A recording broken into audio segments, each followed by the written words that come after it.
Am I the meanest? Pun's drunk. Am I the prettiest? Pun's drunk. Am I the baddest mofo low down around this time? Pun's drunk. Well, who am I? Pun's drunk. Who am I? Pun's drunk. I can't hear you. Pun's drunk. AKA Mr. Moonshine himself. Of Harlem.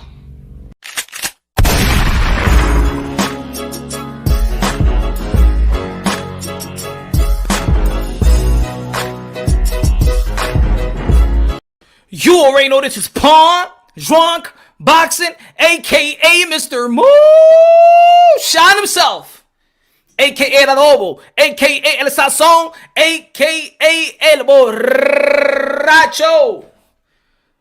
Before I start, un traguito, mi gente. Un traguito. Yeah, man. Yeah, this is gonna be a good one. It's going to be an educational one. It might be a little controversy. Pero lo que se tiene que hablar, se tiene que hablar. Saludo, everybody, my friends. Woo! Oh, man. Ladies and gentlemen, let me say what's up to the people. And my fault that I had to push it back a little bit. Tú sabes, me estaba bañando, tú sabes, huelo bien, limpio soy yo, porque tengo que estar limpio, porque estoy mirando mucho sucio hoy, everywhere. My friend John in the building, what's good? E16, Oscar, Jonathan. John, what's good? Raw Boxing TV, everybody subscribe to Raw Boxing TV in the building, let's go. CX, Johnny Blaze in the building. Oscar Flores, what's good? Tycho TV, what's good? My brother, Donnie Carlo, A. Smith, the Urge, Tony Starks in the building. Danny, what's good? And Diego, Lou, Joey. Mi gente. Vamos a cocinar. Kings of the Commonwealth, what's good? Amen. A. Smith. Mike, what's good? Smash the like button, ladies and gentlemen. Smash the like button. Y'all already know, man. Smash the like button. Make love to the like button. Sweet like foreplay with the like button. Make the like button come. Give the like button twins. Impregnate the like button. Damn it. Let's go. Smash the like button, ladies and gentlemen. We're about to cocinar. Ya tú sabes. El sazón. El adobo. Se cocina. Y si no que se cocina con eso. Plain. Course your meal. Ladies and gentlemen, y'all already know boxing is good. Boxing is good in my point of view. But of course, this is a community, ladies and gentlemen. This is a community. And if I'm in a community, you know, some of the people when you in your own perspective community, they just let things rock, you know. Some people in your own community, they just stay home, they go to work, they avoid whatever going outside in their block, in their hood, in the community. But then there's others that want to fight for their community. You feel what I'm trying to say? There's other people that go out there and protest and fight for their community. And this is a community right here, ladies and gentlemen. There's the hardcore boxing fans community. And of course, all boxing fans, all Combat World fans. This is your community. This is our community. You feel me? Rich in the building, salute, punch, let's get this. Oh, Comedy Central left me a message for you. Call them, bro. Yo, let's get that check. Good looking now, Rich. Good looking now, man. God bless you, my brother. First and foremost, God bless each and every one of you out there. Supporters, followers, unfollowers, subscribers, unsubscribers, haters, confused ones. There's going to be a lot of things I'm going to clarify. There's certain things I want to educate. There's certain things I want to be educated. There's certain things I'm going to enlighten. There's certain things I want to be enlightened. But let me tell you this. This is the truth. This is reality right now, what I'm about to talk about. There's going to be people out there, they're going to be like, oh man, this is race bait. No, it's not race bait if I'm going after the race baiters. It's not race bait if I'm going after the race baiters. See, ladies and gentlemen, let me clarify something for y'all. Saludo. And for those, the haters, you are welcome. Put your put something on the chat. It don't matter. Because I know you looking. You will make a video of me. So just, you know what I'm saying? Let the whole world know that you here. Let the whole world know that you here watching me, because you know you want to cut and screw this up. You're going to cut it up. Matter of fact, send me an email. Matter of fact, if I just send the link, you can hop right in and tell me where I'm wrong. Tell me where you just don't understand, and we can have a dialogue, because at the end of the day, this is about understanding. In the end of the day, this is up to uplift. This is to grow. This is not to tarnish. I know there's people that might not understand what I'm saying. But if you don't understand, how about you take a seat? How about you just listen and shut the F up? How about that? Matter of fact, that's too rough. How about you just be quiet and listen if you don't understand what I'm about to say and what I'm about to preach?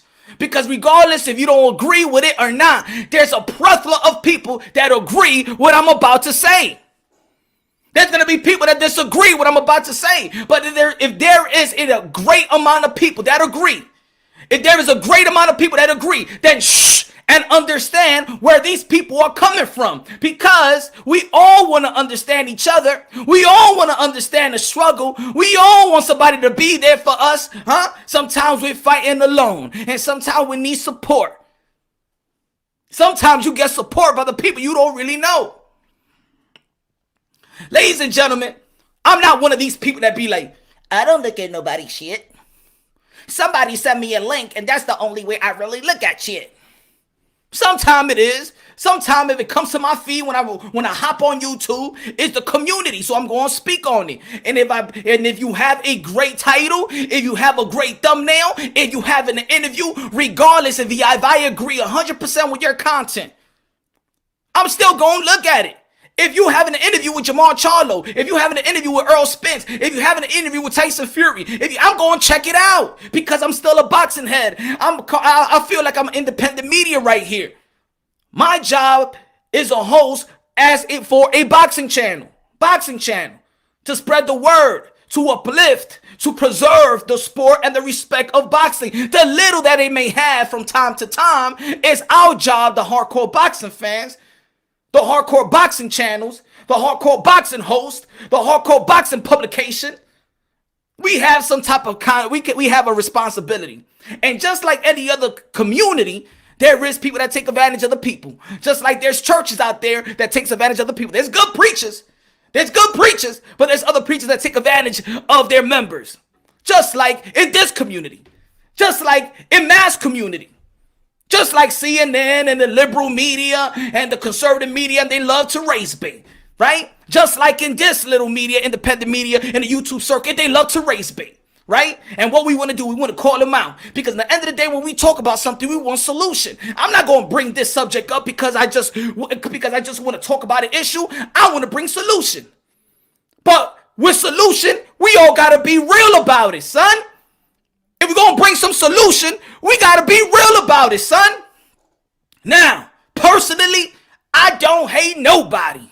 Personally, I don't know everybody. I don't know people, so I can't hate you personally. And maybe if I don't agree with the content, that doesn't mean I disrespect you as a man or as a father or as, or a husband or whatever. Nah. Your content is your content. People are going to agree or disagree. In the end of the day, we are sport fans. And all we really have is bragging rights. I've said it before. I'm just going to go back because I got all day. This is Happy Hour Thursday, baby. Karaoke night, but we're going to leave the singing to a little bit later. I got things on my mind I need to express. And for the people that don't want to listen to it, my brothers and sisters, there's a lot of channels out there that you could go to. If this subject might hurt your feelings, is this subject is too rough, you can't take this subject, then you could leave. It's okay, but I'm speaking for the community right now.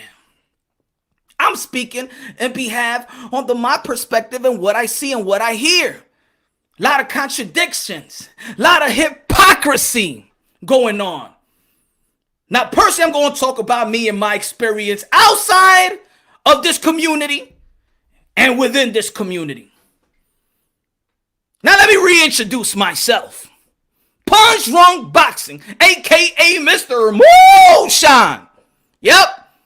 I started out the channel. You know why I started out this channel? I love the sport of boxing. Matter of fact, when I was too busy to keep up with the sport of boxing at a period of time, I rely on YouTubers. I rely on the host. I rely on boxing channels. Oh, yes, your boy Punch Drunk rely. Just like a lot of people out here rely because people got to go to work. Boxing is 24/7. You feel me? You could be sleeping at 3 o'clock in the morning, but remember in the UK, it's 9 o'clock in the morning. They're making some deals.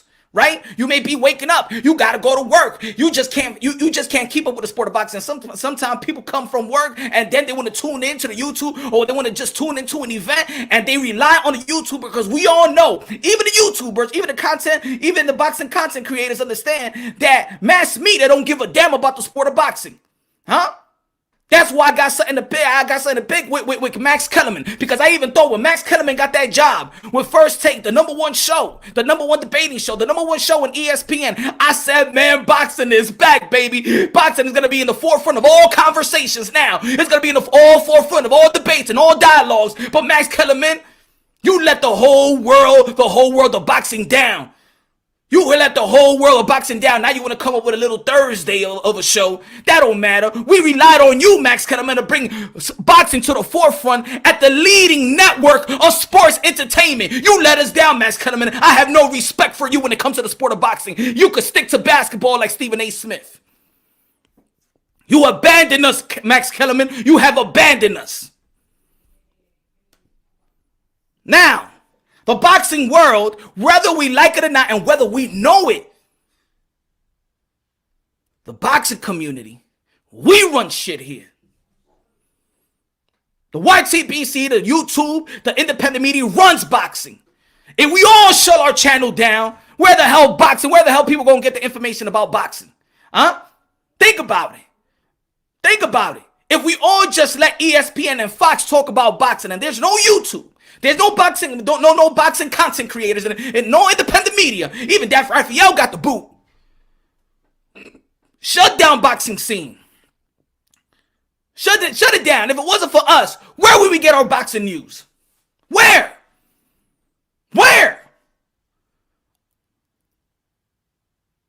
So regardless or not, you have a little responsibility. Don't be like Charles Barkley and say you don't have responsibility, you don't have role models, because at the end of the day, you want followers. Because at the end of the day, you say subscribe to my channel.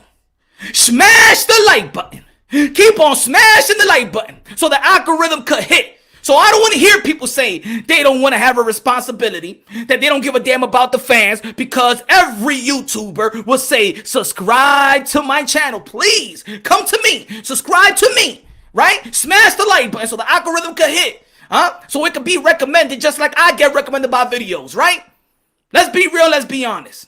There's people that do this because they love the sport of boxing, and there's other people that want to capitalize, just like people in the media, not only the mass media, but people in the community want to capitalize, just like the little congressmen and things of that nature. They want to use race, capitalize off people's emotions, because they know the less fortunate we fall for anything, because we live by the dreamers. We're dreamers, ladies and gentlemen. I'm not talking about when they talk about the political talk about the dreamers. We're dreamers. We rely on celebrities. We rely on I remember when Jay-Z says, forget the jerseys and wear button downs. Everybody wanted to wear button downs. Huh? If a rapper says wear dreadlocks and wear a cornrow, your ass gonna wear a cornrow. If they tell you to wear some big ass sneakers that look like this, they got high heels, you know them uglies, but if it costs $1,200, you go and buy it like a damn fool and miss your rent. Because we're a bunch of followers, right? We're a bunch of followers, and people that are smart within the community understand the way that we think. Yeah, I'm talking about African Americans and Latinos, especially African American and Latinos, Americanized ones at that. They understand how we think. We a bunch of followers, huh? We a bunch of followers. Let's keep it real and let's keep it honest. Don't come over here and tell me, Punch, Chuck, you're a fucking liar. You know what the fuck I'm talking about. If you don't like truth, so go to them channels that lie to you all the freaking time and tell you to give them a little super chat. Go, hey, Big Money, Texas, Toledo. Keep doing your thing, brother. Thank you. Thank you. I appreciate you, my brother. Big Money, Texas, Toledo. My fault. If I don't see you, know I'm cooking. Sometimes I blank out. Otro traguito. Pero I'm setting the tone. What I'm about to talk about. Let me talk about me here. Had a couple of videos and a couple of live shows.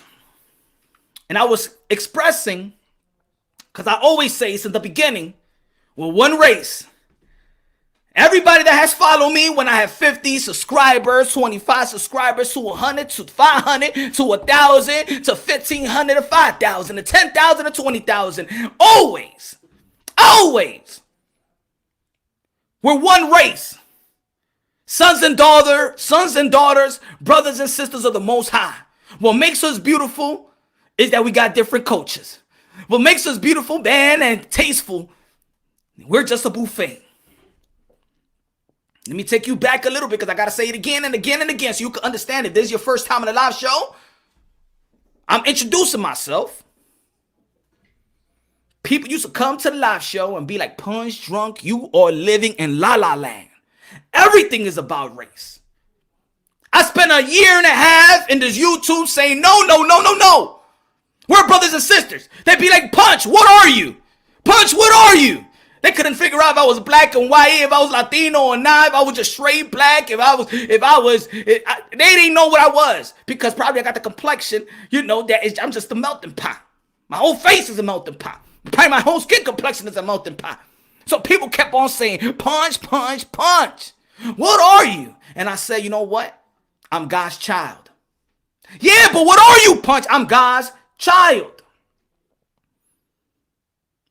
But the more you in this community, the more in this community is about race. No, Punch, it's about race. You're living in La La Land. It's about race. And you know what? We're not getting the just due out here. The black fans are saying that we don't get the just due. There's plethora of boxing channels out here that got their subscribers, and then they want to be like, well, if you don't like what we say, why are you looking at us? There's UK channels that want to talk about Americans. There's American channels that want to talk about the UK channels. There's Spanish channels that, they just Spanish. You can't understand them. There's Ukraine channels. There's Russian channels. There's everybody, right? But let's talk about our community.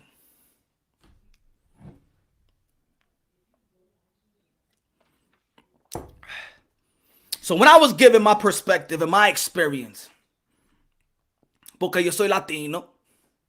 Yes, I'm Latino. And even me saying that I'm Latino and saying what Latinos may go through and what we may struggle and things of that nature. You know what they say to me? But Punch, you're black. You're black. Almost like saying, Punch, shut the fuck up. You're black. What the fuck are you talking about Latino? That's what they want to say. That's what they saying. Let me give you what a channel that a lot of people know. Remember, when I was going through it with this dude, when I was going at this dude, Fanon, and in his channel, he said, because of course it was a shot at me, he mentioned my name in a couple of streams after. He said, there is no such thing as Latinos. You're just a bunch of black niggas that speak Spanish. Because of course, if I speak on the issues of what Latinos have to go through, shut the fuck up, Punch. You black. What the fuck are you talking about? So by saying that, oh, but you're black, that means you have no Latino struggle. You have a black struggle.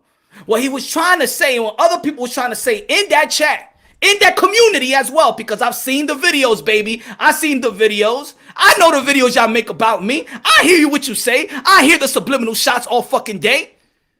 But my email is there. None of y'all motherfuckers had the heart to reach me out. And if you have a problem with me, you want to have a dialogue, you can have a dialogue. And if you want to have it, if you want to go fisticuffs, you know what I'm saying? If you want to do it like that, shoot a 5, we could do it the same way like that. If you don't want to understand me, we're fucking men out here, right? We're men out here. Are we? Because a lot of you motherfuckers in your 40s anyway, y'all can have a dialogue with me. And we can have that dialogue. We can have it anytime y'all motherfucking want. Anybody. Anybody. My email's there for a reason. Everybody know, yeah, I'm from New York, and I say it all the time. New York City, Wash Heights, Harlem. All right? Ain't no motherfucking secret. You don't gotta make no video. You let me know if you want to have a dialogue, a respectable dialogue, so we can understand one another to see where we coming from. Because at the end of the day, I'm all about building. I'm all about uplifting. Even if you don't like to hear what I'm saying, check me out, because I'm a grown-ass man, bro. I'm a grown-ass man, and I'm very understanding as well. And maybe I could give you that. Maybe my delivery might sometimes, and I'm gonna tell you like this, sometimes you may say something good, or you may say something right, but the delivery could be all wrong. You feel me? I understand that. I understand that. I understand if somebody be like, yo, Punch, you understand? Yo, I understand what you're trying to say, but the way that you deliver it is all wrong. Let's talk about it. Let's talk about it. It's our community. Yes, all of us, we have camaraderie. Trust me, I know how camaraderie works. I live in a melting pot from New York City. I can understand how we all uplift one another. We have camaraderie. Yeah, we have a similar struggle, especially in the hood. Yeah. But everything not always all fine and dandy, my brother and sisters. You know it. I understand that we want to justify shit in front of the people. It's no good. It's like if something happens to a Latino, or let's say a African American, right? And then another African American will be like, yeah, but we got to take care of our community, man. The black on black crimes is high. You're going to be like, man, shut the fuck up. It's not the time for that. I understand that, right? We don't like that, right? Because right now we trying to fight a battle, but they trying to, if you want to justify, we don't want people to justify certain things at a certain time. I understand that. So I justify certain things about the community. I justify certain things in the way that I'm raised, and in the section I'm raised in New York City, in my community. I know how things go. I know how racism go. If there's racism, I know there's black on Latino, Latino on black, Latino on Latino, black on black, colorism, racism. We go through that. We understand that, right? Let's be real. We understand that. Am I lying? Am I lying?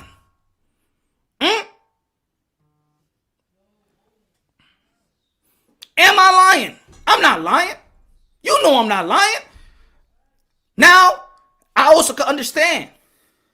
That there's different states and different cities that don't have that, you know what I'm saying? Let's say New York, right? We have Puerto Rican, Dominican, Cubano, Mexicano, Ecuadoriano, Colombiano, Venezuela, everybody, right? But there's certain states that just have Mexicans and blacks, Mexican, black, and white, right? Then there's other sections that just have black and white, right? There's other sections that just have black and Latino. Like, I understand that. I've been through those to the west, north, south, Midwest. I understand there's different sections. It's not like everything else. You feel me? You might find a community of Ukrainian in Chicago, but you ain't gonna find it in Virginia. You feel me? I understand. So we all have type of different perspective. We all have different type of upbringings. We could be from the city, from the country, from the suburbs. But you know what's so good about it? That we could talk about it, and we could, give our perspective and what we see. So it could be like, yo, we going through this here, but that doesn't mean what we're going through here is going through there, right? It's almost like in the South. Racism is worse in the South than it is in the North, right? So I may be speaking on something and be like, nah, over here in the South, bro. But over here in the South, Punch, you got to understand, right? I got to listen to you. I got to be like, yo, it's true. Let me listen to the different, because y'all know New York racism is way different from Atlanta racism. Am I right or wrong? Let me know if I'm right or wrong. And this is all about understanding one another, listening to one another, not to be like, yo, but what the fuck are you talking about, Punch? But you black. Nah, man. You just want to, you want me to say it. I know what the hell my bloodstream leads to. You think I'm a fucking dummy? I don't need to say it. I know where my bloodstream leads to. And you know where your bloodstream leads to. I know where my bloodstream leads to, the motherland, motherfucker. You think I'm a fucking dummy? You stupid? I know where my bloodstream leads to. But you know where my soul leads to? It leads to God. And I'm sorry, God, for cursing at the same time. My soul leads to God. My bloodstreams lead to the motherland. We all know that. So you don't gotta tell me, yo, Punch, but are you black or are you not?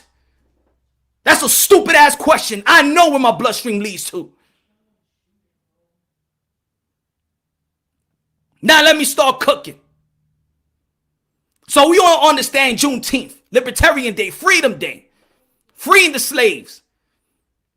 And I had an interview with Teofimo Lopez, and he was expressing this. Let's break it down. Let's break it down, because this is the contradiction. The contradiction is that this is I have a problem with. I have a problem with it. And I'm going to open up the panel and y'all can come through and check me if I'm wrong.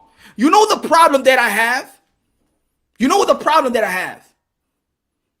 That certain African Americans want to dictate Latinos when to be black or when to be Latino. That's my problem. In this community, the way I've been treated, this is my perspective. This is my experience here. That several African Americans and their channels want to dictate when I'm black and when I'm Latinos. When Latinos could be black and when Latinos could be Latinos. That's the problem. That's the problem. So when Teofimo Lopez is going to fight in Juneteenth, and some of the people, let me say what's up to the gang. Much love to all Latinos, gente, we united Latinos, even the game. Gracias, mi hermano. I'm going to say it again. You know why? Because I want you to cut it. I want you to edit so you can make your videos like you've been making the rest. Several African Americans want to dictate when a Latino is black and when a Latino is a Latino. Punch, you're black when I tell you you're black. Punch, you're Latino when I want you to be Latino. That's the problem. So when there's some issues going on, shut the fuck up, Punch, but you black. But when Juneteenth and Teofimo Lopez and things of that nature want to adopt that date and speak highly about that date, and then Jamar Charlo is fighting on the same day, I was watching channels and I was watching the chat. See, I'm not going to even talk about the host. I'm talking about, I want the host to understand the minds that you lead, the minds that you create. I've read so many garbage talking about they not even supposed to fight in that day. That's our day. Our day. But yet they tell me that Latinos and black is all the same. Oh, so when it comes to Juneteenth, Latinos is not supposed to be the forefront of that day. It's our day. That's what they say. See? So you want to dictate when we're together and when we're divided. You want to dictate when we're black and when we're not. Punch, I'm going to let you know you're black when I say you're black. And when you're Latino, then you could be Latino when I say you could be Latino. So I'm going to give you the sound bite.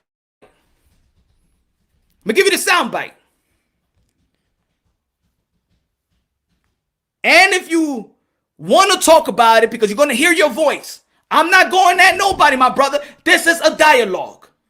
Because in the end of the day, I want to build, bro.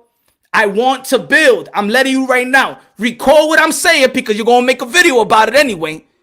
I want to build with everyone. If you don't agree with me, record it. Screen record it, because that's what you're going to do anyway. If we want to build, let's have a dialogue. Email me. But my brother, this statement right here clarifies what I've been trying to tell the people. When people say, oh, Punch, you this and that, you're creating something. No. Whatever's been created has already been created. The only thing is, I called it out. And the way that I called it out, you ain't like the way. People ain't like the way that I called it out, but it was true.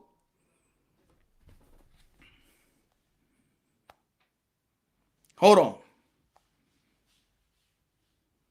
Give me 1 second. 1 second.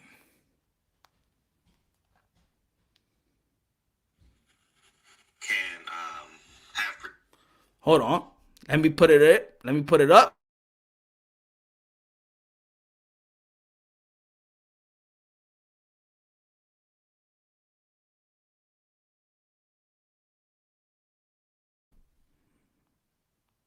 PBC just put up a celebration on Juneteenth. 7 out of 8 fighters are Latino. We just had Cinco de Mayo. 8 out of 8 fighters were Latino. This ain't no fucking celebration of Juneteenth. It's a slap in the fucking face. That's what it is. And Al. So having Latinos leading the way in Juneteenth is a slap in the face. I thought Latinos and blacks is all the same. I thought Latinos and blacks was all the same. But when it comes to Juneteenth, we're not the same. When it comes to Juneteenth, we're just Latinos. You understand what I'm trying to say, y'all? Do you understand what I'm trying to say now? When they be like, yo, Punch, but you black. But Punch, you this and that. I'm only black when you want me to be black. But the day that you don't want me to be black, I'm Latino. Because you want to dictate who I am. That's the problem. That's the problem. See the hypocrites?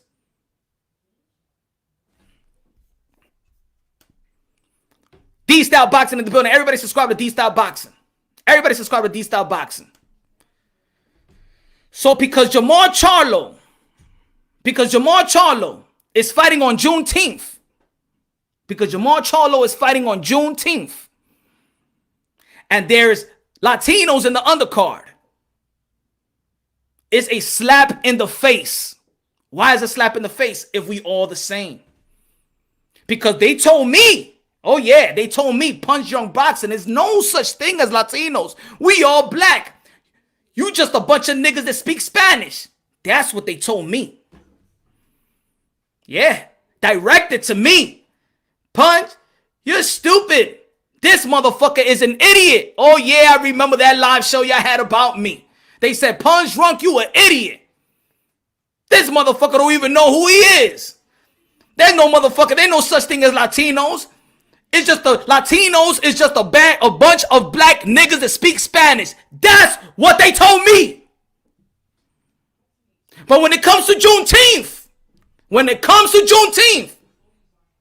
it's a slap in the face when Latinos is you know what I'm saying? It's a slap in the face when Latinos got a whole card. Now Latinos is not part of black people no more. That's the problem. You see? So when people couldn't understand what I was trying to say in December, when people didn't want to understand what I was trying to say in December, now you understand. Now you understand. I wish that we all look at everyone else. I wish that we all look at everyone else as one. As one. But no, people fight it. Just like I've been trying to say since day one, since I built this channel, and they was telling me, motherfucking Punch, you living in La La Land. Everything is about race. Shut the fuck up.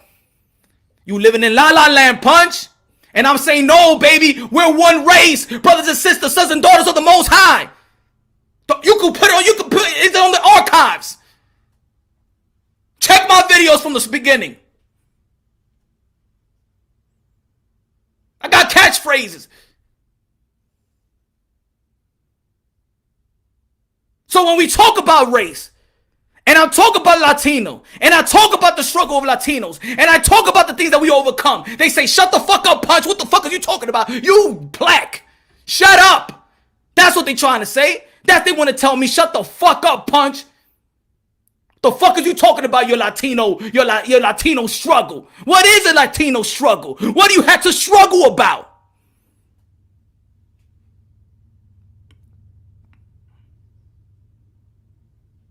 But yet it's a slap in the face for us to lead Juneteenth.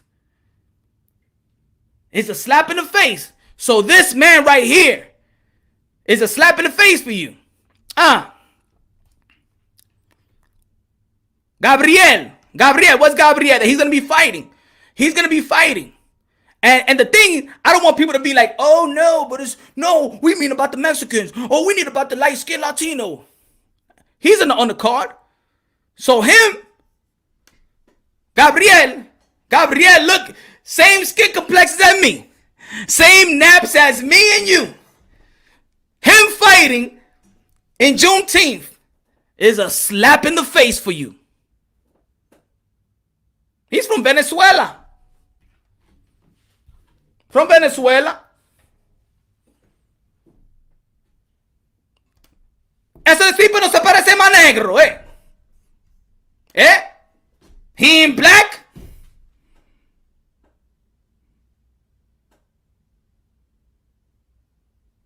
That's the problem with this community, ladies and gentlemen.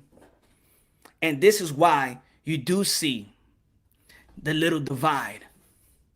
It's because there's a race that wants to dictate when I'm Latino and when I'm black.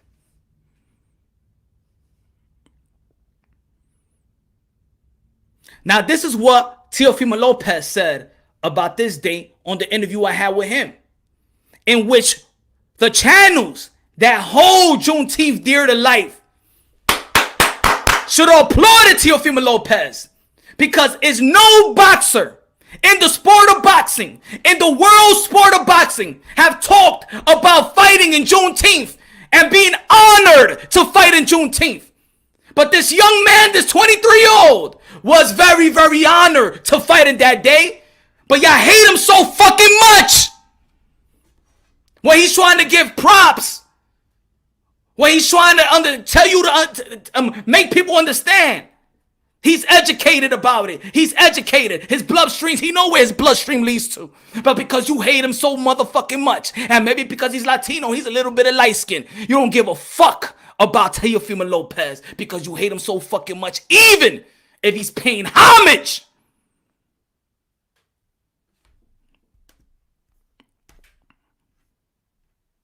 Let me put the clip up. Listen what Teofimo Lopez has to say about Juneteenth. And if you do care about Juneteenth, and you do care about the fighter that want to represent that day, you all motherfuckers better make a video off this shit right now. All of you motherfuckers. Or you a bunch of fucking hypocrites. You don't love Juneteenth. You just use it for your agenda. You just use it for a talking point. You just use it to capitalize on people's emotions. You just use it to race bait. Because Teofimo Lopez is the only boxer that is happy to represent Juneteenth. Now, I want each and every you motherfuckers to make a video about Teofimo Lopez representing Juneteenth, because he's the only one that's paying homage to that day. On a date where it's a very special day in America and the world, it's a very special day. It's a day that the world changed.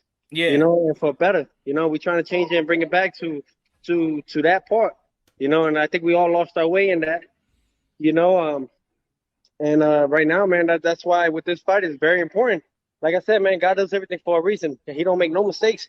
I'm fighting on Juneteenth. Yeah. You know, on Juneteenth Day, Freedom Day, June 19th. Facts. For a reason, man. You know, that could be your new like Cinco de Mayo, but Juneteenth, because nobody really adopted that date. You gotta acknowledge it, man. You gotta acknowledge the roots of everyone. Yeah. And I acknowledge it. That's why I got South Africa in the back of my back tatted on me. You gotta remember the roots, bro. And it's the first descendants, where we all came from.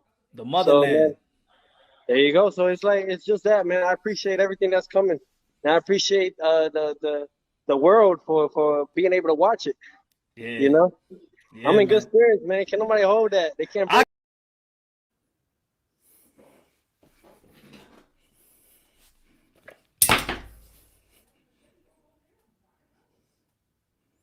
Teofimo Lopez, you know, there's other channels out there that consider you leading that day a slap in the face.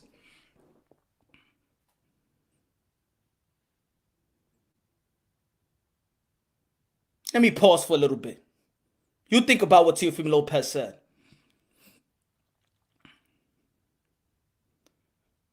A man that is proud to represent Juneteenth. But there's other people out there that feel that Latinos leading that way, leading the car, leading that date is a slap in the face. But I thought that Latinos is black is all the same. I thought we was all the same. Punch, but you black. Punch, you don't give a fuck. Some of y'all don't give a fuck. You want me to be black when you want me to be black. When it caters to whatever agenda you want to fight for.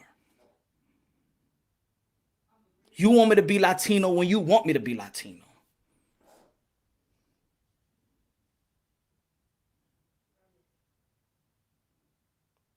Aren't you proud, or everybody in America, that we know about Juneteenth, Libertarian Day, Freedom Day? And us minorities, we suffer. He said we all descendants from the motherland. You don't want to give this 23-year-old props that he wants to represent Juneteenth, a date that nobody adopted, a date that we all know that a lot of people want to chase Cinco de Mayo. Teofimo Lopez ain't chasing Cinco de Mayo. Teofimo Lopez is chasing Juneteenth. But you hate him so much and you don't want to give him credit for nothing because you're the fucking racist. You're the fucking racist, and all you give a fuck about is a fight with Devin Haney and Teofimo Lopez.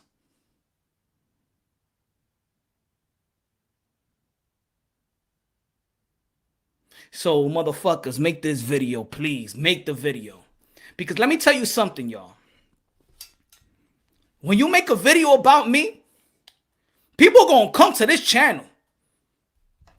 The subscribers is not falling, baby. My numbers is not going down. My numbers is going up. Because in the end of the day, people are tired of the narrative. People are tired of your bullshit. All of you. I'm talking about the people that you know who I'm talking about. People are tired of that bullshit. And I know a lot of people that does this, several people that does this, all these narratives. I know you don't believe what you preach. I know you don't believe what you preach. You don't believe what you preach. But you have built a fan base that you can't turn your hand. You can't turn the back. You can't turn your backs on them because this. I know you're tired. I know you're tired. I know you don't believe in what you preach. I'm talking to each and every one of y'all. You know who y'all are. I'm talking about the ones that made videos about me, that made comments about me, that go live stream about me, that say shit direct and indirect about me. Y'all know who y'all are. Y'all try to justify and trying to spin this shit around like, yo, Punch, he this, he don't like this, he don't love. Nah, man. I know who I am. I'm God's child. That's who I am. All right? That's where my soul leads to. I know where my bloodstream leads to, but I know where my soul leads to. And it's time for all of us to actually tap into our souls. Because at the end of the day, that's where it counts. We're one race, brothers and sisters of the most, brothers and sisters, sons and daughter of the Most High. And what makes us different is culture. What makes us tasteful is that we are buffet on earth. But we all the same. Really all the same. In terms of, if I had one wish, you give me one wish. Superpower. One superpower. One superpower. Just give me one wish. It's for each and every one, each and every soul seek a personal relationship with God. That each and every soul lands on paradise after we leave this world that is rented. I want all of us to finance our way into the kingdom of heaven. I'm calling this out right now because I want a solution, bro. Now, again, some of y'all might disagree and agree. End of the day is a solution. Hear other people out. You know, just like hashtag, you know, the Asian hate. You feel me? I'm sorry. Punch, thanks for saying things the way they are. Ernesto Rodriguez, thank you very much, man. I appreciate you, my brother. God bless you, my brother. Gracias de lo mío.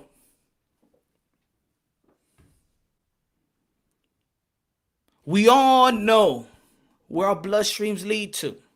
Most of us know. But a Latino is proud of being Latino. And a Chinese could be proud of being Chinese. And a Indian could be proud of being an Indian. And an African is proud of being African. Sometimes these Africans don't want to be called black. They want to be called African because they're proud of being African. I know Jamaicans that be like, no, I'm not black, I'm Jamaican, because they proud. You don't have to be like, yo, you come on, you're not Jamaican, you know you black. I know I'm black, but I'm Jamaican, man. Let the people be proud of what they are. Let the people be proud of their culture. So if I tell you, my brother, I'm Latino, but you black, I'm Latino, mi hermano. ¿Y qué te pasa a ti? ¿Qué te duele a ti cuando yo digo que yo soy Latino? ¿Te duele eso a ti? And if you a proud black man, be a proud black man. Be a proud American. Be a proud Mexican, Ecuadorian. Certain Latinos don't want you to even call them from you tell a Mexican, yo, you Ecuadorian, that Mexican get tight. You tell an Ecuadorian, yo, you Mexican, you get tight. Sometimes if you call a Puerto Rican, a Dominican, he get tight. Vice versa. It's colorism, racism everywhere. What up, Dan? What up, Bicho? Pero mi hermano, déjame quieto. Yo soy latino. Y ya. Se acabó. Si tú tienes problema, eso es tu problema. Si tú tienes problema con eso, my friend, if you have problem with that, my friend, it's your problem, not mine.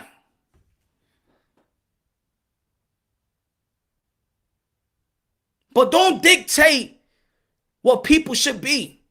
You're not God. You ain't nobody. You really ain't nobody to tell me what I am. I could be Chino right now if I want. Because my grandfather's from Cantonese. But my culture is Latino. But I'm also Cantonese.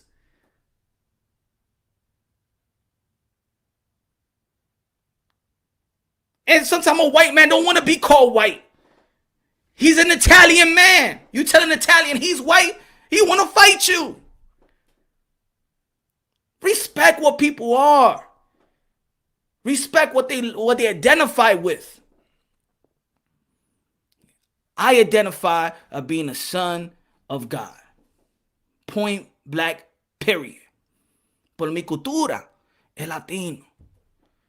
La comida es dominicano. Dominicano soy. Tú tienes problemas que soy dominicano también. Eso es tu problema, mi hermano.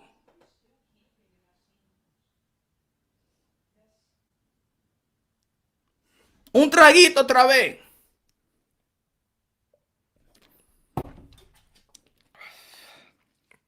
One second. Pancho, cántale a la gente, Pancho. Cántale a esta gente, a estos hediondos.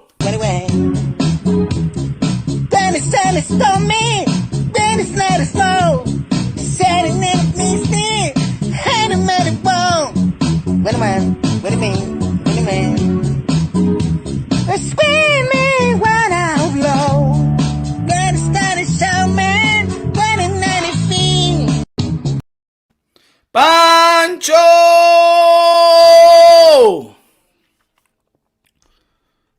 Pancho, coño, cántale otra vez, Pancho, a esa gente, a esos hediondos, que les hieda la boca. Cántale, Pancho.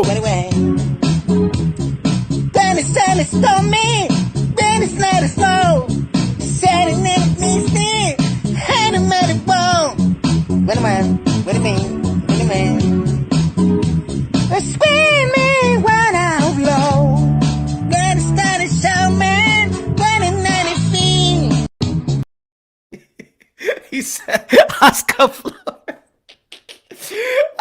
Flores said, now Pun, they gonna try to take Pancho from us. Dije, no, Pancho, you black. Mira, yo soy mexicano. ¿Qué es tú estás hablando? Hola, re. He said, G-Bo. As boxing fans, most of us support one race fighters. Only that's wrong. We should support every fighter as a community without having race bait.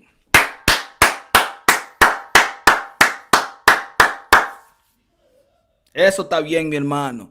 Eso está bien. Look, all I'm saying again, bro. Again, I'm very conscious. If my delivery, if my delivery is where it doesn't make you want to understand or make you want to understand me, we have a dialogue, bro. My email is there. We all grown men, bro. We all want to send the right message, man. We all got children out there. Let's not act like we don't got no children that's looking up to us, man. Don't act like we don't got children looking up to us. Let's have some type of responsibility. Let's have fun at it as well. Let's be real. At the end of the day, people like real is there's so many fake shit going on in the world. Can we just be real about certain things? And if there's misunderstandings, let's build on it. If there's a problem that you going through, look, I'm gonna give you an example. I'm gonna give you an example. I never wanted to hear people talk about mental illness, right? I didn't give them I didn't even want to hear it. You know, I was downplaying mental illness. When I hear about somebody saying mental illness, I used to be one of those guys that be like, everybody got mental illness. We just don't know the name of it. You feel me? Until I grew to understand certain situation, and it took for my friend to kill himself. It took to my friend to kill himself for me, like, cause this dude was always happy, bro. He was always happy. But then one day he says, "Yo, I hear voices," and I'm like, you know, I'm a kind of clown, so I joked about it. You feel me? Now what you talking about? Then he'd be like, yeah, some crazy. I'm just bugging out. Probably I'm drinking or whatever. And then you'll be like, man, I hear voices. So what you talking about? But you would never really know that he was going through something. I didn't know, bro. I know this dude since he was 6. I didn't know that he was going through something. And then they found him in the river. I gotta take this mental illness. I gotta listen to people. Bro. Yeah, I got humbled by it. So a Latino telling you his struggle when the black man is telling you his struggle. Because there is people that be like, come on, I don't want to hear that, man. You got to get over the past and something like that. Yeah, but you know what? Still going through struggle. It's still lingering. Whatever's in the past is lingers to today. We understand that. Sometimes people don't want to hear it. Sometimes people got to hear it. Sometimes it's a time for everything. I used to work with kids. And you know what the data said? That the most bullied kids in New York City for years has been Asian kids. And you know what the Asian culture, there's a culture with Asians that they don't talk, they don't say anything, they don't protest, they don't want to bother people with it. But look at now. Hashtag stop Asian hate. You feel me? But it's now, this is 2021. It's been like that since forever. In my own neighborhood, the most bullied people was Asians. People used to order Chinese and take Chinese and run. Take it from the delivery guy. In the Bronx, people used to, in July 4, I used to see people shooting the firecrackers and the cherry bombs at the Chinese restaurant. They'll clean all that shit up and open the next day. And don't do nothing, don't say nothing, don't even stand up. People got to listen to other races as well. We all the one race, but let's listen to everybody else. Everybody got to struggle, and everybody got their time. Jump right back in, bro.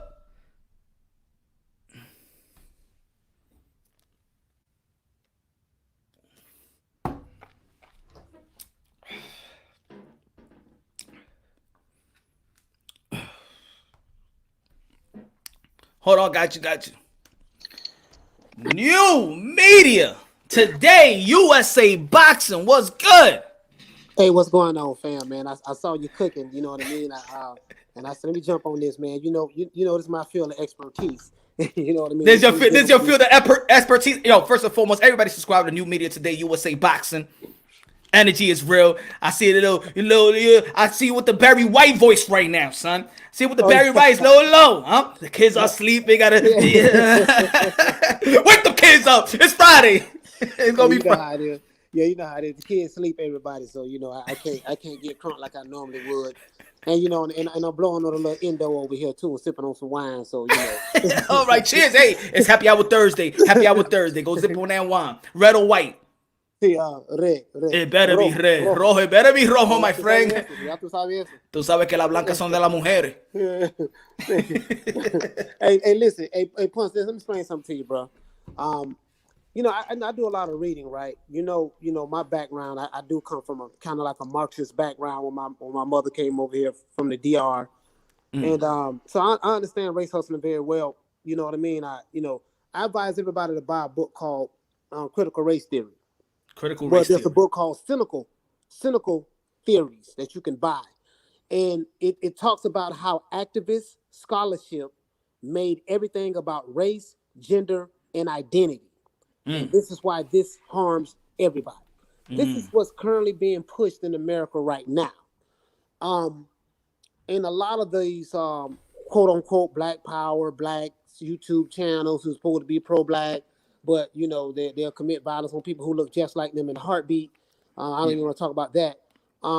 They don't understand where they got this information from.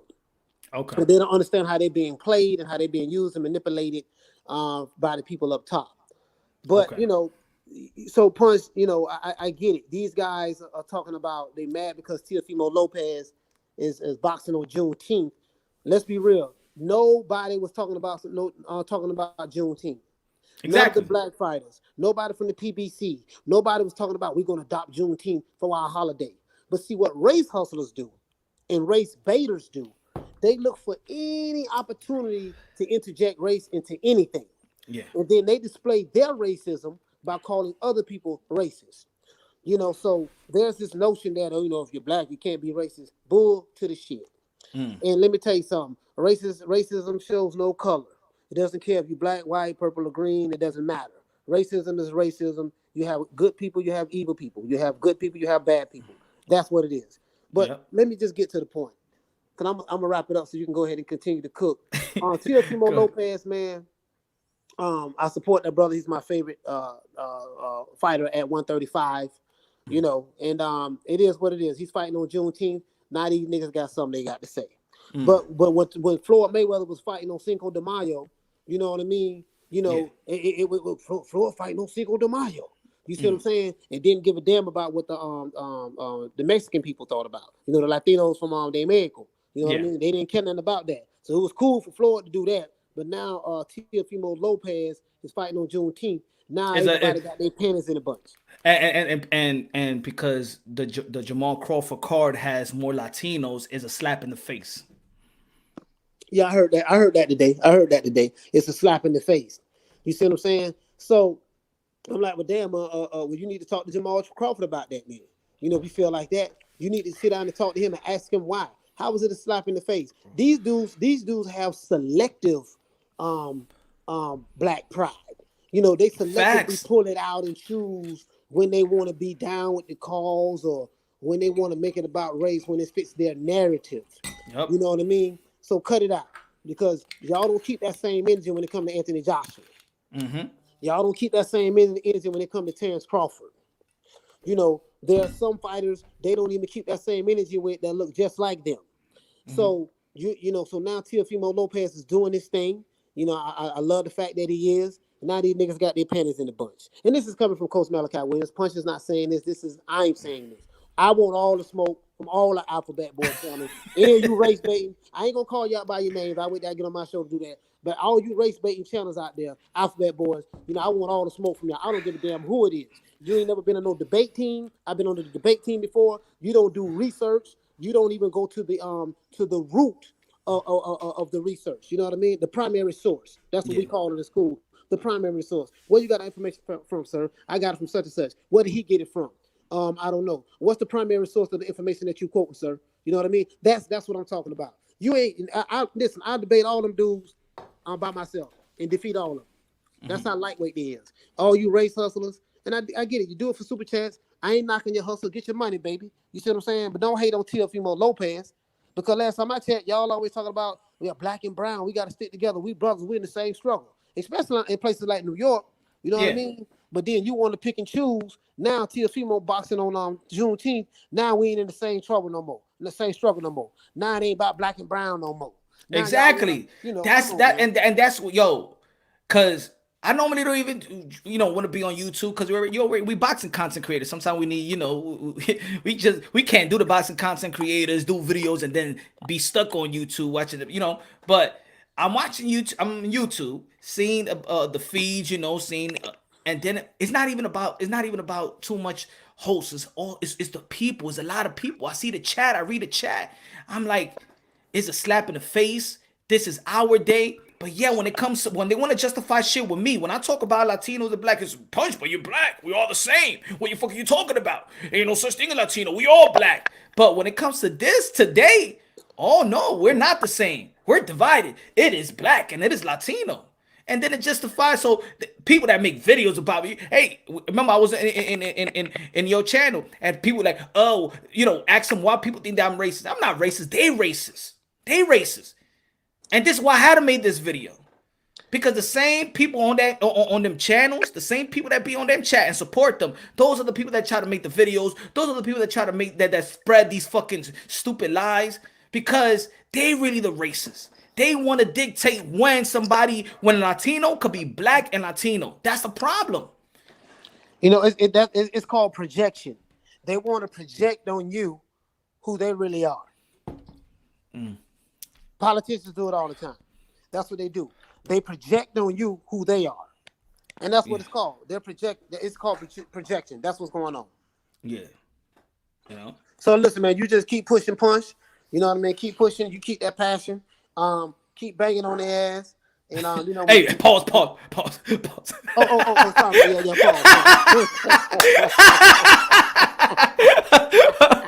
Hey, sorry about that, guys. Sorry about that, guys. First had to check you on that. I know what you're trying. I know what you're trying to say. I know what you're trying to say. Anyways, keep. I'll just say, keep up the good fight. Keep putting out the good content, and I play cleanup. I get everything off the backboard, the rebounds. I got it. You know what I mean? So other than that, man, I appreciate you very much, Punch, man. Y'all please, man, show support to Punch. Thank you, my brother. Stay away from the narratives and just use your common sense and listen. You see what I'm saying? Just listen, and you'll see exactly who's the real and who's the fake. And just keep pushing and supporting our brother Punch, man. For real though. Yeah, man. Everybody support New Media Today, USA Boxing. Everybody subscribe to New Media Today, USA Boxing. Yeah, man. I appreciate that, Punch, man. I'm gonna sign on out, man. I gotta get up in the morning. All right, my brother. Take care. All right. Take care. Yo, again, y'all. Transcendent Sports Channel. My Asian brother, Filipino in the building. Canada in the building. What's good, man? Long time no see, Carlo. What up, brother? What up? What up? How you, Punch? Talk to me, man. Let it out. Come on, brother. Let it out. It's been crazy on a month, man. And you know Wait, what? Remember we wait. talked about You're breaking up. It seems like you man fall. Hello. Can you hear me now? Yeah. Go ahead, my brother. Yeah. What's up, brother? It's been quite a while since I've seen you, man. Chilling, Been quite a while. Chilling, trying to fight the good How's fight. your kids? Kids Family are good? great, man. Kids are great, man. Everybody good. How about yours, man? It's all good, bro. It's all good. You know, remember we had this a while talk before, and it was an ending. Do you remember I said stop the Asian hate? Do you remember that? Remember? We were talking about it. Now, yeah.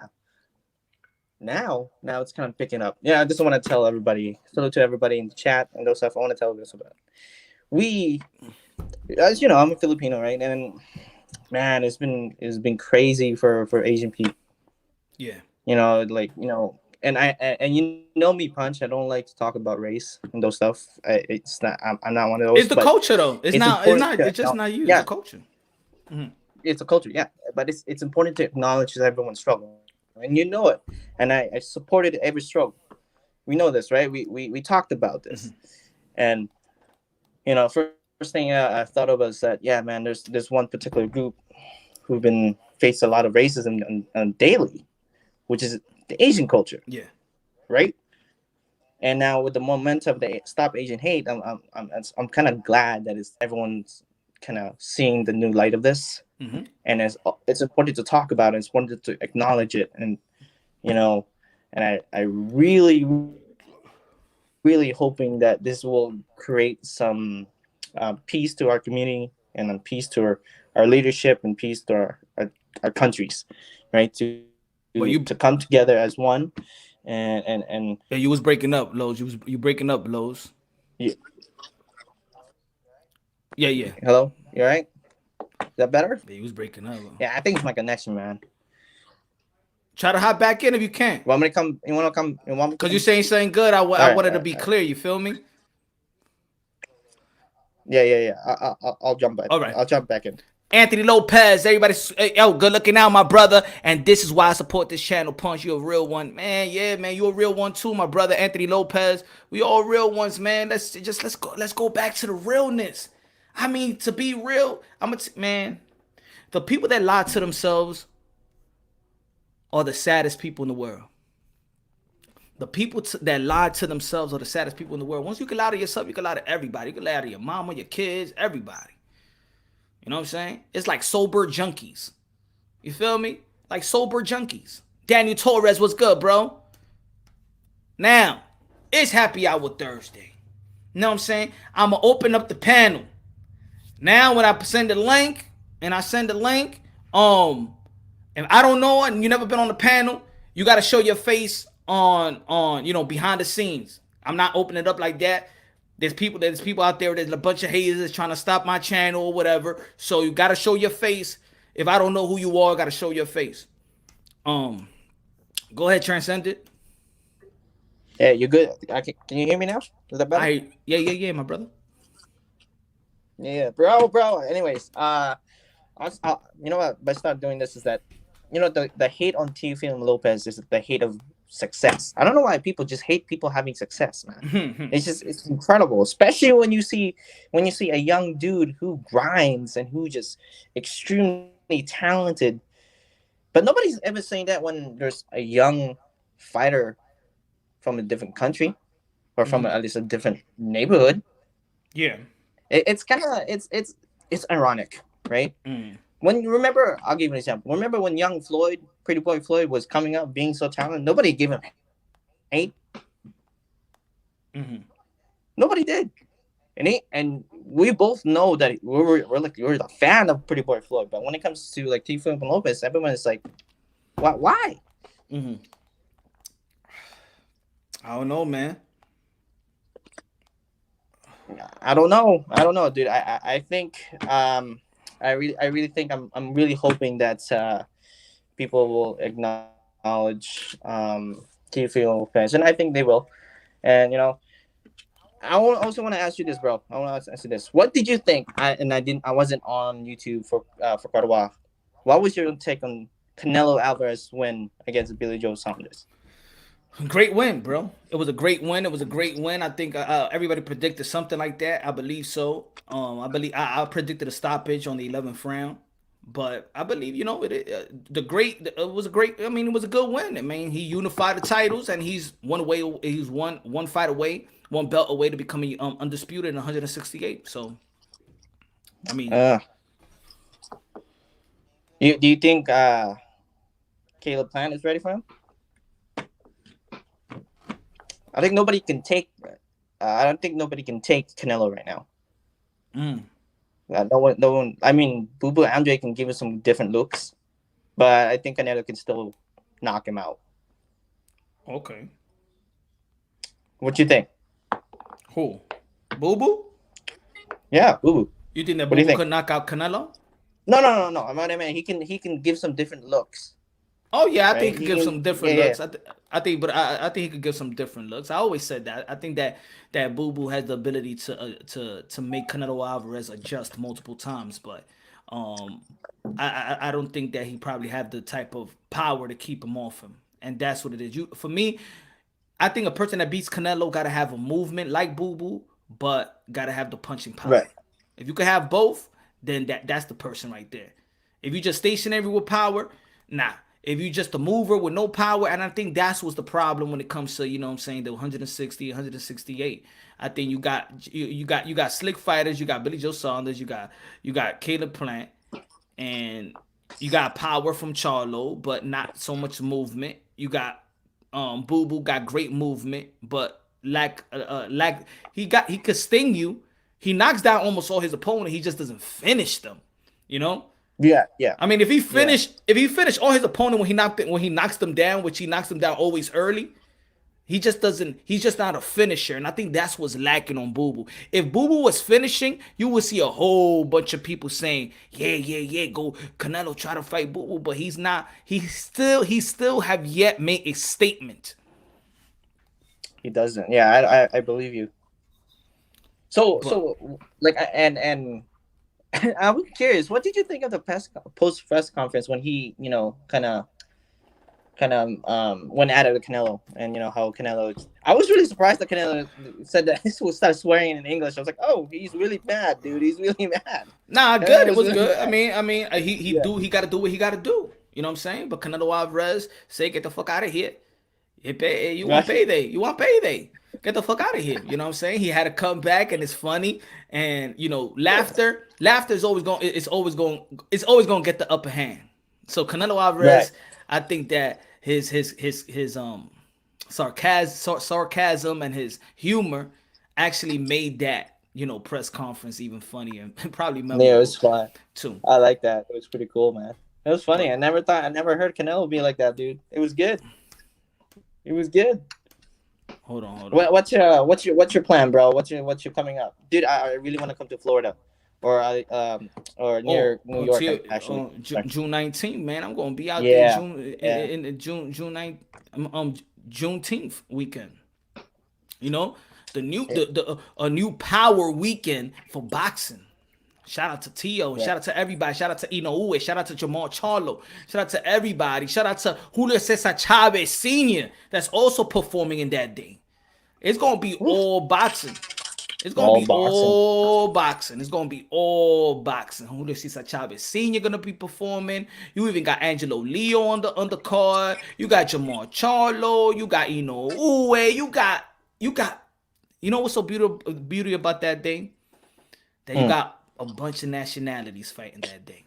Headline. Yeah. You got Youre for the Asians. You have Teofimo Lopez. If people want to say for the Latinos, you got Jamal Charlo for the African Americans.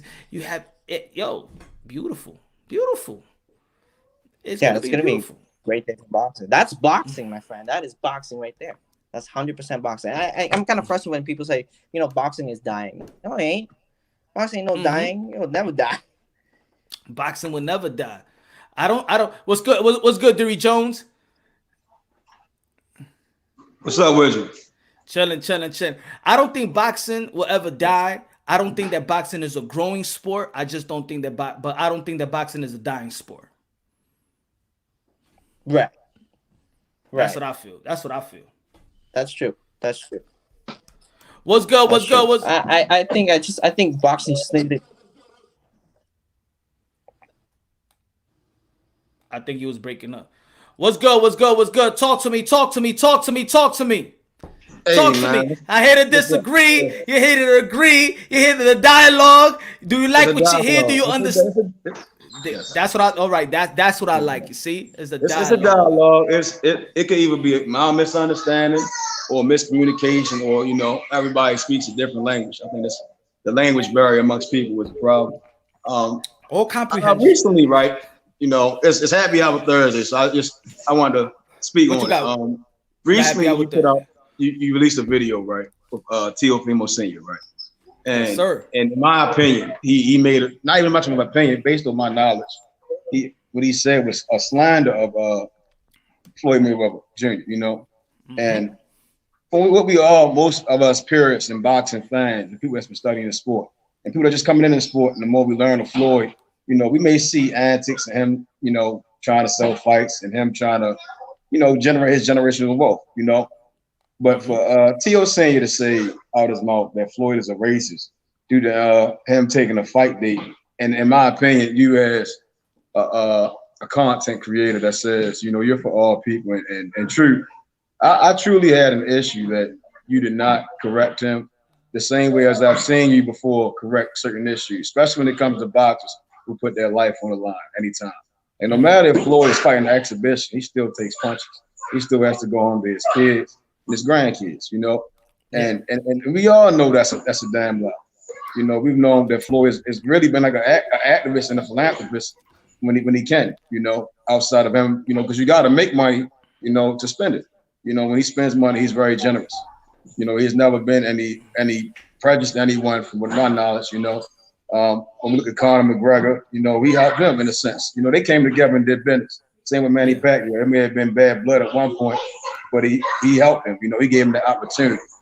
And when we speak of like Teofimo Jr., and some people understand Canelo, when we see guys at that position, that top position, they give hold on, my son's really loud. Hold on. HLD in the building. What's good? When Dewey Jones get back, I'll give him the floor. No, that's all good. It's all good. What's going on, guys? What's going on, Punch? What's going on, Transcend? Yo, Happy Hour Thursday, karaoke night. You feel me? I know y'all don't got to sing a tune. I mean, we're talking about a serious subject right quick, and probably we could lead to the fun just a little bit. But I'm willing, again, anybody. I'm willing to have it's a dialogue. It's a dialogue to build, a dialogue to understand. You know what I'm saying? I'm not perfect. I'm not gonna say my delivery is perfect. I'm just speaking from my perspective, what I hear and what I see. I do see some contradiction. I see some hypocrisy as well. So let's speak of it. You good, Jones? Yeah. And it's to see, because again, for what you say you stand on. I think I've said to you before. Yes. All right, come on. From what you said, you said you want to build, you want to bring people together. And from what I've been saying from Teofimo Senior, it hasn't been much of building. It's been, causing what's the word I'm looking for? Separation in a sense. And most people, especially people that's African American and blacks, they really just want to see the fights. It's the fights. No matter who they're rooting for. And in my opinion, though Haney and T.O., they're the best in that division. They stay in shape, they stay in the gym, and they want to fight. It's not about nationalism, none of that. But it seems like majority of people try to make it that's what it is because that's their issues inside.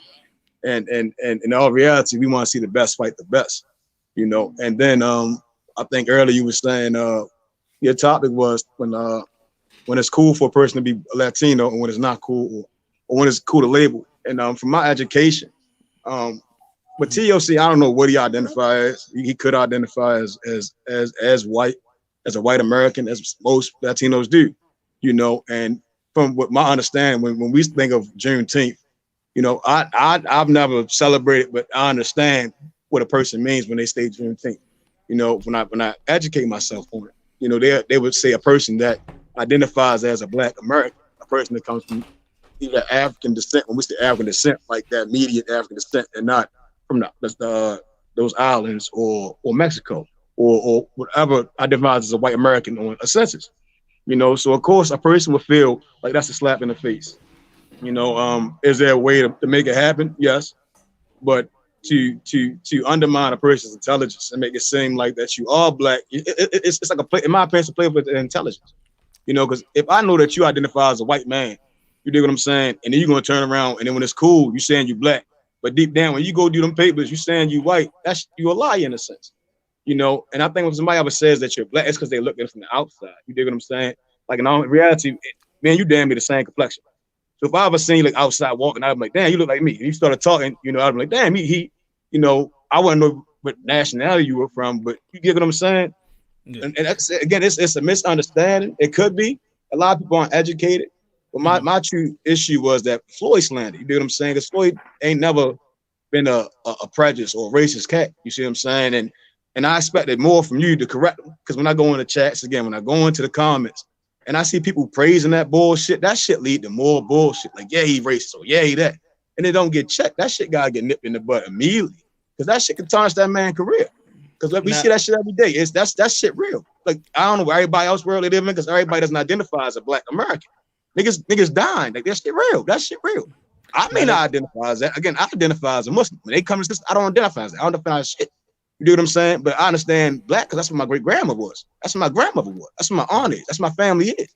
So I see the struggle. I've gone through the shit. But for a motherfucker to sit there and play with their intelligence and make it seem like that shit not real or it's unwanted, I can't think of the word right now, but when the motherfucker tried to undermine that shit, that's the problem. You know, because again, black people can't go nowhere. You do what I'm saying? That's a fact. There ain't no country to go to. You see what I'm saying? That shit has been destroyed years ago. And when motherfuckers say that shit is ignorance, you know. And it's when the person say Juneteenth, basically it's saying for black Americans, people that lost their heritage over the years, motherfuckers that don't even know who their great grandfather is. Everybody can't say that. I can't. Well, that's because I have in my ancestry, I have white in my ancestry. A lot of people don't even know that who they come from, where they go, or where they going. You know, so again, it's the education factor. See, some people they're more educated than others, and some they're just trying to find out. I don't think it's hate towards you, because again, when I look at you, you look damn near just like me. When I first, I think, damn, you know. Again, like I said, when I first heard about you, somebody was saying that you're a prejudice. When I came to check you out, I didn't get that.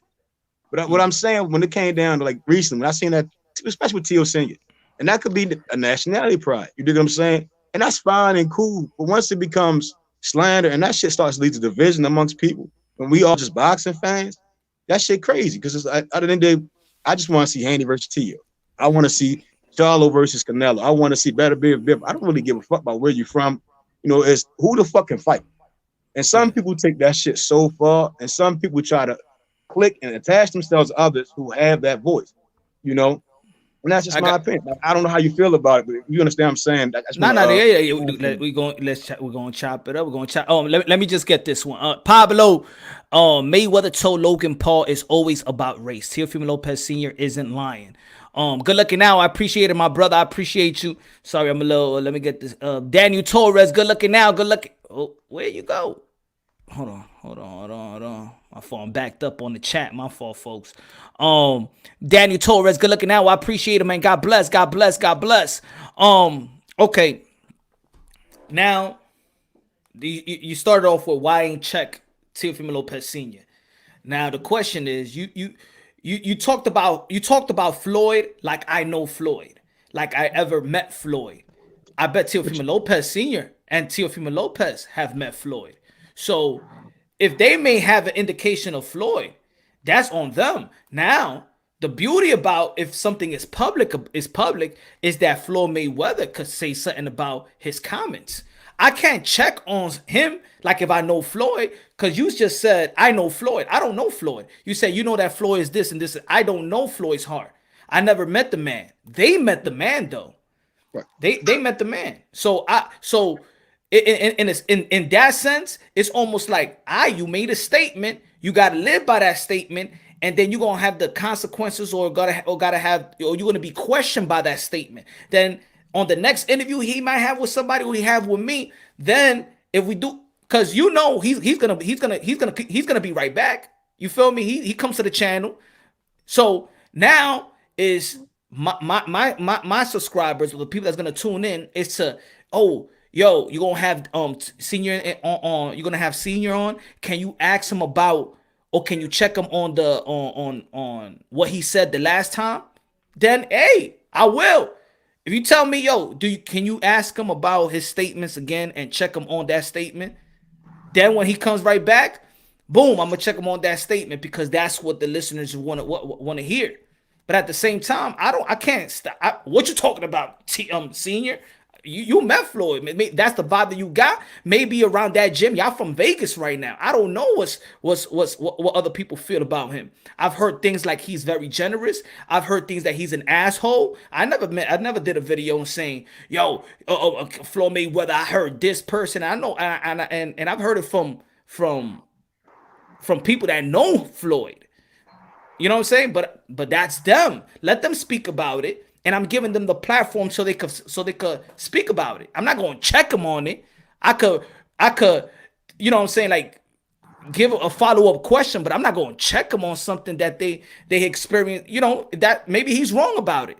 We don't know. You feel me? On the other part, you were saying that Teofimo Lopez, you don't know what he considered himself. You say he probably considered himself as white American. He said it even after the No, I'm good. Okay. You could damn, I lost my train of thought. What Teofimo identifies himself as. Yeah, you talked about Teofimo Lopez identifying himself as white American. Nah, he said he's Latino right after the Canelo Alvarez and the Eardrum fight. He said he's Latino. You know what I'm saying? But the good thing, but then he also in my interview a couple of days ago, I put the clip up on what he said. We all come from the motherland. Our bloodstreams lead to the same place. We all understand that. But also, just like you want me to check them, I'm checking the other people's that's not giving the props of Teofimo Lopez saying what he's saying. So you're saying you're trying to. I'm trying to tell you.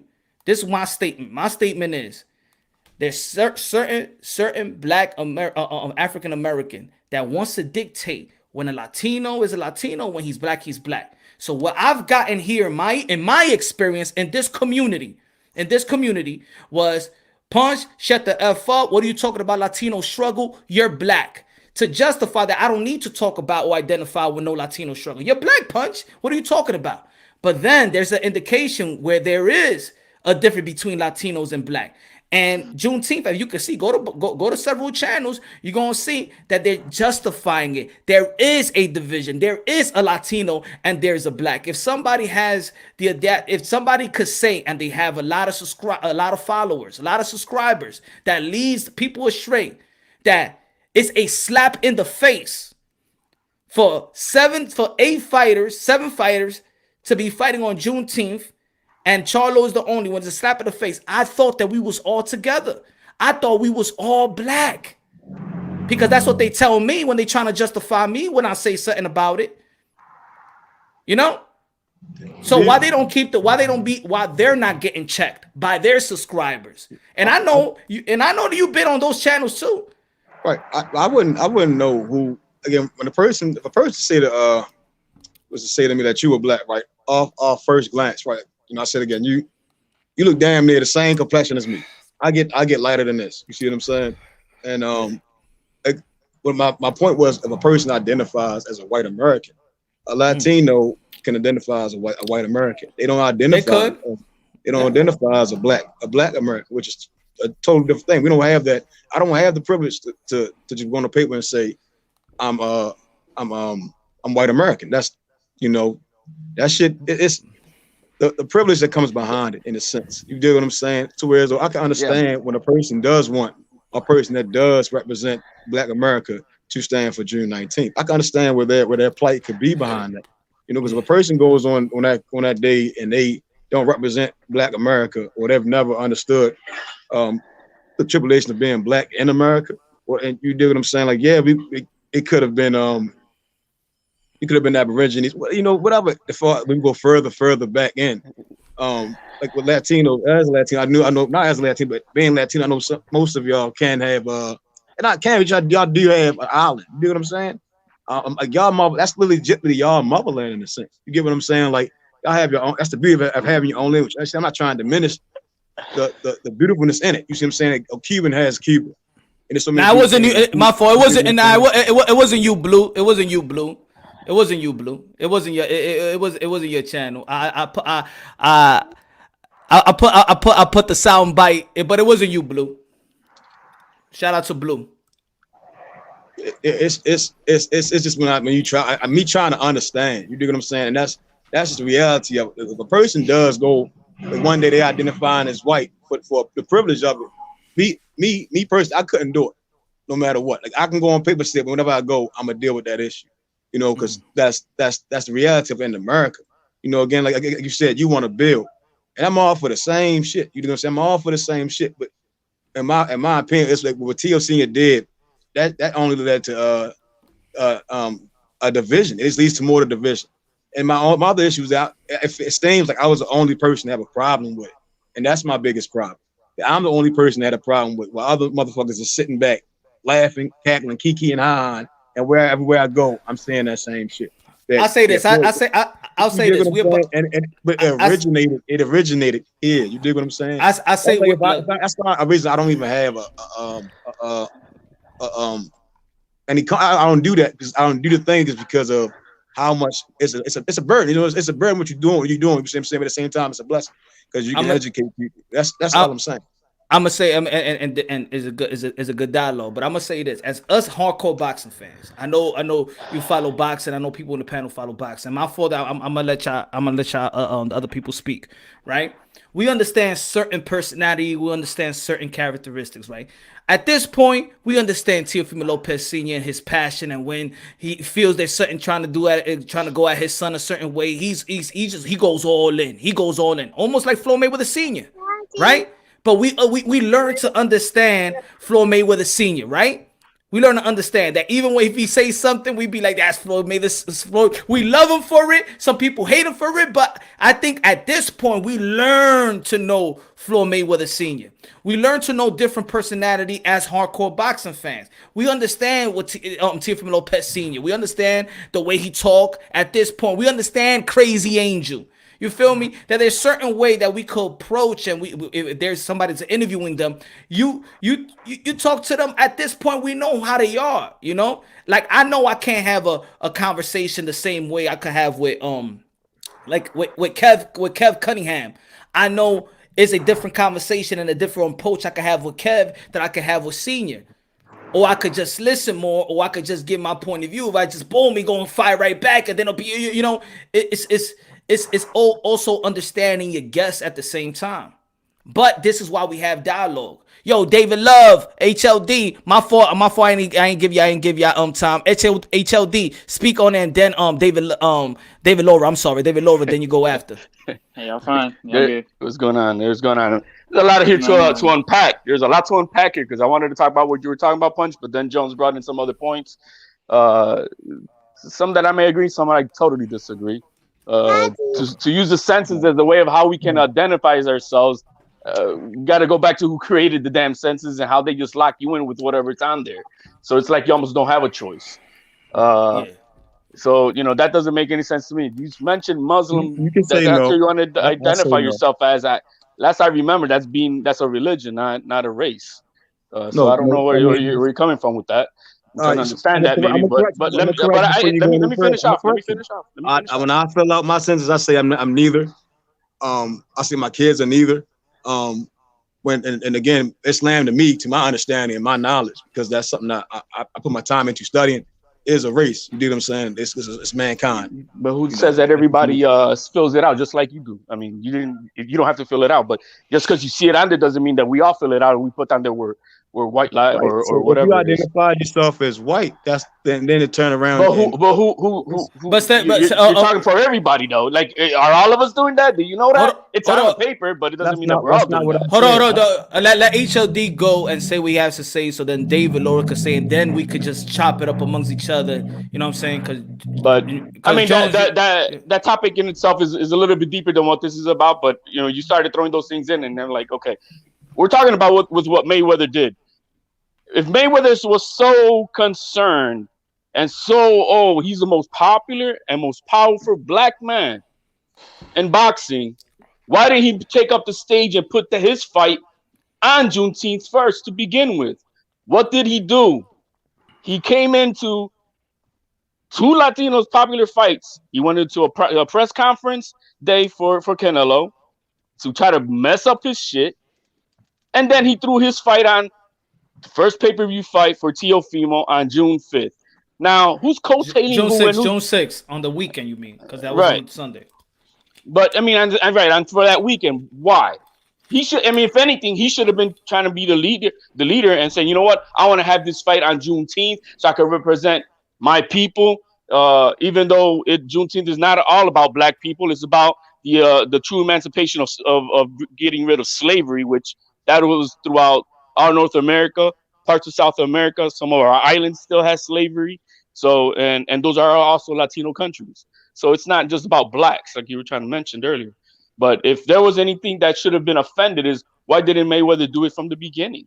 He should have done that. He should have made that day a blowout day. But how many times has he fought on Cinco de Mayo or in September on Mexican holidays? You know, you don't see the Mexicans talking shit about it or having a problem about it. So there shouldn't be a problem with Teofimo doing what he's doing. You know, it is what it is. And it's at the end of the day, you know, it's just business what they're doing. David was good. Talk to us. Hey, yeah, I agree with the HOD. Let's say hypothetically, if this was Canelo and not Teofimo, he already gets enough hate, right? Do you realize how much more hate he would get if hypothetically Canelo was fighting on that date instead of Teofimo? Yeah. It'd be national news, you know. I don't know if it's national news, probably national ytbc news.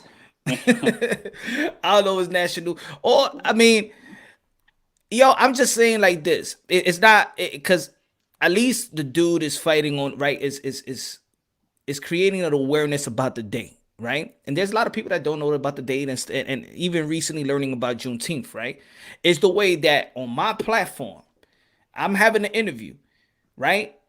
And if everybody else has a channel and everybody else watches everybody, because we all watch everybody. This is not, a lot of people like to fake the funk that we're not watching anybody, because it will be a disservice to your channel. It will be an irresponsibility of your channel if I was interviewing Deontay Wilder. If I was interviewing coming out of Wildverse, you think people are going to be like, I ain't going to watch the interview because Punch is interviewing him, so I'm not even going to watch it. No, we following the champions, we following the fighters. So why when I don't watch showbiz.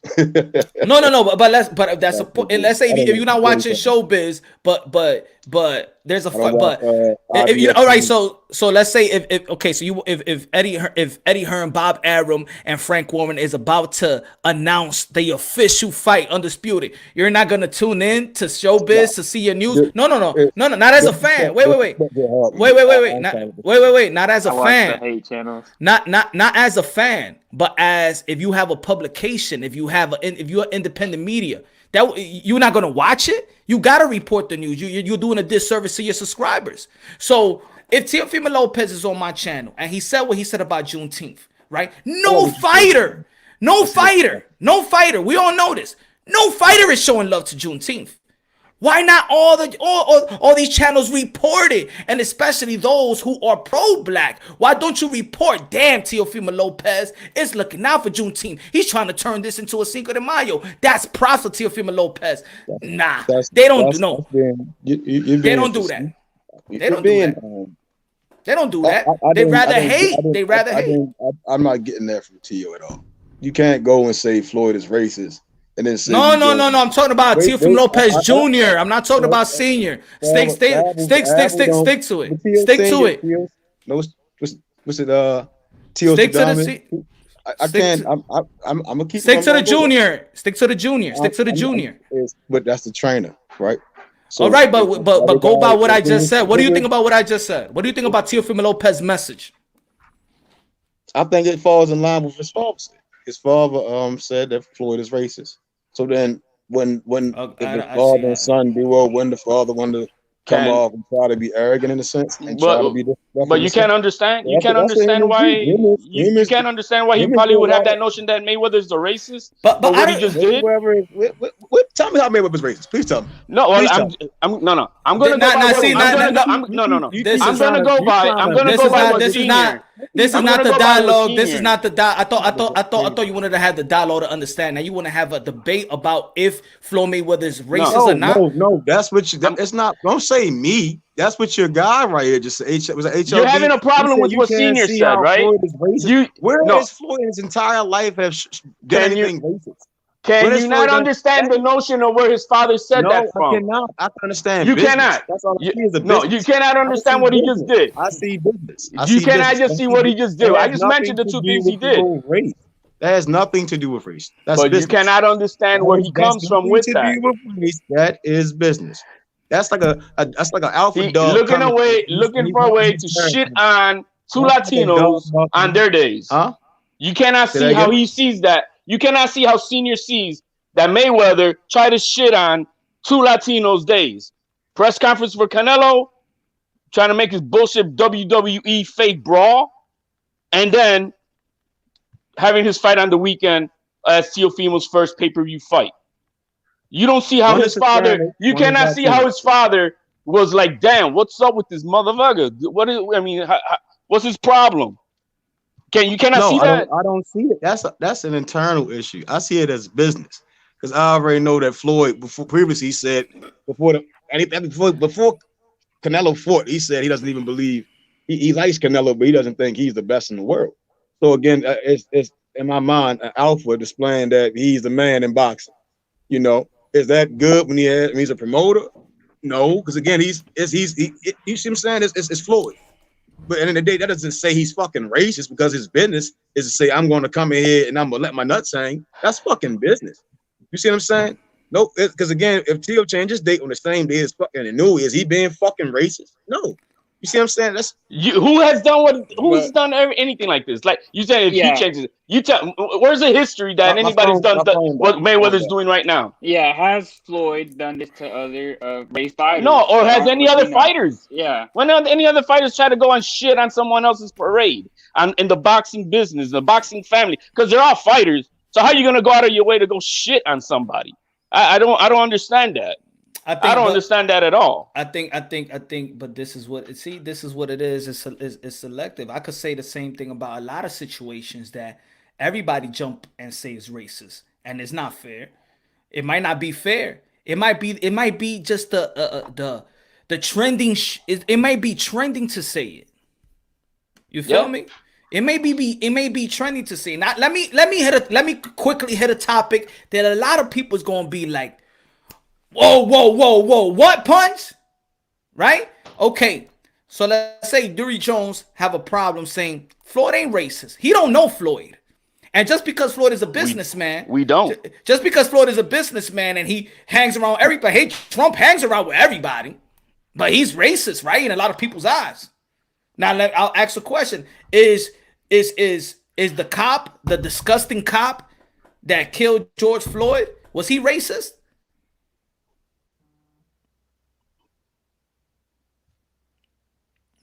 I'll ask the question to the chat. Is he racist? Most people would say yes. Why?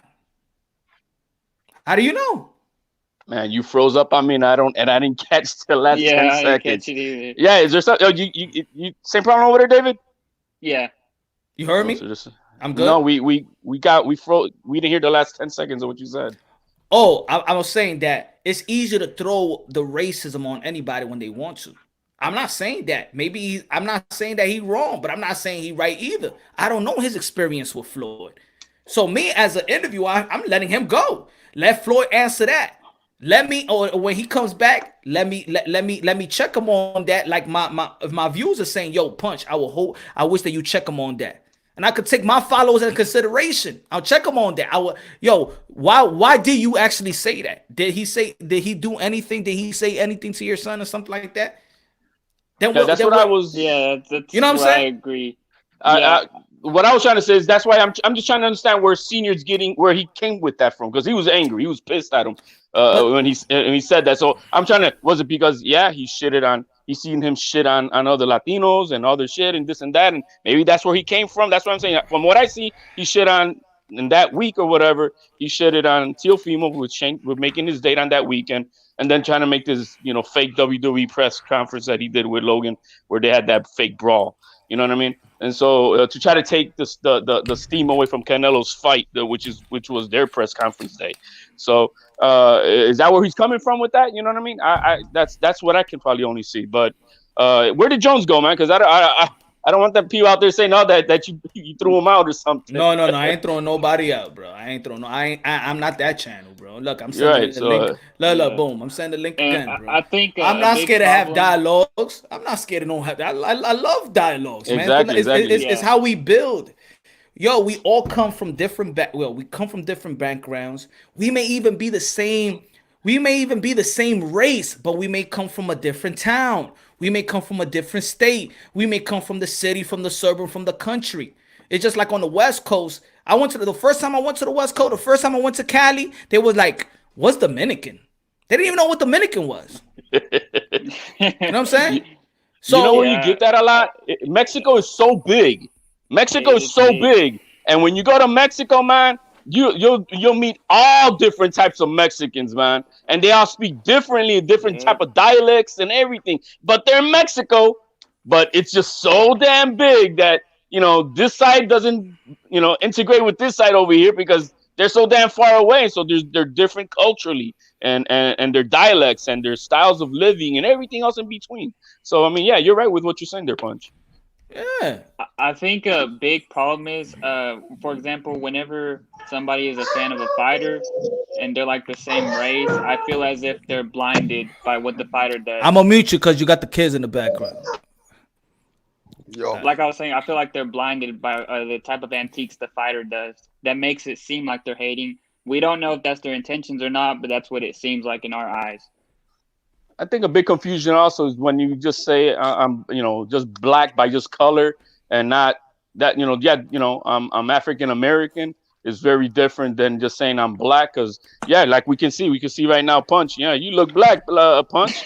You know what I mean? And if we're just gonna identify a race just by the color and not by from what they're actually all from, then it adds a confusion, because like people say, oh yeah, Punch looked black. Jones was just saying that. I thought he was black, and then he started speaking the way he was, and like, what the hell, right? But it's because we're identifying, being identified by just the color. But when you say I'm African American, right, that's what the heritage that you're coming from is from the enslavement that was brought here into this country. So that's a very different way of identifying yourself, where we can say, okay, we know what type of black you're talking about, and not like, wait, Punch can say he's black, but he's not African American black, he's Latino black. So. Hey, yo, let me get rap star, boxing knowledge. What's good, my brother? Speak up. What you feel? How you doing, mate? I'm just learning about this Juneteenth situation. I kind of have educated myself since Teofimo Lopez has announced it. Teofimo Lopez has made. So you needed Teofimo Lopez to educate you about Juneteenth. You see what the power. You see what the power of platform does. Yeah, so everybody in England didn't really know, in the boxing guys that I speak to, they didn't know what Juneteenth was until Teofimo Lopez started telling everybody about Juneteenth. People in England have started speaking about it, Punch, because we didn't have anybody else representing that situation, right? Oh my God! Of course, it wasn't Mayweather who taught him. I mean, at the same time, right? That's helped the situation and the cause. You digging a hole, bro. I'm gonna get to Can I just say this, bro? There has been people from other races. There has been people from other cultures who have represented other cultures in the past. it shouldn't just be, that you are not happy that Teofimo Lopez is representing the Black Americans in or whatever the cause is.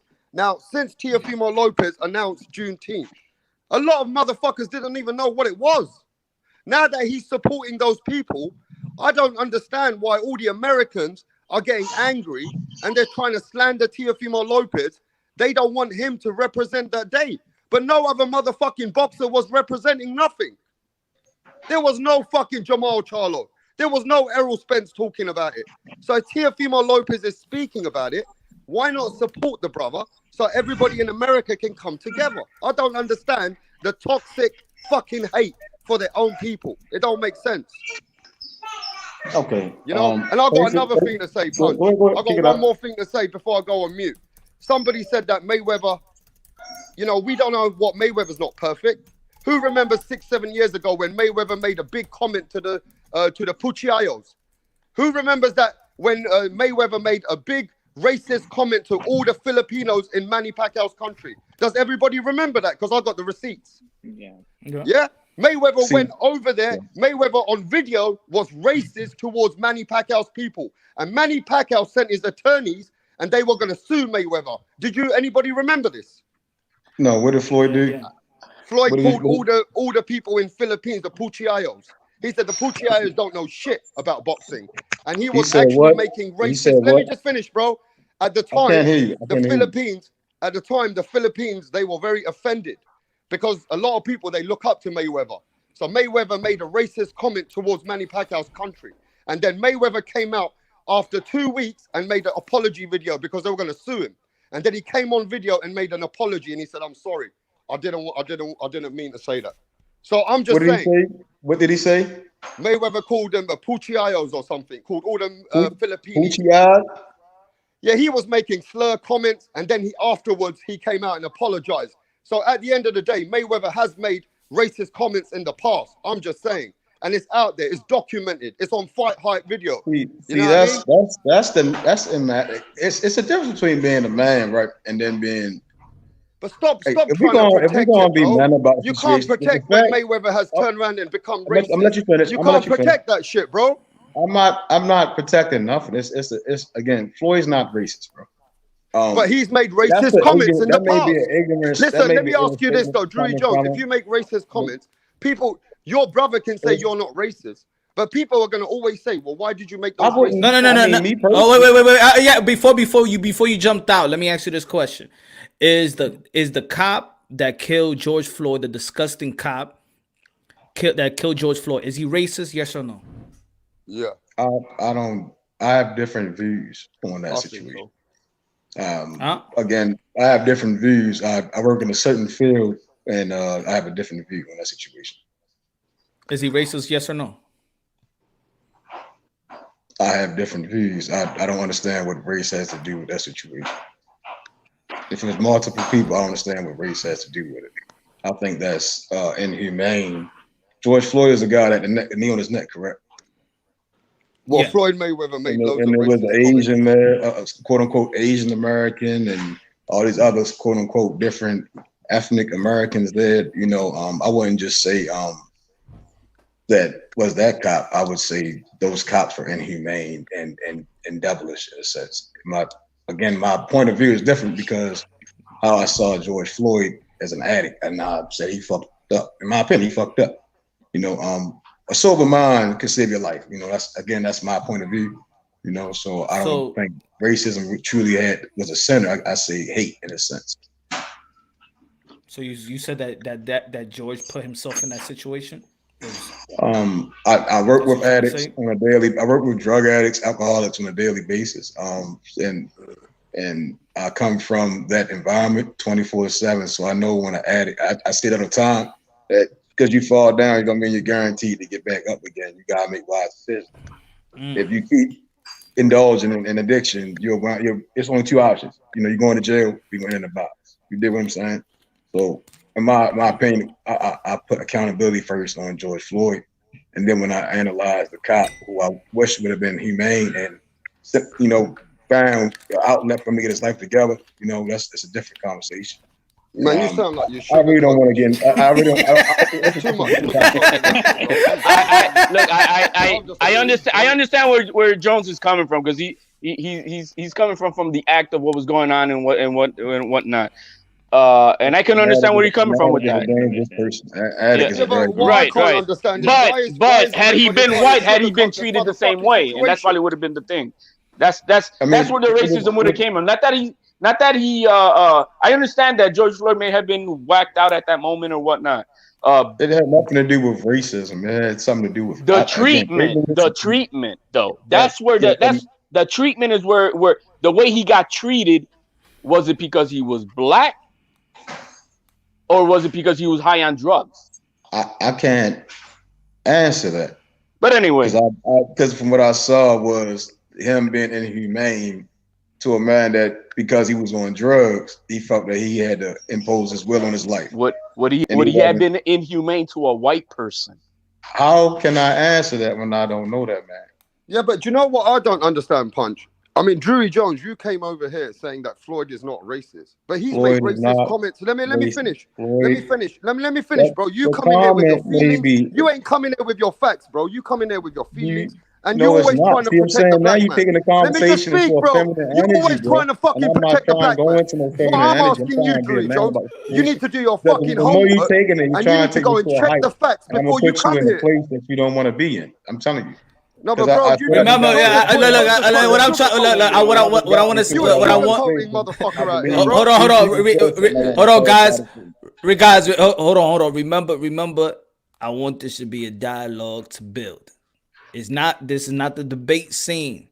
I mean, you could go at each other, but make sure that we're going on the up. That we're going on the up. That we're going to really understand each other. If you're open to understand each other, jump on the panel. If you're here to justify and not even try to understand, like it's here to educate and be educated, enlighten and be enlightened. I'm gonna take what Jones is saying, HLD, Laura, Rapstar, whoever jump on the panel. But it's to understand each other, even though that you could completely not understand. But just my point of this is that we're gonna create a solution, and it's to build. It's to build. Punch, my thing is this. I'm a big Floyd Mayweather. Hold on, Rapstar. Can I just finish, Punch? Let me just say this. Let Rapstar finish, then Jones go, and then Laura hasn't said a lot of things, so let him have the floor after. Yeah, so Punch, I'm a big Floyd Mayweather fan. But he has made racist comments before. He has came out on TV and said, I'm sorry for being racist. When the fucking, he's got racist tendencies. At the end of the day, you can say what you want. At the end of the day, Floyd Mayweather has been very hateful and has got, has put it out there. That's not how racism works. So what I want to say is, Punch. That's not how racism works. It seems like when Floyd Mayweather does something like that, it's okay for Drury Jones. But if somebody else is trying to just keep it real, it's not okay. I want to know why you're protecting Floyd Mayweather racist tendencies. That's what I want to know. So again, can I ask you a question? Navet? Right here. Yeah. Well, what's your definition of racism? Like just to again, dude. So I would have to go into an explanation first because I'm different and my beliefs are different. I honestly do not believe in race at all. I believe in one human race. That's my beliefs. But because I live in America, Floyd Mayweather get a free pass. Well, what is racism to you? That's the question. I mean, you're dancing around the question, man. Please shut the hell up. Again, I don't believe in my personal beliefs. I don't believe in racism. But because I live in America and it's the country I got to live in, I understand that that's the system they work with. So when a person says racism, my job is to educate myself. What do they mean? You're not born understanding that shit. You see what I'm saying? So that stuff, so whenever a person says racism, my understanding is an act of hate more so. And it's like, I don't think it's curable in a sense. I think in my eyes, racism. Okay, we didn't ask if it could be cured. And it's an act. You dig what I'm saying? So you said there is racism because it cannot be cured. So then what is racism to you? I don't believe in it. But I said, but it can be cured. I think people that practice that type shit, even though I don't believe it's real, like racist, like multiple, there can't be multiple races if we all come from the same. You understand? But there is. We're not talking about if we're all from the same place and whatnot. It's just can people be inhumane, indifferent, biased, trifling against other people that don't look like themselves? I believe prejudice is something. I believe you can be hateful. You can be many different things, but I don't believe you can be racist because for you. So you cannot be prejudiced. You can't be racist or discrimination against others, or be antagonistic against others. I mean, because they don't look like you, or they're not from where you're from. I mean, again, you can be prejudiced. See what I'm saying? A person can be prejudiced. I don't believe that's what it falls under. That makes no sense. I believe that's terrible. I think education can cure racism is the head of the word, and then everything underneath it would be prejudice, discrimination. Because that's scientifically there is no proof that there are multiple human races. Oh man, so I guess you believe the world is flat too. No, I mean, are you a flat earther too, you man? You can prove to me that there's multiple human races. Then I study this shit, bro. I study it. Let me ask Drew Jones a question. I'm a religious man. We're not. Adam and Eve, so I don't know. We're not gonna have an intellectual dialogue here. So don't take it there. Don't ask me no dumbass question. You don't want to. Dumbass questions, bro. You're the one who's sounding like you're from 5th grade with no education. You're projecting your insecurities, and I'm projecting this. So did you just learn that today? Did you just learn that word today? Somebody said, well, through Teofimo Senior, Teofimo Junior, whoever it was, now you're just learning about Juneteenth.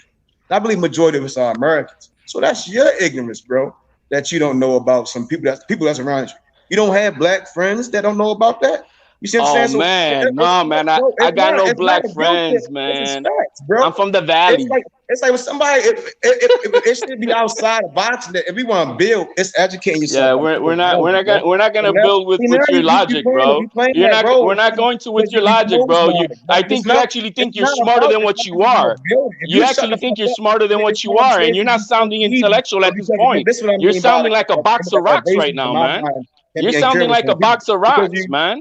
No, because you keep talking like a woman, bro. No, man, I can fucking hear your head rattling with your box of rocks, bro. You see, everybody else is listening, right? You the only one to be in debate, which is why I can't even kick the whole thought out. Because you're making up shit. You're not even. You can't even answer a direct question. Laura asked you a direct question, and you're trying to act like you got a PhD in a different way of explaining things. Get out of here, man. That's not fucking. See, again, you confuse me for a lot of other. Because of how I look. That might be you, bro. Oh, because who's now got the insecurities? Who's now talking about insecurities? Look at that. Look what you just said. Because you're insecure. So now you're gonna use the race card. No, bro, I'm not. You just use the race card because of how you look. I'm very open-minded, bro. I'm still entertaining you at this point, bro. Come on, man. I'm trying to give you that moment to talk. But again, you said some shit earlier. You just said that racism doesn't exist. Can I just say this before I go on? I want to say this. I'm sorry. He's cutting me off. Hold on, folks. Hold on. Drew, hold on. Drew, good looking out. What's good, official? Drew, race is a social construct that HLD don't get. Yes. If you even take a book, don't hurt nobody, bro. It's been multiple times that multiple people went to challenge that it's a theory, bro. It's really a theory. It's not a fact, bro. It's a theory. It's not a theory. It's like a black swan. You cannot prove that shit, bro. Yeah, because slavery wasn't racism, man. Slavery wasn't racism. Again, and in my opinion, words it was hate. You know, because slavery is not a bad thing. How you treat a slave is different. You see what I'm saying? The man just said slavery is not a bad thing. All through monotheism, there's been slavery, right? I don't want to go in there because I want to. Oh man, dude, do you really want your name out there saying that slavery could have been a good thing, bro? It shouldn't have been just Tio that made people want to learn about African Americans, bro. That's the problem. But then it's like, and that's when you said that shit, that just hit me. It just kind of proved what I was saying, that people are ignorant and there's a barrier between language. There's really a barrier between the people. I said that earlier when I first came on. It's a big barrier, bro. Hold on, guys. Hold on. I want to go educate myself about the people I'm speaking to. Hold on, Jones. Rap star. I want to let the other fellas talk. Don't worry, I ain't going nowhere, man. I ain't going nowhere. We got time. Official. What's good? What's good? Talk about it. Cheers, brother. Like somebody got a feedback. Not me though. Hey, wait. Saturdays are for the boys. So listen. I'm hearing everybody talk right now, and everybody's talking about race. This is what the media wants you to talk about. It's what the media wants you to fight about. Stop fighting about it and start talking about it. You guys are talking, but not talking. You're arguing. Discuss it. Stop yelling at each other. Let one person talk and shut up. Let the other person talk, and then you shut up and listen. That's what you got to do. 2, racism exists. It's true. But the first slaves were the Irish. If you follow history, you know that the first slaves in America were Irish, then the African Americans. On top of that, Mayweather did a scumbag thing to my boy Teofimo, so I'm not happy with the dude, even though I love how he fights. But I wanted to come in because you guys were discussing race, and you guys are arguing and not listening to each other. Everybody's stating valid points, and others are getting offended or upset by it. Listen to each other, discuss. This is what Punch is trying to let you guys see. Listen to each other and stop arguing. Listen to what each other say, because you guys are stating valid points, and if you don't listen, you let your feelings carry you out. This whole thing's pointless. Yeah. Good looking out. Very true. Hold on. Good looking out. Every empire in human existence has slavery. Exactly. That's facts. So as empires have been built, clearly history is not studied here. It's selective. It's selective. I believe in here selective. Like when I went to Europe, I learned it was like a whole different. I learned a whole different culture, a whole different world. They don't see people as race. They just see each other as different cultures. You know, there's more out there. There's more like a religious war. You know, there's still slavery till this day. But this is what I'm saying. In my experience, it's not about. It's my experience, Drury. In my experience, they'll be like, "Yo, why in America is always race? It's always a black and white. What is this? Why is always?" Y'all been to a lot of places, so in this country, media. The media controls the masses. Remember that. And in certain places, look, in certain places, certain personnels, like, and I said it early on the intro, like even Jamaican, you'd be like, he black, but I'm Jamaican, or African, I'm African, but you black, no, I'm African. You know what I'm saying? Some people don't want you to say that they're black. They want you to say African. They want you to say what they want to identify with. You tell an Italian, "Hey, white boy, I'm an Italian." No, you white, I'm an Italian. You understand what I'm saying? Some people there's people out there that want to dictate what others identify with, and then that's a form of disrespect as well. So to be like, come on, man, but you black. No, yo, I'm Latino. You black anyway. No, what you my father, you God, you tell me what I am. I mean, yep, that's facts. People gotta respect each other more than that, man. A lot of people's not humble. Hold on, let me get this, y'all. Reyes, that boy says slavery isn't a bad thing. Isn't a bad thing. It's not. It wasn't. It was never. Hold on. You got a feedback, Drury. You got a feedback. Can you hear me? I hear you. You got a super chat, right? Yeah. Drew, nobody is listening to understand, but to respond exactly. What was I going to say? That's a great point. I'm not here to argue. Like before I got on here, again, because my issue was from what another person said, and then my plight goes to how I thought that you should have handled the situation. Because I think, in my opinion, that would have showed that you were for building. Because again, it originated here. Okay, I respect that. You know what? I respect that. You trying to get what I'm saying?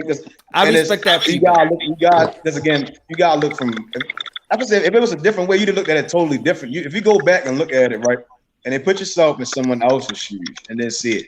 That's how I'm looking at it, you know, again, and it's just to try to bring boxing together in a sense. That's what you say you for, right? And in my opinion, that doesn't bring boxing together. It makes it divisive.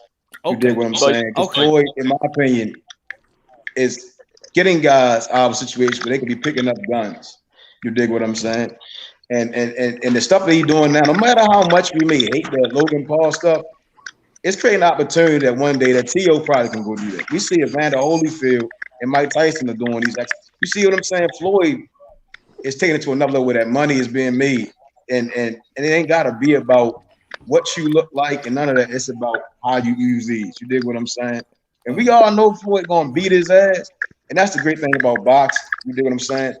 And I just didn't like that when what Teofimo Sr. said, when he said it.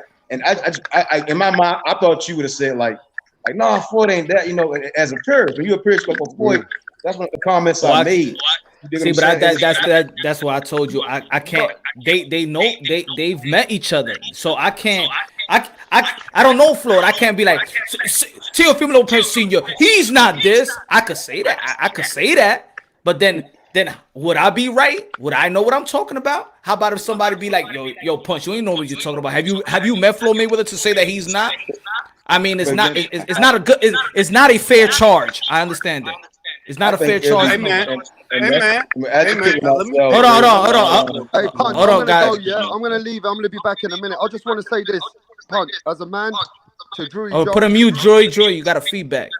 Hey, yo, I just want to say this as a man, yeah, that as Drew Jones now knows that Floyd Mayweather apologized for being racist.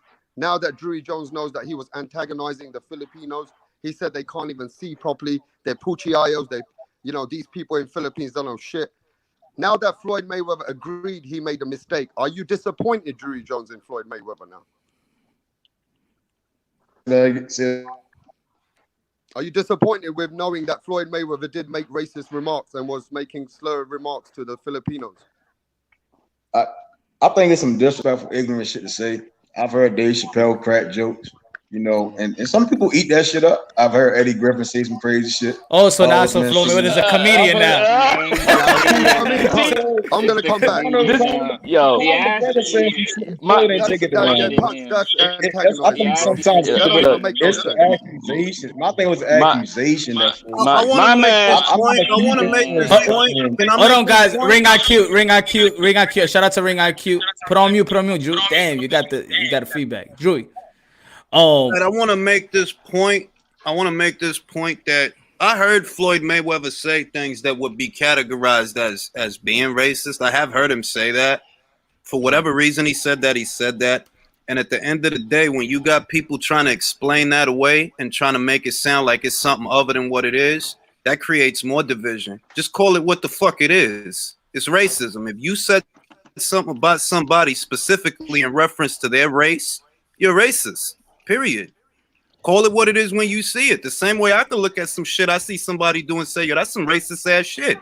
The problem is, it's a lot of cats that think that you supposed to give out passes for who could be racist and who can't be racist, when racism is racism, bro. And it's easy to characterize. If you have a demeanor, if you say things in a negative connotation about any specific group of people of a certain race, that's classified as racism. That's not subject to opinion. That's just a fact. So if I run around saying this, that, and the other about a whole race of people on a regular basis, that makes me a racist. I don't get to redefine it to accommodate my personal beliefs. A rose by any other name is still a rose. The same way that racism by any other name is still racism. So if you sitting around saying shit about people based on where they from or what they look like, man, that shit ain't subject to opinion. You a racist. I heard Floyd say shit that was racist plenty of times. I heard Broner say shit that was racist plenty of times. I heard other motherfuckers say shit that ain't Broner, that ain't Floyd, say racist shit plenty of times. And I'm going to call it what the fuck it is every time I see it. Like when I seen Kovalev, he tried to hype up, I think it was a Stevenson fight, by having his son wear a t-shirt of a monkey with boxing gloves. Oh, that's racist, bro. That's how I seen the shit. That's how I took it. That's racist, bro. The fuck you, like, what you trying to call Adonis, a monkey? That's some racist shit. No matter how you slice it. if Broner think it's cute, he look like a monkey, but that's my opinion. But still, he not dumb. But he not dumb. But he not dumb. He know how He knows what people he's take doing. that shit. He knows what he's doing. Now, hold up. Now, I ain't finished with my point. One at a time. Joey, one at a time, muted, because you got that feedback. Ahead of the Pacquiao fight, Broner said some shit about Manny Pacquiao and people eating dogs. Some old corny ass joke, because he a fucking cornball anyway, but he think he funny. He said some old shit about eating dogs and shit like that. And I'm like, yo, what if somebody sat up there saying something about what your group of people eat? How would you take that? And how would your people take that? How would they interpret that if somebody did to you what you doing to somebody else? I'm pretty sure motherfuckers wouldn't like it. So this idea that, oh, well, you could get a pass to say some shit like that. Nah, that's the problem. Ain't nobody getting passes out here. You could offend Spanish people the same way you could offend Asian people, the same way you could offend Caucasian people, European people. Everybody getting offended because some people think they got a pass to offend people, and you fucking don't. And until that changes, it's always going to be division. It's always going to be that way.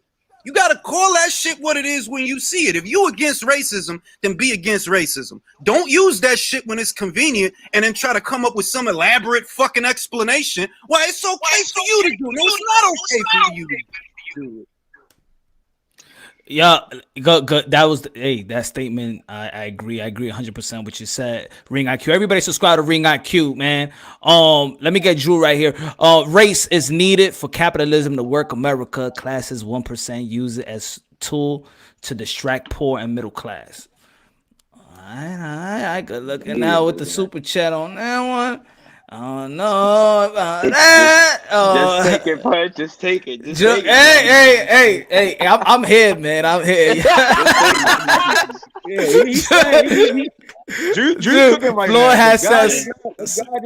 Floyd has said slurs about LGBTQ. Floyd's own son called him a coward. If it's real, Drew, can you do me a favor? Can you hop out and hop back in? Because maybe he's got the YouTube open at the same time and he's doing both things. You know? No, he got his phone and probably got a phone. He had a phone call before and then it's all effed up. Floyd's own son called him a coward for hitting his mom. Oh, there they go. That Floyd. What's wrong with that, man? So if you agree with that, you be honest. That's okay. Nah. You see what I mean? No, but you see what I'm saying? So this guy, I'm sorry. This what it is. My beef when I it's not even a beef because I wanted to have this dialogue because I've gotten heat coming towards me since December. I dropped the Latino or whatever and the black or whatever, but I was just coming from a place where we have camaraderie, but let's not act like we don't got this Latino races, black Latino, black and black colorism, all that shit. We do have that because I always say that boxing translates to life itself, right? Punch, so I want to say this: it's not blacks versus Latinos, bro. First, I gotta get this off my chest. It's not blacks versus Latinos. What it is insecure men versus secure men. That's all it is. Okay. Boxing is boxing, bro. Boxing is boxing. It ain't blacks versus Latinos. All literally my whole circle, all my best friends, guess what? They ain't Spanish, bro. And I ain't talking about no internet shit. I'm talking about in real motherfucking life. All right? That being said, it ain't blacks versus Latinos. It's insecure men that blame their problems on other shit versus secure men. Because motherfucker said, I seen a motherfucker on Twitter, right? And motherfuckers know I'm not a Canelo fan, dog. Like, I'm just giving him his props because I gotta give him his props. If I don't give him his props, then I'm a fucking hater. And I'm not racist, bro. You're racist, bro. You're racist against Mexicans, bro. Let me finish. I seen a motherfucker say that, yo, man, Canelo don't want to fight no black fighters. I'm like, what the fuck are you talking about, bro? He fucking fought Danny Jacobs. He fought Austin Trout when nobody wanted to fight Austin Trout. He fought Lara when nobody wanted to fight Lara. Everybody want to fight Floyd, so he don't count. Everybody want to fight Floyd for obvious reasons. But I'm like, yo, what I see is that you projecting when you say something like that, like, oh, he don't want to fight certain fighters. Nah, you just saying that because that's how you live. That's your worldview. You insecure. The reality is he has already fought the same kind of fighters that you keep telling yourself he's avoiding. You just want preferential treatment. And that ain't got nothing to do with boxing. That's you in your life. You want preferential treatment and you mad that you can't get it. So you channel that into boxing. If he already fought a fighter in Danny Jacobs, right? And let's talk some boxing real fast, right? Just real quick. Danny Jacobs got a better resume than Jermall Charlo. Danny Jacobs got a better resume than Demetrius Andre. Danny Jacobs gave Gennady Golovkin the second hardest fight of his career. Danny Jacobs knocked out Peter Quillen in one motherfucking round. He beat Sergio Mora 2 motherfucking times. He beat fucking cancer. He became the IBF champion. Needless to say, Danny Jacobs is more and has been more of a somebody than Charlo and Andre ever was. He always been more of a somebody. But that's not good enough for some people. Why? Because this specific individual, not everybody, because everybody don't think the same. This specific individual wants preferential treatment. And this is going to hurt. Don't say nothing. It's because those kind of people are fucking losers. The only ones you see thinking like that and living like that are fucking losers. You can't handle the truth. The fucker. I just had to have that one. Yeah, I like. Are you done? Are you done crying so I can teach you something about boxing? Hold on, Jones. Jones. Wait. There are other people on the panel. Hold on, Jones. Official, go, and then Dave, go. All right, so racism exists. Everybody in this whole panel has been racist at one point in their life. Whether it's been in the past, Dios libre, in the present, we've all been racist at a certain point. It doesn't mean we can't change. It doesn't mean we didn't change. Yo no soy racista, ¿oíste? Deja de estar hablando mentira. No me acusa, ¿oíste? No me des esa vaina. Oye, de esa mierda, yo soy un santo. Está hablando mentira. No, soy hijo de Dios. Y fuera, espera. No. Nadie es santo. No hay y fuera esa fue. Di que soy racista, mira muchachos. No. Nobody here. I'm just saying, at a certain point in life, we have handled a situation that was in a certain way considered racist. Everybody. This is why I say you can't say everybody. You can't. You can't say. Okay. So I can't say everybody. So you say everyone across the world hates someone because of how they look. And I agree with the ring. I think that's just insecurities right there. Some people. No. What about what Senior said? How about we go back to what to start it up? What Senior said was that he said that Mayweather was racist, because we're gonna get into a whole physiological social topic here, and I don't know if that's where we're going. Just let me finish with my point. Right. So at a certain point, we have either stereotypical or I'm not saying like so. Everything the media has been feeding people is once you're racist, you're racist forever. No, you're not. At a certain point, you have done something that might be considered racist. And I'm not talking about whether it be a situation where you didn't understand a culture and you acted a certain way because you live in America, and America has every single culture, especially in New York where I'm from, and you have every single culture here. And then at a certain point you're like, oh my God, no, that doesn't mean you were racist. It just means you didn't understand or you didn't know. You were ignorant at that moment, which is racism. Racism is ignorance. So it could just be ignorant instead of racism. No, te voy a decir algo. Esas son gente que son pendejas, que they're not good at anything. They don't fucking know how to do anything. They don't know how to win anything, and they take out their weaknesses on an invisible enemy. Nah, dog. El moreno no es enemigo mío, tampoco el chino, tampoco el ruso. Those ain't my enemies.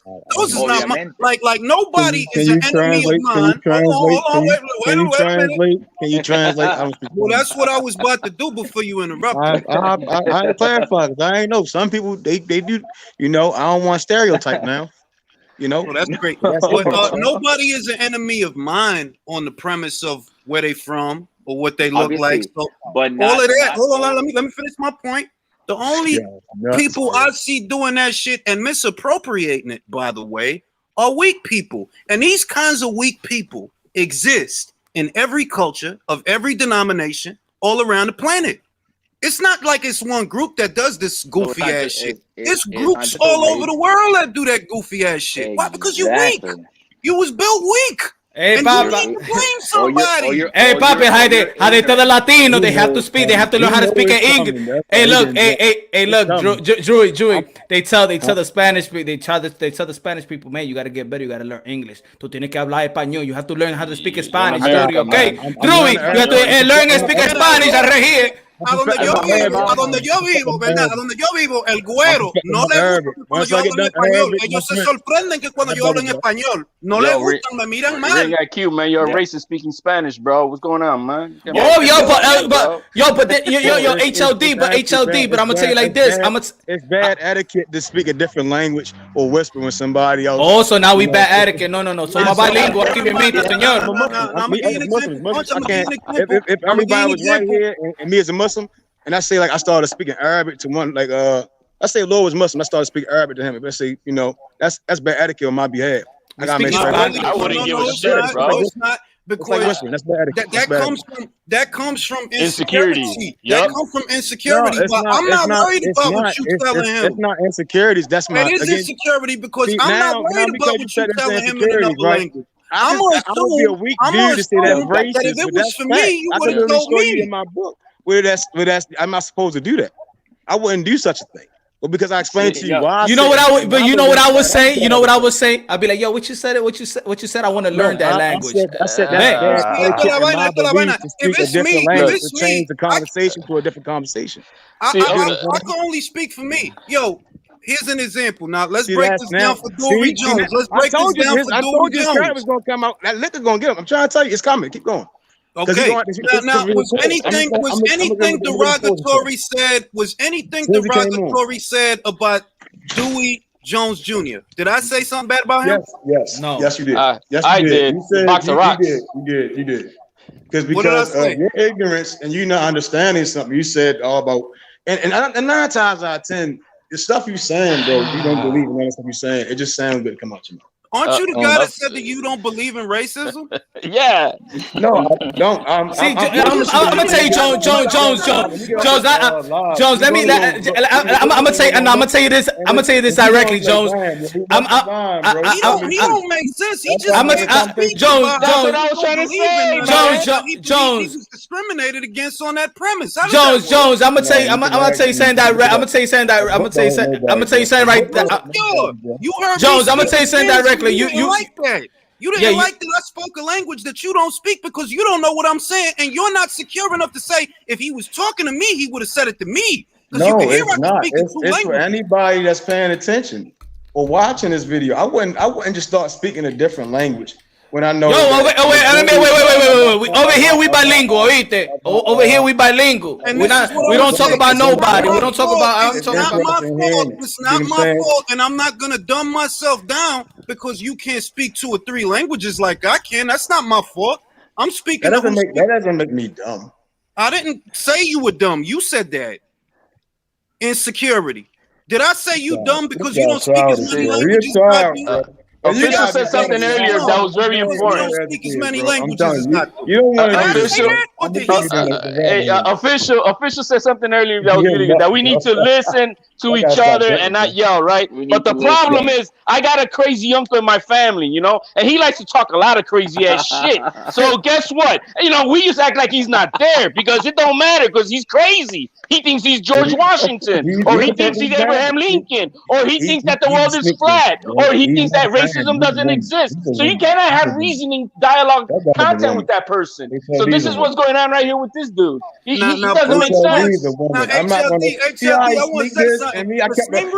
Jones, relax. I want to say this. The same reaction that Jones is having. The same reaction that Jones is having to me speaking Spanish is the same reaction that I be seeing white folks have here in the sticks where I live. It's the same reaction. They don't like it, and he don't like it. Jones, but you're not listening. Relax, Jones, relax, my brother. Relax. I can't hear nobody. I can't relax. And I'm telling you, when the live is done, you're gonna look back at the live, and then you're gonna remember the first thing I said to you. Deja el tío loco que hable. I promise you. Listen, between me and you're gonna look back over, and you're gonna listen to exactly what I said, and you're gonna look at everything else. You're like, dang, I promise you. I tell you this every time. All right, let me. Okay. Let me. First quick, because I explained to you before. Like, none of these guys have nothing to do with the conversation I'm talking about. Only one or two persons on here have been attentive to the conversation. Several others, they've been sneak dissing, especially HLD. He's a bitch. Let him. And that's it. Again, see, there's no disrespect. You see that? You see, Joe. And instead of coming with education, instead of him saying, "Well, I don't know," I'm here to build. See, now you calling another man a bitch. Nobody call nobody out there. Nobody cursing at nobody. That's that insecurity, man. Nobody. Yo, Jones. Even if people disagree, nobody call nobody a bitch out here. He called me a bitch. Are we going to the beach? I don't really care what the I told you this is about a dialogue to uplift, but once you call another man, once you call another man a bitch or a pussy, how's he gonna respect you to build? And the person in the chat says your chat. You know, I done told you about your chat. Don't do that. It's not good. Yo, bro, the chat is the chat. Okay, this is what it is. You came over here and tell me how I'm supposed to check Teofimo Lopez Sr. Now you telling me what I gotta check about my chat. My brother, stay in you in the panel right now. You shouldn't even be looking at the chat. You in the panel right now. You just mentioned the chat. I came back and I saw the chat. Yeah, I seen what people said. All right, so you go to everybody else's channel and be like, yo, the chat is this, the chat is that. There's other chats out there that be talking shit about me that you vouch for me. Matter of fact, you was in a caca. Yo, Jury, this is you. So okay, you talking about the chat. So I should be mad at this chat. Hold on, Jury. You know what I'm about to pull up. I think it's an excuse to say that I can't control my chat. I'm not saying certain people control that chat. All right. I think that's an excuse. This is you, Jury, on another chat. Yes. That same troll was on Barbershop Channel. Them guys done. I was a troll. You was calling me a troll. Yes. A troll on what? You went into your rant about Ahi TV, right? Which means my brother. Which means my brother. Correction, Akaka TV. You see how you expose yourself right there. You see that? I see everything. Because I came to you about the situation. I'm not. No. I can't. No. I did a live show and you just appeared. You just appeared. Oh man. You just appeared. That's again. I came to you. I sent you an email and hit you up, bro. That's the difference. Your daddy Akaka TV sent you here. Don't sit there, man. I'm not going to stand. No, he sent me about his daddy Akaka TV sent him here. Espera, que no se puede hablar en español. I said I came from the barbershop chat and I came from Ahi's chat. And a person that was in your chat, I don't see them today. They might have changed their name by now. They went on there saying some prejudiced, hateful things, right? And then I said, damn, this guy never been here before. And I'm saying, why are you going to their platform with the hateful energy? If your issue was with just Ahi TV, you see what I'm saying? No wonder the chat was smelling like Akaka TV. The origin comes from somewhere. You see what I'm saying? And if you see for growth and you're for the betterment, I came to you because I believe you're a man of your word, right? So I'm putting you in the respected area. You see what I'm saying? I respect you. Yo, man, where's the check out, man? I'm talking. I said I put you in that respect. I respect you. You know, but again, the origin came from here. If the guy's in your chat, and again, he got that much arrogance. You're starting, bro. Why you nervous? Saying that the hateful things he said, and this person gotta die, and I'm a rape, all this crazy stuff, and then I see him just lingering around in your chat comfortably. You do what I'm saying? It's hard. Matter of fact, Jones, hold on, Jones, because Jones, relax. Jones, relax. Jones, hold on. Etiquette, man. Etiquette, bro. All right, Jones. All right. Oh my God, Jones. Hold on. All right. A person can relate to me because Ring, you run a channel. So you telling guys that run their channel, if a dude in the chat goes to another channel It's like, yo, I got 3 kids, my brother. I can't look at. Yo, I got 3 kids, bro. Yo, I'm not responsible for people in the chat like that and go to somebody else's channel, bro. What do you mean? What are you talking about, bro? So I'm responsible. I'm responsible for people I don't know. You can't outstick a sticker, man. Hated it. Damn, you just giving me too much responsibility. Yo, that's too much responsibility right there. You responsible for all 29,000 of your subscribers. Responsible, my God. Don't go around. You don't want to go that far, HLB. So I'm responsible for all this. I'm responsible for everything, bro. Even when they go to yo, you hear this shit? I'm responsible even if they go to another channel. Yo, you bugging, bro. No. I think Hey, Punch! I didn't know you. Punch! I didn't know you was the FCC too. You're responsible for all this. You the FCC now? Yo, that's crazy, bro. I never heard that. Yo, Ring. Yo, if your subscriber come to my channel talking greasy, it's on you, bro. Sí, eso es culpa tuya, man. Sí, eso es culpa tuya, bro. All I'm saying is, don't be crying. El tío loco hablando, ya lo dije. You can't be having lives crying about anything when you go and stir up bullshit, bro. That's all I'm saying. So if you don't believe in racism, how can you be offended when Senior said that Mayweather's a racist? Faggot ass up, if it doesn't exist. All right, Jones. Look, you call the dude a bitch. I'm here to build. You call a faggot ass. Ain't nobody cursing at nobody here, bro. Ain't nobody cursing at nobody here, bro.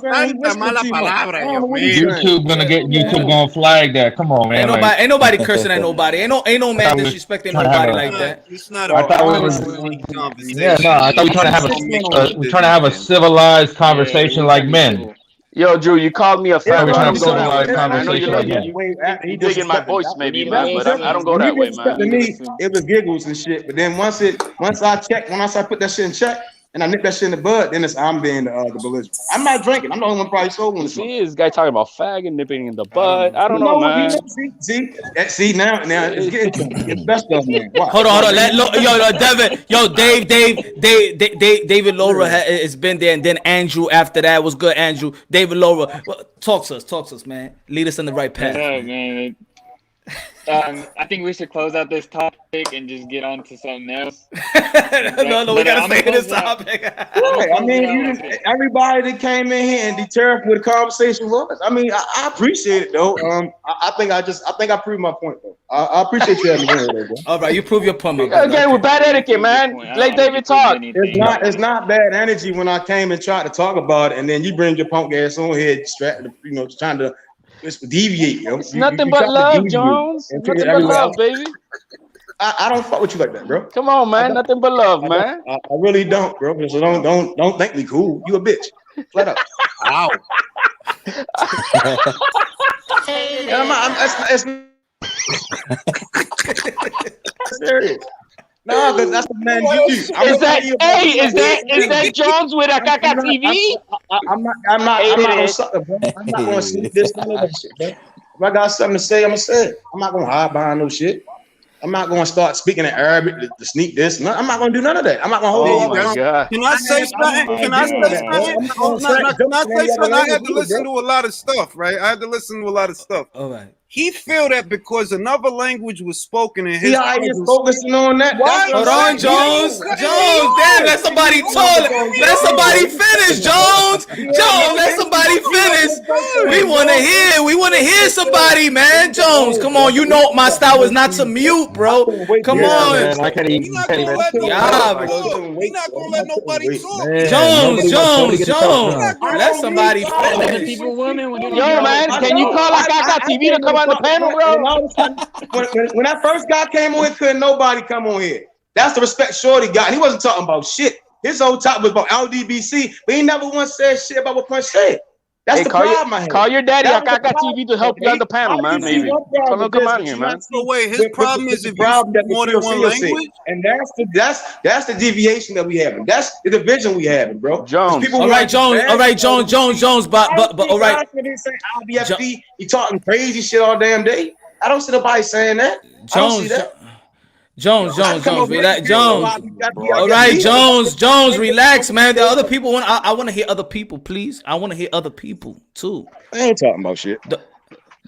I want to hear. Just don't cut the people off when they say something right quick. Just let me. We want to hear, man. The chat. The people want to hear other people, my brother. I ain't going nowhere. I'm not going nowhere. The man is super insecure at the moment. He needs daddy's help. Tell him to invite Akaka TV to come on the panel, man. Tell him to get his best friend, whatever it is. He likes to use swag. Maybe it's his boyfriend or whatever. But have him call Akaka TV. Hey, tell him to get on the panel and help him out. We would love that. Come on, go ahead. Call your daddy, bro. Oh shit! Oh man! You done? Are you done? You know who fixed this whole debate is Art Man Boxing. He'll set it straight. Yo, hold on. Yo, Dave, y'all cut David off, man. Y'all cutting Dave, bro. Yo, Dave, speak up, my brother. Speak up. I want to hear you, my brother. All right, so I just hope everybody understands, whether it's Jones or Ring IQ, everybody. We have to be united together, man. We ain't gotta continue this bullshit. We just gotta come together, let's just talk something else, some boxing or whatever, See, Dave don't like the chaos, man. See, nah, Dave is man. on the right path. Well, that's Generation Z. They're like that. That's good. Andrew, talk to me, my brother. It's just what I'm noticing is just indicative of what's the status of like men in America. We can't seem to just talk civilized and upright and righteous without hearing another man out before you take a personal offense, without listening to understand him. You know what I mean? Mm-hmm. Everyone's bringing up race and all that shit when we really don't. We gotta really grasp like what's going on, especially in boxing. Boxing's tribal by nature. Every region, even before organized boxing, warrior culture had my warrior is better than your warrior, and this is the pride of our land. So that stuff that's at the ground root of what boxing is, of what combat is. So it's going to be very primal. It's going to be very prejudicial and racial. That's one of the things we love about this motherfucking sport. Like, you love to know, like, oh, when a Mexican guy's coming in, he's going to throw putazos. He's going to go to war. When a brother's coming in, okay, he's going to be a little slick, but has he got balls like Hagler? Is he going to go toe-to-toe like Hearns? You know what I mean? But it gets so contentious because of, like, what Nivek was saying in terms of, like, the propaganda of what we get fed, that men overtly emotional like women when it comes to having their motherfucking fantasy in their fighter, and when they see their fighter take a fall, when they see their fighter doing some fuck shit, like, especially and what you notice about black hold on Andrew they won't attack him when he says it's cutting off. Is it I'm the only one that's listening to it? No, he's cutting up momentarily. Yeah. You cut. Did you hear anybody hear me? Yeah, you cutting off real bad. Where did it cut off at? I mean, I can hear him. No, yeah, you just come in and out. It sputters. There you go. Yeah. There you go. I don't want Jones to get offended, thinking you're speaking another language. Diablo, HOD que después va a comenzar a hablar. Aquí no se puede hablar en español, porque si no se puede hablar en español, yo me voy. Eso es racista. Damn. Oh shit. Eso es racista, Pons, y yo no aguantaba vaina esa. Yo no voy a aguantar esa vaina. Yo hablo 2 idiomas, 3 idiomas, 4 idiomas. Y si yo quiero hablar en español, it's my fucking God-given right. Y si me están diciendo que le molesta que yo estoy hablando en español, yo me voy porque eso es racista. No me joda. Tú sabes. You are in America, man. You better speak English. Tú sabes cuando la gente tan. You got a channel? Whoever just talking, what channel you got? Ring IQ? No, yo no tengo canal. I'm sorry, my friend. I don't have a channel. I am new to YouTube. See, I explained to him and I asked him nicely out of respect, right? See how he became disrespectful. See, that's the point I'm proving. I disrespect you by speaking my native language. I disrespect you by speaking my native language. I came out of my mother's vagina speaking Spanish. You turn the bitches is what I'm saying, bro. Don't cry about it. Don't sit there and push the narrative and then turn around and act like bitches about it, bro. Because when I sat there and I established something and another motherfucker crossed the line and the motherfucker doing that shit out of some feminine nature, don't you as a content creator be the first one to jump up there and be bitching and crying in the feminine energy, bro. When you condone the bullshit, bro. When you condone the bullshit, don't cry and play victim, bro. That's all I'm getting at, bro. When you got people in your chat going somewhere doing nut shit, don't complain about somebody else. Don't do that shit weak, bro. That's true. It's true. That's the majority. People that I'm gonna say, yo, and I'm gonna end it right here. People that it's true. People that play victim is weak. I'm gonna build it up, and the wall's gonna close, and it's gonna fall right back down. I'm gonna break it down for you. I established everything before I came in here, but I was gonna say, motherfuckers fell in line and shit, wanted to be terrified from the conversation. They want to spend their thoughts into my thoughts. That's not how shit work, my nigga. It don't work like that. I don't give a fuck what you talking about. But you're not logical, I man. Nobody was talking about. That means you're not listening. Had nothing to do with the topic, bro.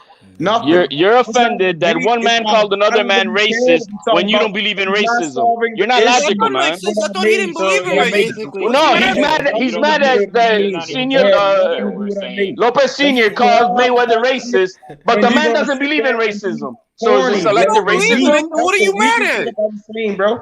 You're racist for calling me racist. I don't. Mauricio Suleiman. It's nothing to do with race. It's bitch made shit. I'ma say it for as a man. It's bitch made woman shit. So don't cry. But you're mad about it like a beta male for another man. Then you, oh yes, you know it's is not. Mayweather your daddy, your cousin, bro? And I'm like, well, I just proved my point, I guess. Yeah, I really did. And I'm glad because it could have went the conversation a different way, right? If you was on some 100 real shit or some real shit, it would have been a total different thing. You see what I'm saying? And I peeped it. I said I already expected it because I already had this conversation with you multiple times. I spoke to you about the Bill Haney situation and the Teofimo Senior situation. I said, sure, it's funny that Bill Haney and his son get bashed up and down, but when T.O. Senior says some outlandish shit, Floyd Mayweather Senior is racist. He got praised too. It's cackling, this, that, and the third. It's nowhere the facts. It's nowhere the facts. The problem is, Jones, that you don't keep the same energy. You on a channel that they talk shit about T.O. each and every day, but you come here to check me. You don't have you checked Akaka TV? Have you checked Akaka TV? Have you checked Akaka TV? Have you checked Akaka TV? Have you? I'm asking you a question. I'm asking you a question. Have you checked Akaka TV? Have you? That be better. So y'all mad about him fighting? Hey, have you checked Akaka TV? Wait, is it okay for me to speak German? I speak that too. Talking about is das wahr? It's all right. Hey, you need it's happy hour Thursday. You need a drink, Drew. Siéntate, señor. What about Italian? Yo, is he the top minion that Akaka TV could send out to try to defend his honor and shit over here, man? So you gotta call Akaka TV to come on the panel, man. Tell him come over here, man. We like to talk to him. I told you I was gonna get it out you. Jury. I've been told you. Jury. You trolled me in another. You trolled me in another channel. And I told you before I came on. I'm not drunk, baby. I'm sober, baby. I'm Mr. Moonshine, baby. I'm always feeling good. So hey, Latinos don't believe in alcoholism, man. It doesn't exist. This is apple juice. We don't believe in getting drunk. That's that. He's quote unquote racial or getting drunk doesn't exist. I don't believe in being drunk. I don't get that, bro. I don't get that. I don't get the issue when somebody say fight, and all of a sudden it's this nut shit, bro. Y'all not fighting for him, bro. Y'all should want to see the best fight the best. No, we're not talking about the best fight. This live wasn't about Devin Haney versus Teofimo Lopez. I didn't open up this live about that. This live was about the Juneteenth. This live was about the hypocrisy. This live, wait. This live, and you could go back to the beginning. The intro was that when I punch drunk get criticized for what I said about black Latinos and stuff like that, and people want to say, yo, but Punch, but you're black, we're all the same. When it came to Juneteenth and we came to certain channels, They made it Latino and black. They made it that is a disrespect. That is a bunch of Latinos in the Jamal Charlo card and not enough black. But I thought that we was all the same. So I said, so now you dictate African Americans, certain African Americans in the YTBC want to dictate when Latino could be Latino and when Latinos could be black. Cuando le conviene, Does everybody on here identify as black or white? What do y'all identify as? Let me ask you that. I identify as God's child, but I identify my culture. My culture, no, my culture is Latino, baby. Pero un momento, we're talking about what we identify as. I identify as me. Yo, you know, yo, Drewy, that question, everybody, yo, I'm gonna tell you like this, yo, Drew, but I'm gonna let you know that question that you asking, do you identify as black and white anywhere in the world? People look at you like, what? See, man, because this is only in America. The world is not America, my brother. Wait a minute. I don't identify as none of that. I'm from Krypton, bro. I don't identify shit on my planet. You just asked, do I identify with white and black? I appreciate you having me, yo. My birth certificate says I was born to be the first real motherfucker. I identify as. Espera. I identify as Julius. Y fuera, se fue el tipo de aquí. Y fuera. Yo dije que esa vaina de this, that, and the other, like I said, those is practices of weak people. If you look at shit like that, it's because you're insecure. When I see two people speaking a language that I don't speak, it don't bother me because I'm not worried about what the fuck y'all talking about. I'm cool. Y'all could say what the fuck y'all saying. I'm cool. Pero yo no puedo hablar en español, punch. Yo me voy. No, yo soy bilingüe aquí. Ya tú sabes. Si tú estás en Miami o también en Texas, que tú hablas español. Pero no, yo sé, este tipo está hablando un español como cubano allá. Yo no estoy bregando con él. Tú eres cubano, hombre. Eso es no. Él tenía la misma reacción. Te voy a decir algo. Él tenía la misma reacción que los güeros. Los güeros me hacen eso. Los güeros, ellos piensan que yo soy güero hasta que yo hablo en español. Eso le molesta. Y al Dewey no le gustó, le molestó. Él no quiere que yo hable en español. No, tiene que aprender. Como los españoles, la gente latina tiene que aprender. A mi abuela tiene que aprender el inglés. Eso no es racista diciéndole a una persona que habla en español que tú no puedes hablar en español porque esto es América. Eso no es racista. Y mira, así como comenzó. Yo, that's how it started, Ring.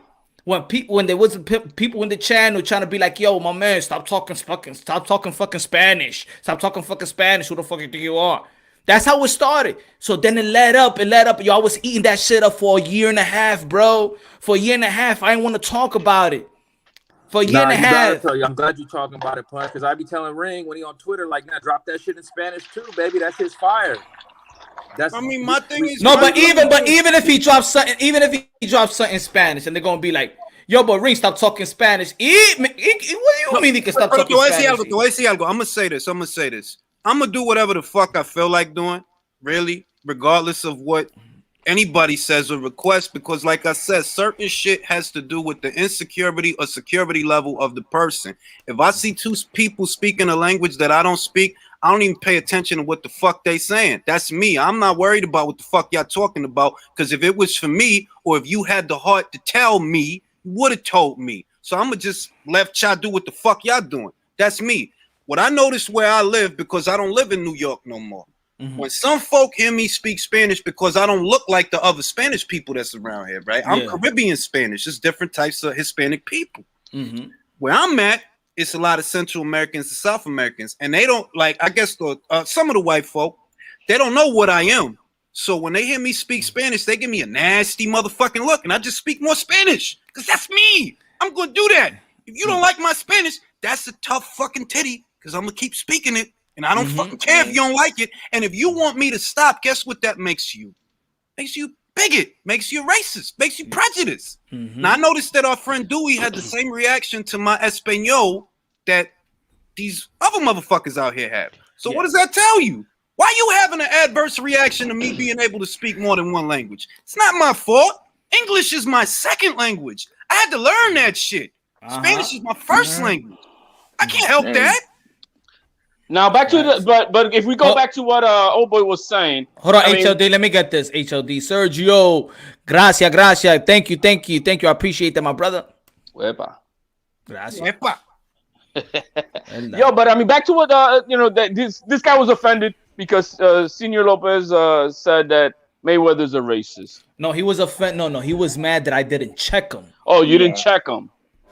Oh, so we're back to that other argument of that other boy that we were once on the panel that he wanted you to be the beta male, checking people and all this other shit. Oh, I gotta check my whole chat. I gotta check. Yeah, but my man, but make your own channel so you can interview these people. Oh, you think that every fucking interview is perfect? I could take it into consideration. So when the next time I do have them, and boom, and be like, yo, can you ask him this question? I'll ask him the question. Pero yo no, esta gente me está dando dinero a mí. Lopez no te matando. Then he went further saying you should be worried about what people are doing on other channels. Yeah, then I gotta worry about what the people do on other channels. Punch got like 30,000 fucking people subscribed to this channel. How the fuck he supposed to worry about what all 30,000 of their asses doing, B? That's impossible. But like, what kind of shit? Like, you can't reason with unreasonable folk, man. That's all that is. And everything, like I said. Everything is about the individual. I do not look at groups. I see what you saying. I listen to what you saying, and I'm gonna hear what you saying, and then I'll make my assessment of you. I can't speak for nobody else. I can only speak for you and what I'm looking at. And when I see shit like that, I'm like, look, it boils down to the insecurity of the individual, nothing else. Don't bring nobody else into it. Don't make it about nothing else. It's because certain guys is insecure, and them guys exist in every culture, every race, every denomination around the world. It's guys like that, man. Like, yo, dog, you insecure, bro. If you hear two people speaking a language and it bother you, yo, you insecure, bro. Don't even worry about what the fuck they talking about. It ain't for you. If it was for you, it would be in a language that you speak. It's not for you. And that's okay. I don't speak Chinese. Speak Japanese.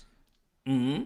Beyond Above Media for being an open-minded host and having a deep chat. Only been here a few times, but enjoy all the visits 100%. Thank you, my brother. Thank you. I try, man. I tried. I don't do that mute stuff or whatever, but Diablo, on you. Okay, hey. Good looking out. God bless, man. God bless. Yo, your tax return gonna be crazy because you got 29,000 dependents, bro. Verdad, yo, that was the first time I heard that shit. He said, yeah. I said, yo, if they, he said, PPP fraud. Yo, bro, I said if they go to other channel, I'm responsible for them. He goes, yeah. I'm like, me, that's the thing. That's why that other guy that was on the channel, man, he was saying that, we gotta listen. But when you're talking to a crazy uncle in your family, you can't reason with that shit. That's why it was like there's no way you can even pay attention to what he was saying.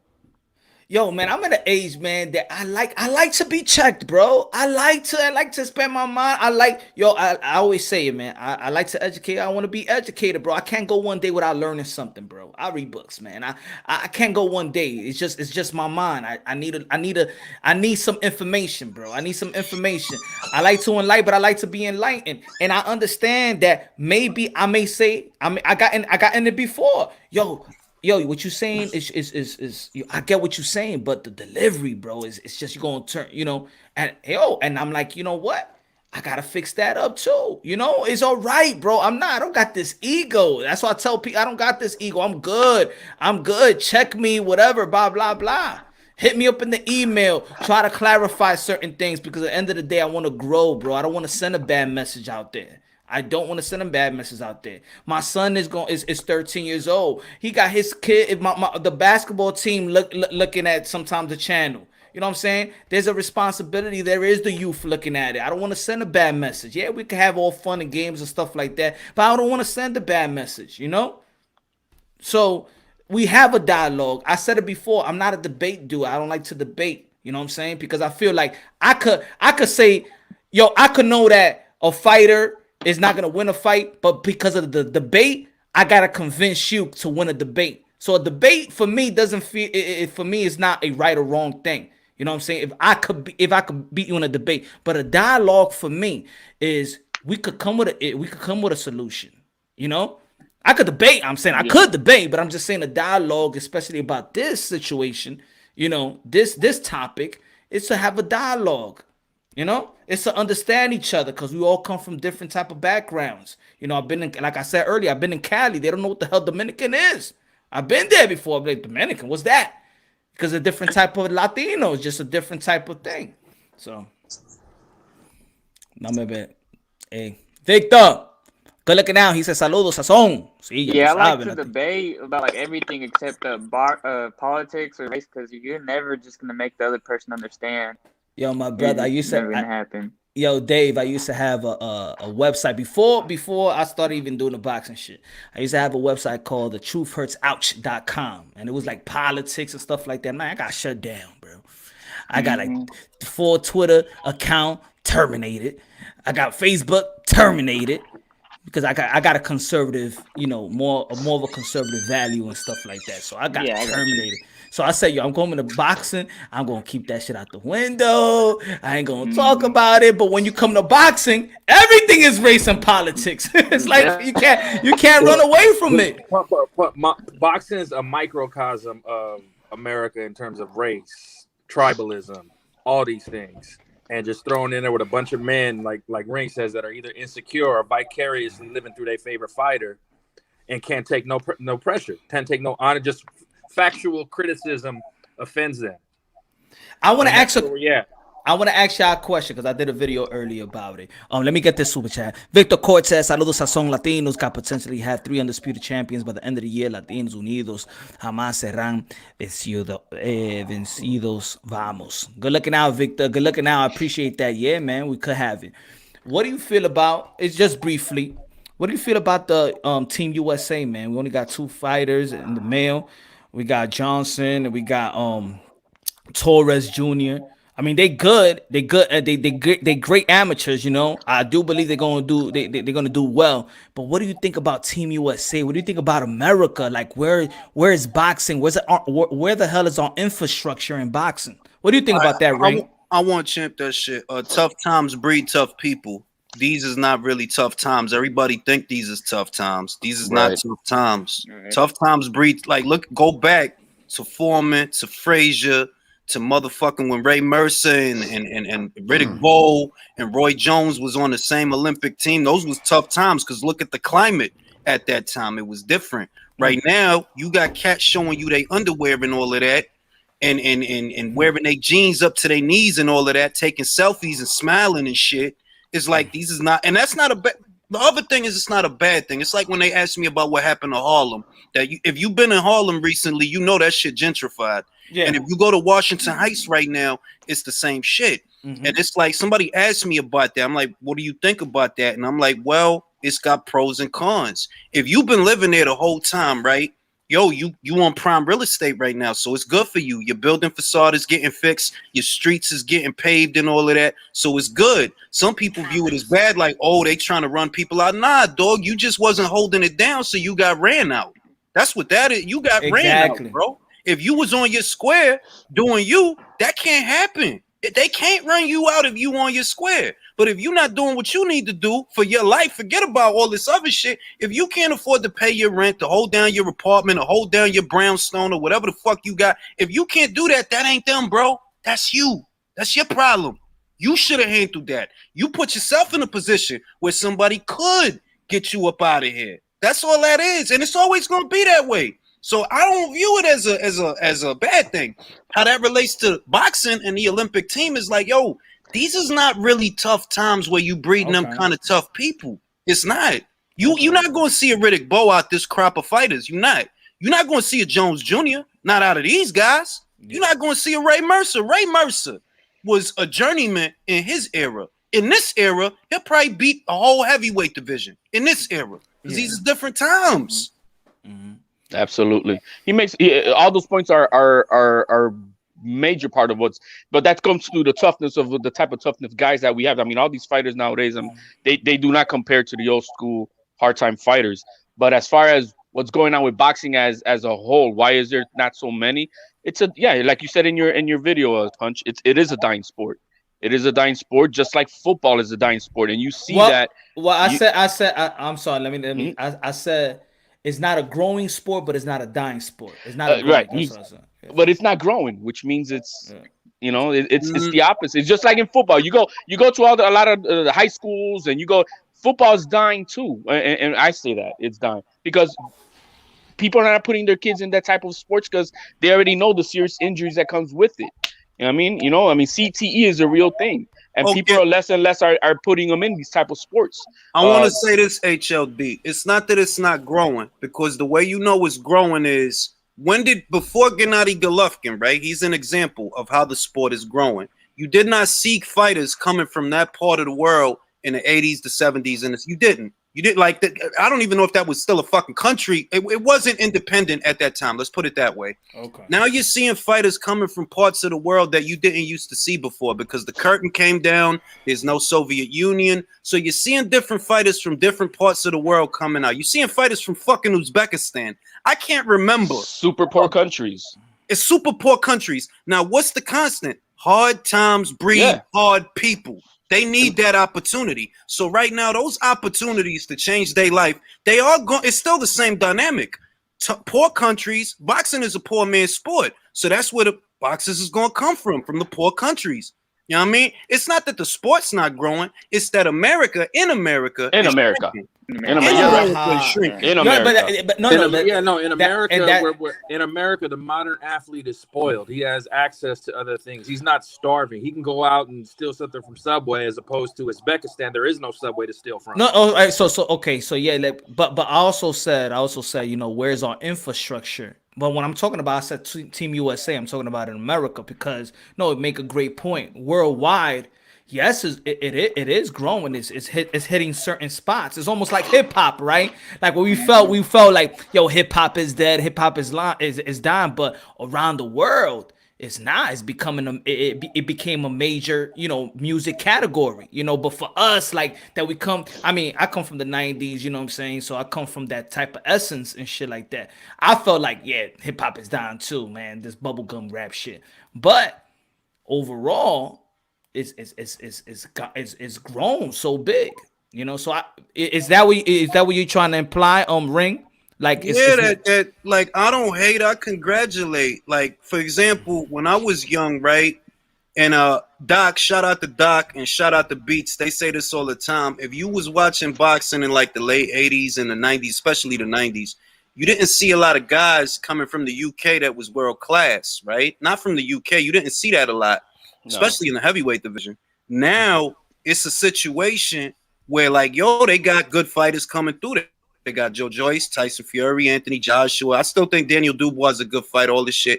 And I don't hate. I congratulate. It's y'all time. We had it for a while. We had it. That's cool. I ain't mad at y'all. It's y'all time now. It's y'all turn. And the situation I see is people think that if they don't see a familiar face, or if the fighter is not from where they from, that, something wrong. No, ain't nothing wrong with the sport. It's just getting bigger. The competition is getting stiffer. You got a dude from Scotland that could be the undisputed champion at the end of this month. You didn't see shit like that before. You got Uzbekistan guys winning gold medals and shit like that. You didn't see that before. So you got two choices when you see that. You could be happy for them and congratulate them, or you could be salty, like, that shit don't mean nothing. We still have, you could live in the past, focusing on when we used to win gold medals. But that's what motherfuckers do when they insecure. You living in the past. This is the present. In the present, the competition is stiffer, and boxing is a world sport. You got Japanese boxing scene. You got Middle East boxing scene. You got Far East boxing scene, all them Russians in the Eastern Bloc. You got Mexico. They never going to stop boxing in Mexico. It's never going to change. They going to keep boxing. You got an American boxing scene. Canada trying to get in on it too. It's nothing, to me, it's nothing bad about that. But I'm going to say this. I don't live vicariously through no motherfucking man to be worrying about where the fuck he from and whether or not me and him got something in common. I don't do that shit. I don't understand motherfuckers that do that shit. That's weird to me. I don't need to do that shit. I got a fridge full of food, bank account full of money. I don't need to do that shit. No, it's true. It's true, because before, like, we be having now events where it's like 3 great events. Like, you'll be in the UK, and then there's later on, there's ESPN, or then there's Showtime. It's like that day when Uwe fought and Jason Maloney and Gervonta Tank Davis and Leo Santa Cruz, and then the Parker and Chisora fight all in the same day. Like it is growing, but it's lacking in America. But it is growing because we never had that before. Look at June. Matter of fact, look at June 19th. Uwe is main eventing. Charlo is main eventing. Teofimo Lopez is main eventing. Julio Cesar Chavez Jr. is fighting on pay-per-view. Jaime Munguia in the zone. So it's like, now it's almost like the NBA. That day is gonna be like the NBA. It's gonna be like 4 games, and we gotta pick which one we're gonna see. Like, look, Jeff. Tim Tszyu, he got a fight coming up with Michael Zarafa, right? This is a prime example. Do you think in the 80s and the 90s, motherfuckers was waking up at 6 in the morning or 8 in the morning to catch a boxing match in Australia? No, nobody was doing that shit. But the sport is getting bigger. Tim Tszyu is putting asses in the seats. I think he's a good fighter. I want to see that fight. So times is changing. I see that. I congratulate. Like, that's what's up. They got a good fighter that the people is getting behind. He's selling. That's good. You know what I'm saying? That's good.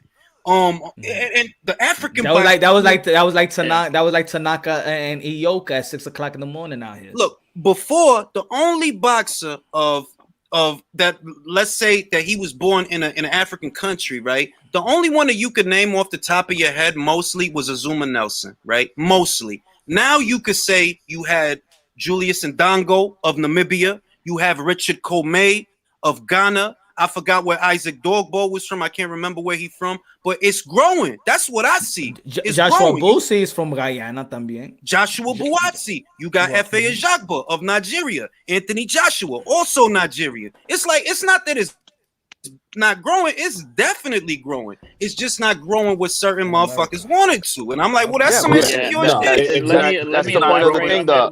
For a certain demographic, it's not growing. Combat in the U.S., but back to the question. The question is, why in the U.S. is not growing? It's because people are not going to be putting their kids to do this sport like they used to do in the old days, and the economics, right? It's not needed. You don't need to. You don't need to get into this tough ass sport to go and make a dollar. You know what I mean? There's other things you can do. Yeah. Like, have you been to Gleason's gym recently? Like, Gleason's gym is like a regular gym. It's not that gutter boxing gym it used to be. You feel me? It's like a mom. It's like, I think the culture, I'm gonna say it like this. If you go to gyms, the culture of boxing is still around. Like, people are working out in boxing, but they're just not becoming boxers. They just love the workout. Now you see a punching bag in a lot of gyms. You know what I'm saying? So they adopt the workout, but they're like, I'm not going. It's becoming a Zumba thing, bro. No, like, stay in shape. They don't stay in shape. They don't crave that battle, that combat, that warrior culture. But I'm lucky to live in LA, so the boxing scene here, the gym scene is still is thriving. So I still see that day in, day out. My trainer in the morning took off this week because he got a fight on a club show. So I'm lucky out here to see that you still have that energy of like, where boxing's like, okay, there's a club show, let's go, let's pull up, When I was in Miami this past weekend, I'm like, I love the club shows was fucking lit. It was lit, everybody, and the thing is, boxers was the Erickson Lubin was out there, of course, I was working with Ken Porter, with Henry Lavasuka Martinez, but Kevin Cunningham was there, a bunch of people was there, and you know what's good, Ring and Rapstar. I told Rapstar and shit like that. I'm gonna say it like this: the way they were the commission, they inspect the gloves like crazy, even in the low. I'm gonna tell you, the gloves stood with the commission like for an hour, bro. We was like, damn, they take a long time fucking expecting the gloves. And the low levels even more. And that's the low level, bro. That was the low level. And it's like that. Look, and now that I have the like personal experience, because now I got my license in Florida, right? So they inspect the gloves before. They stay with the wraps and they stay with the glove, but they still with the glove for like a good hour, bro. Like a good hour. Inspecting, going through the glove like this after the fight. So me going, that was a great. I mean, that's good that I'm seeing. I mean, I'm not seeing it, hearing it from people. I went through it. Then what I'm saying, how to talk to the commission, ask questions to the referee before they go into battle, and stuff like that. So, yeah, man. But yo, they be checking that shit third. So imagine the big fight. Like we already know where you going with it, and I'm like, yo, look, man, Glovegate. You know what Glovegate was? Glovegate was a good way for me and some other guys to make money. They made money. They made money selling that bullshit, and I made money debunking that bullshit. Like, nah, dog. Like, ain't no motherfucking anvil in his motherfucking. Ain't no anvil in Tyson Fury glove, bro. What it is Wilder's a very skinny heavyweight, and Fury pressed him. He forced Wilder to try to fight off the back foot. And if you know anything about boxing, just anything, sometimes on the back foot, you're not going to generate as much power. You got a dude 273 pounds that's knocking you around, keeping you off balance. You can't get off a power shot because you're not the one coming forward right now. That's all it is. It wasn't hard to figure out. The man weighed 273 pounds, bro. You're being racist, man. You. Yo, let me ask this question to keep that energy alive.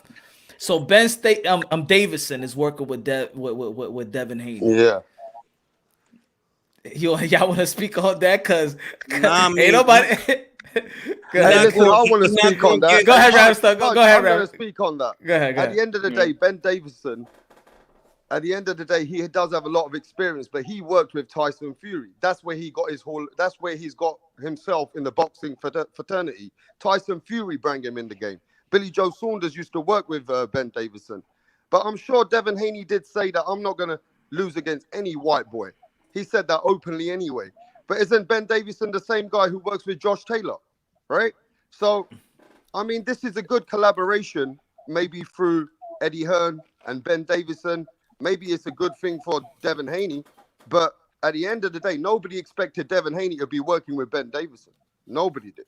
So I think style-wise they mesh because Ben is defensively minded and Devin fights defensively minded. But if it was up to me, I wouldn't have put him with Ben. It's not a knock on Ben. It's that I feel Devin needs more offense. You're not going to get that with Ben. You're not going to get that from him. At the same time, I wouldn't have sent them to an Abel Sanchez because it's like, bro, like all your guys, they never have a plan B. That's the problem that Sanchez fighters got. Freddie Roach might be too offensively minded for Devin. So I thought Freddie Roach would have been perfect, though. I think Freddie Roach would have been perfect. Yeah, he would have been pretty good. Yeah, but you guys got to recognize Freddie Roach is in the business. Freddie Roach I agree. If we know Chepo, we know Reynoso would have been out of the question, but yeah, but it's very Manny Robles or even Robert Garcia would have been. But to be honest, Freddie Roach, he's with the fighters now through his name and his foundation. If you really look at it, there's people working for Freddie Roach. Can you imagine? Freddie Roach has done a lot for the sport. I love what he's done, but physically, he can't give that much to a fight. He's an old guy now. You got to look at the other guys who are able to give. Like Ben Davison is able to give Devin Haney maybe more one-on-one time. It's like virtual hunter. Look, you got to work with if Devin was gonna go with a UK trainer, then I would have chose my man, Shane motherfucking McGuigan. That's just me. Shane is low key one of the most underrated trainers in the whole United. I don't got nothing against Ben. God bless him, but I have a much higher opinion of Shane than I do of Ben. If you gonna go with a UK guy, Shane McGuigan, goddammit. If you're going to go with a U.S. guy, personally, I feel Manny Robles, underrated trainer. He's my Salas, man. Yes, Salas. Yeah, that would have been perfect. Salas. But I do think, hey, listen, I do think Dominic Ingle from Sheffield, he's a good trainer. Dominic Ingle has worked with a lot of fighters, and he's been in the foundation for years. And I think Dominic Ingle brings a lot to the table for England anyway. And so does Joe Gallagher. I don't know about Dominic. I mean, I like his but it's something about Dominic that I don't know. In the big fights, is just I don't know if I trust his game plan. In my opinion, I like Dominic Ingle. I do like Shane McGuigan has got good momentum punch. But look, I came here because you guys were talking about something, and me coming from England, I want to ask you this. I made a live the other day, and I turned around and said the biggest fighters are not in America anymore. The biggest superstars of boxing are not in America anymore. I took a lot of hate. I got loads of emails for it. It's like, rap star, why are you hating on Americans? I'm just saying, do you think that Americans are detached because they don't have a Floyd Mayweather anymore? They don't have the Sugar Ray Leonards. The people which were bigger than boxing in America are not in the boxing anymore. Which is the biggest boxer in America today? Is it Errol Spence or is it Deontay Wilder? No, rap star.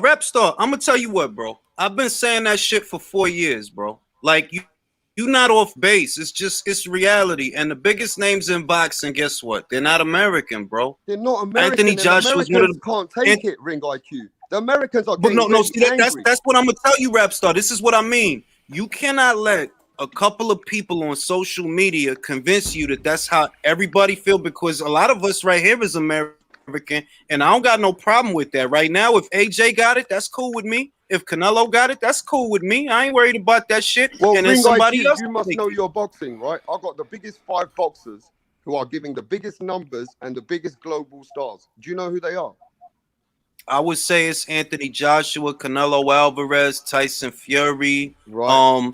Most people don't know that Ryota Murata, Manny Pacquiao, even though Manny's kind of retired to me, but to go to Asia, most people don't know. Look at the numbers for Inoue versus Donaire. Those are numbers that you would never see in this country. You would never see in the millions upon the millions upon the millions on this little ass island that could fit in the state of Texas several times over. Millions upon millions upon millions of people watched Inoue versus Donaire. No American fighter can get that viewership. It won't happen. And that's just reality. And this is why people. I mean, I'm tight because I do want to see Triple G fight Boo Boo or Charlo, but I understand why he's gonna fight Murata. That's the money. The shit is that he talking about fighting Murata at the end of the year, and Murata not gonna fight this dude until he get a tune-up, bro. Ain't nobody like he not gonna walk into that fight off for no inactivity, bro. Like, nah. So, and 2, Triple G, like, motherfuckers gotta stop giving him a pass, because to me he's a part of the problem. Thank you, Ring. Thank you. Thank you, man. I've been saying that. Fucking fight Andre, and I don't like really. I'm gonna keep it a bean. I don't even know if Jermall Charlo really wants that fight, so I'm not gonna get into that. One guy that I think wants to fight is Andre, and you should be fighting him. You can't say I'm gonna sit out the whole 2021 until New Year's Eve, then I'm gonna fight Murata. What kind of goofy ass shit is that? Facts. I'm telling you, man, Triple G's career took a nosedive when he let his wife take over, just like Zerto. Just like when these boxers' wives take over, man, it changes. Well, like Shane Mosley. Yes. I mean, but but he's getting I've been saying that. How many times I've been saying that, yo? He's getting a pass, bro. He's getting that major pass. And it's this type of behavior that other fighters see, and they're like, "Oh, I can do this later on when I have a go." But it's like Caleb Plant acting like he got Triple G leverage for the Canelo fight now. That's like, true. You didn't even build yourself up. You didn't build yourself up to sell out MSG, sell out Staples out here in LA. Like, but you know what? You ain't bringing shit to the table. But the thing, this is what it is. I feel what you're saying, but he got what Canelo Alvarez really, really wants. So he could leverage himself. But you know what it is, Punch? It's that when the fans see that, right? See, this is the other thing, which I never used to see before. Like I just never got that impression from fighters before that I get it now. He want to get paid to show up. You don't really believe you could beat him. Before, fighters used to fight for the opportunity to get in front of a guy so they could beat his motherfucking ass. Ray Mercer gave Lennox Lewis all he could motherfucking handle. Some people think Ray won. Some people think Lennox won. But one thing you don't doubt is that Ray wanted that fight, and it wasn't just about the money, because he was trying to fuck Lennox up.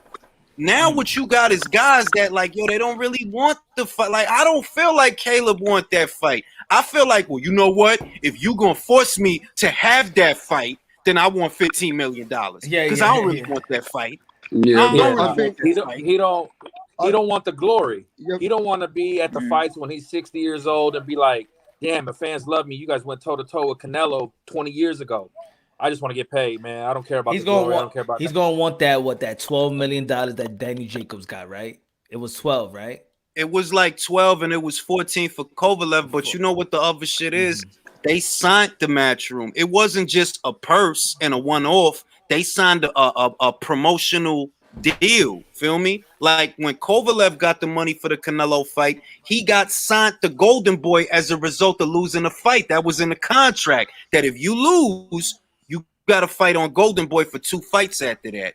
You know what I mean? It wasn't just like they was just paying him and then, all right, off you go back to Top Rank. Nah, Golden Boy still owe him a fight. Cause I asked Mike Copinger, I'm like, yo, does Golden Boy still owe him a fight? He was like, yeah, they owe him a fight and 2.5 million. Oh yeah. I seen that. I seen that tweet. I seen that.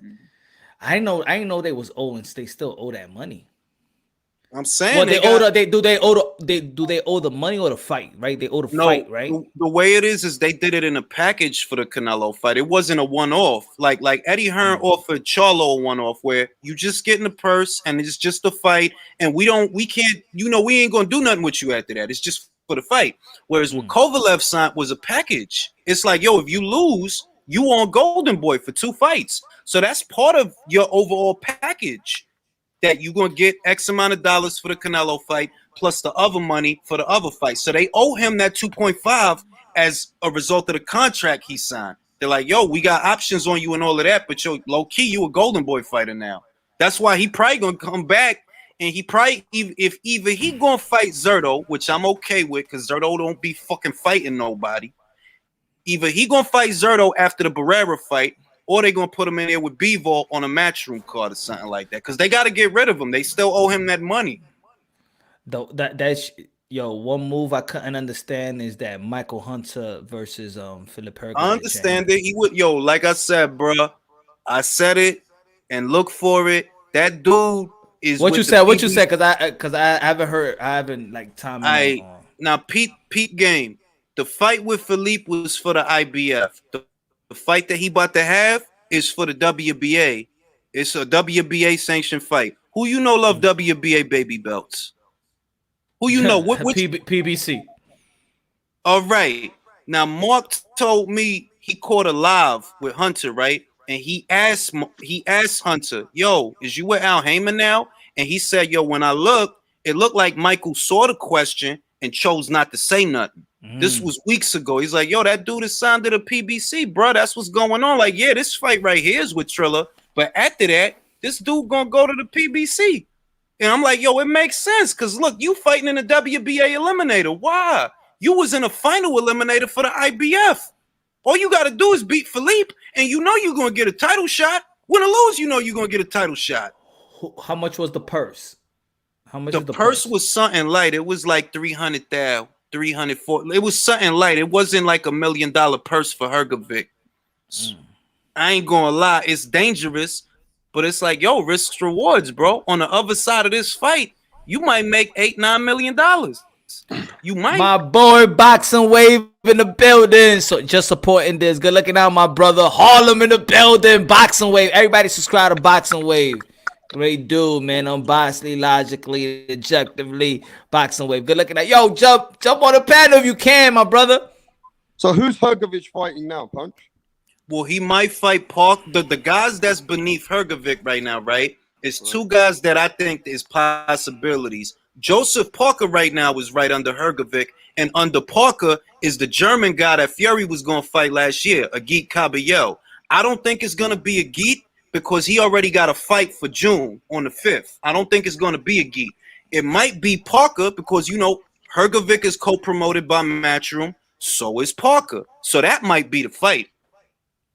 But he'll have to wait at least 14 or 12 weeks to get that fight set up, right? He would have to if it's Parker. Unless Agit Caballel, and I don't think he's going to do it, by the way, unless Agit Caballel cancels the Kevin Johnson fight. It can't be, and he already got that's what I'm saying. He already got a fight book with Kevin Johnson. So unless he calls that shit off to fight Philippe Hergovic, it looked like it's going to be Parker that Philippe fight. It looked like it'll be him. And that's going to take a while. That shit ain't going to be right away because Parker just fought. We just saw him with Chisora. So So how long has Hrgović been inactive right now? He had a fight not long ago. Nah, he had a fight not too long ago. In the end of the year, I believe so. He had a fight. What car he did fight in? Didn't he fucking fight? Who was the last dude that he fought that I was like, see, this is wild. Tony Was it December? Yeah, it was late last year. It was late last year he fought. Yeah, he did fight. It might fuck around and be Parker, man. It might. Or it might be Pulev. It could end up being Pulev. Yeah, Pulev is available now. Pulev done been he had to have woken up by now from the ass whooping that he took last year. It's been 4 months. Gave him a 30 days suspension, didn't they? He can't. Yeah, they always do that. In the event of a knockout, they always do that shit. They have to. It's more of a medical protocol than anything. But it wouldn't surprise me if it ended up being Hrgović versus Pulev, because Parker just fought a couple of weeks ago. He just fought. Caballero already got a fight signed early next month, and I don't think they're going to cancel it 2-3 weeks out. The fight is June 5th, so I don't think they're going to cancel it with 2-3 weeks out. Nah. So they're going to go down the ranks. If they can't get Parker and they can't get Caballero, they're going to go down the ranks, and they probably going to land on Pulev. He'll get knocked the fuck out again. Now, rap star, you wanted me to be like Eddie Hearn, give props to Eddie Hearn. I said no. I'm tired of Eddie Hearn telling me he's gonna be Saturday. He's gonna say in a couple of days and stuff like that. You like, man.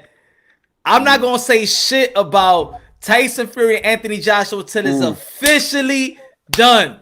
So why? I'll just tell you this, right, Punch. It's a bit of an ego situation. Right, and I think you understand behind the scenes. Me and you spoke about it, because Eddie Hearn is the one who's got the contact with Prince Khalid in Saudi Arabia, right? You know, his relationship with the Saudi Arabians is stronger than Frank Warren's and Bob Arum's, and because the money is coming from Eddie Hearn's side, there's egos playing. Bob Arum doesn't want to give Eddie Hearn any props. Neither does Frank Warren. You get what I'm saying? What they want is everything solid before they speak. But you know, Eddie Hearn feels he's confident. He said, if the fucking shit's on me, it's my connections. And I know he's got connections over there. His connections are very strong. The money that Eddie Hearn has generated from Prince Khalid already and set it up, it's just the money had to hit the escrow accounts. Everything has to come and fall into place. The problem why Eddie Hearn's having a struggle with the egos with the promoters is because I think they just don't appreciate Eddie Hearn being the one bringing the money in. Gotcha. Oh, they're dinosaurs, man. Like they look at him like the spoiled little. They look at him like the spoiled little kid. It's like Godfather 1. Yeah. Eddie's coming in like a young Michael, and Aram and Warren are like Barzini, right? Mad that the young Don is coming in and changing shit. Gotcha. Man, they can't compete with Eddie because Eddie's a 21st century promoter. Eddie understands the internet, and Eddie understands digital marketing and how to make an event. Aram and them dudes don't know how to market event if we just look at how they're fucking promoting Taylor versus Ramirez. Exactly. Like, and Punch, before I go on mute, Eddie Hearn is running boxing. He's left Frank Warren behind. His connections, his relationships with Eddie Hearn's competition is Dana White. That's it. Eddie Hearn don't have no competition anymore, Punch, in England. Well, I say you got to look out for that fucking Wiserman deal, because it looked to me like they might want to sign fighters. I don't know if Eddie and them going to leave Sky. I don't know if they are, but I think if they do, Cal Sorlin and Wiserman, they're going to try to move in on that, because they said they want to. When they made the deal, they said they want to tap into the UK market. So you already know what time it is. All I could tell you about Eddie Hearn, though, he be the first one like you could say it like in basketball terms. He's the first one in the gym and the last one out, bro. And I seen that in 3 press conferences I've seen. Yo, they kick it. That's it. The time you rent the place or you rent Madison Square Garden for a press conference. He's the last one out, bro. So he'll give anybody an interview. I like Eddie Hearn, bro. So let me just say what they're saying in England about Eddie Hearn is in the boxing foundations. In the beginning, when he came into boxing, he was trying to do the tournaments on Fridays. His dad gave him an opportunity when he was young, right? Now, his dad was leaving the sport behind, and Eddie Hearn came with this Friday night tournament where everybody fights on the same tournament and you win like 25,000 or 30,000. He came in like that. Frank Warren and all those people in England were blocking him, bro. He didn't have it easy. When he actually made his first biggest fight, you know what it was? The biggest fight he ever made, and Sky gave him an opportunity, was Audley Harrison versus David Haye. Okay. That's when he made his mark. And as a young guy coming into the industry, yes, his dad's got a silver spoon. But let's be honest, Punch. Anyone can hand you the wand. It's up to you how you move. Correct? Facts. Right? Somebody might have it. Your dad might have the power. It's how you can do what you do next. Eddie Hearn's work ethic is second to nobody. And I've seen it myself. Not facts. I've been saying for fucking 4 years, Eddie Hearn is the motherfucking future. I got videos from maybe 5 years ago. Like, yo, that English dude, watch that motherfucker. That motherfucker. I know a Ring IQ. I know people who've gone work for Eddie Hearn. They haven't lasted 2 days. Telling you, man. You gotta be very serious when you work with people like Matchroom and Eddie Hearn now. He's changed the game. And I'm gonna say this. In the next 4 years, he's coming. And he's coming strong. The pandemic has slowed him down. He's here now. Like I said, his only competition is Dana White. They're both flying across the world every day from different time zones for a fight in LA, then over there in fucking Europe and back and forth. Nobody in boxing is outworking Eddie Hearn from the business standpoint. None of them. His work ethic is on another level. Nah, yeah. That's what boxing needs, because look, nothing against like it ain't even knocking nobody. I'm not going to knock nobody. I'm going to just keep it a bean. Bob is fucking old, right? Frank is fucking old. Frank used to be the man in the UK, but Frank is old. It's all right. You know what I mean? Al Heyman, that's a music dude, bro. I don't even consider him a boxing guy. Like, you a music dude, bro. You don't know how to build fighters. You don't got eyes on talent. Why you think Eddie Hearn signed all those American amateurs? Why you think Keyshawn Davis over there? Keyshawn motherfucking Davis. He didn't go to PBC. He fighting on Matchroom cards. All them cats is old. Eddie is a younger cat with new ideas. He know what's going on in today's world, not just boxing, but today's world. So he living it up. It is what it is, and ain't nothing wrong with that. And Ring IQ, I'll tell you why Barry Hearn is proud of his son. His son has made his company tenfold bigger than what Barry had it. Yeah. And, Barry is so proud of his son. He goes, my son made me into a 10 times bigger man than I was. I mean, how can he not respect his son? Yeah, that's the most you could ask for. Now, with that being said, I'm old and I'm going to sleep. All right, man. Good looking out, man. Everybody subscribe to Ring IQ. Everybody subscribe to Ring IQ. Inmediatamente, coñazo. Don't start that Spanish stuff again, man. So can I get it from you, Punch? Put some respect on Eddie Hearn's name for what Eddie Hearn, man. Eddie Hearn's my guy, man. Eddie Hearn is my guy, man. He is. And he supports a lot of Latino boxing, He's the one interested in bringing Latino boxing to man, he's the one that's he's the one with uplifting the women, man. He got the women popping, bro. Hey, listen, there's no Chocolito versus Estrada if it wasn't for Eddie Hearn. Come on, man.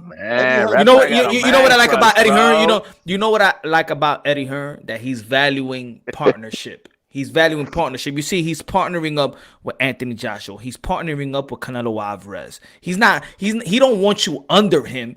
He's glad to be partners, He's partnering. He partnered with Triple G. He's partnered with Keyshawn Davis. He's partnered with Devin Haney. Like, he's not this guy that he wants you under him. He want to be a part of your business. He want to grow with you. He's not Aaron. Yeah. He loves the sport. He wants to grow the sport. Exactly. Obviously, he wants to get paid too, but he knows he gets you don't paid see the shadiness out of him.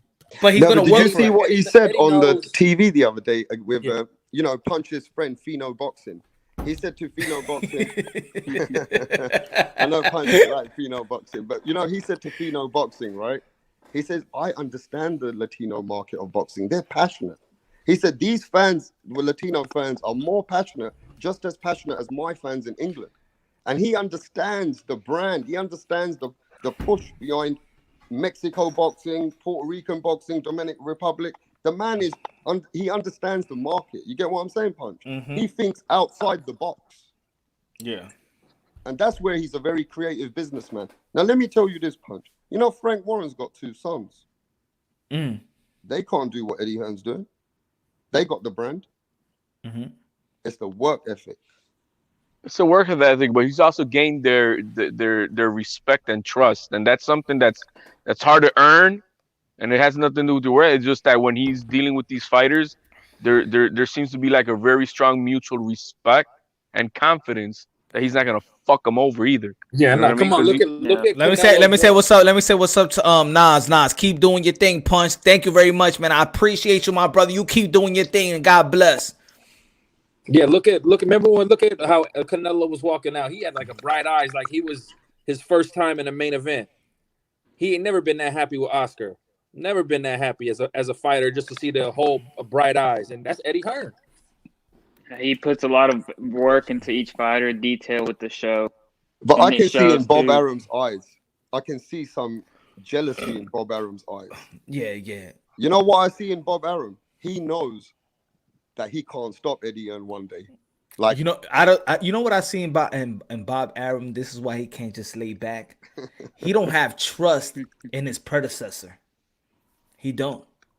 That's why he has to be on top of the on his what is it? His son-in-law, the Buff. Yeah. Yes, he got to be on top of him.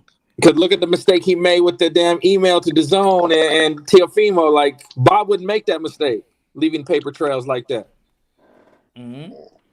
Hey, can I ask you a very humble question? Bob Arum is nearly 90, right? Yeah. What do you think happens to Top Rank once Bob Arum's done with it? Like, let's say, God bless him, he doesn't want to do it anymore. He just wants to smoke weed and chill. He can't, you know what I mean? I see somebody. I don't. I think that Bob waited too long to really have a predecessor. You know. You think he'll sell Top Rank? I don't know, man. Because one thing about Top Rank, they know how to build young fighters and they know how to match them up. Top Rank knows how to do that. But Top Ranks know how to build stars, and I don't think that nobody knows how to build stars like Top Rank. Right. And that's one thing you can't take away from. And it's not even, and it's just not, it's just not the ESPN. The ESPN platform is good, but Top Rank as an organization know how to build young fighters. They know how to build Floyd Mayweather. They knew how to build Oscar De La Hoya. It knows how to build Teofimo. It knows how to build Edgar Berlanga. It knows how to build the Oscar Valdez. It knows how to build. It knows, but then it gets to that, when it comes to that time to become a star, they like the Cleveland Indians. That's it. They sell them out to the Yankees. They sign, you know, they can't hold them down. They can't hold them down. See, I'm a Cleveland Indian fan, so I know what I'm talking about.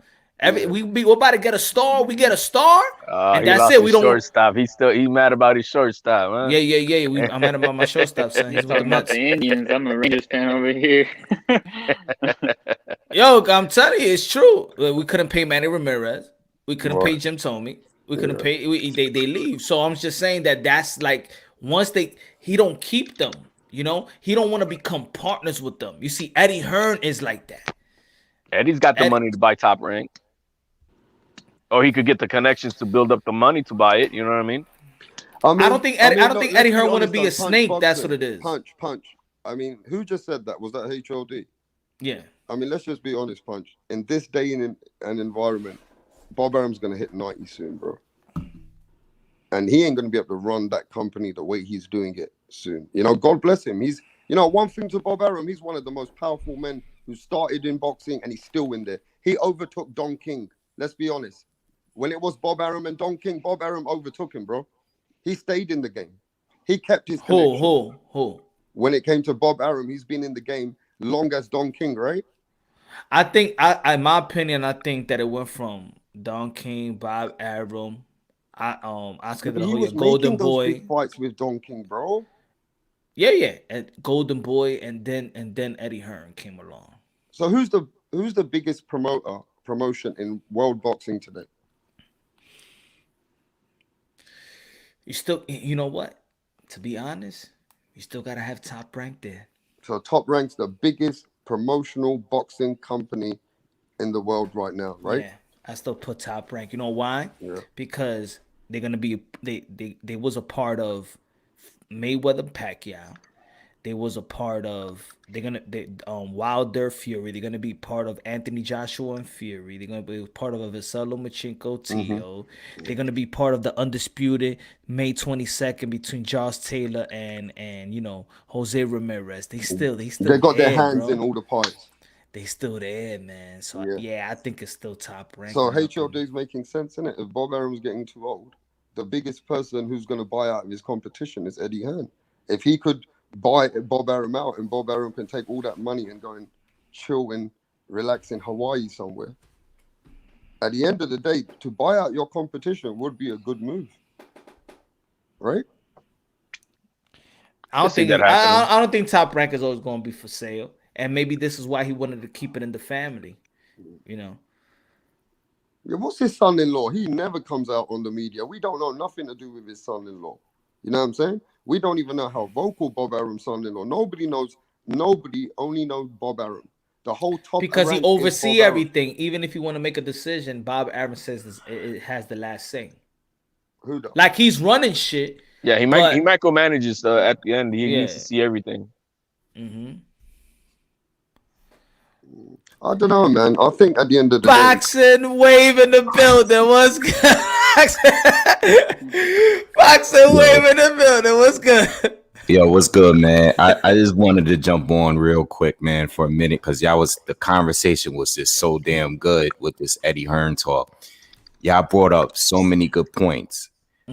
But the one thing I didn't hear anyone say is that he put so many of his fighters at risk early. Like, that's one thing that makes him great.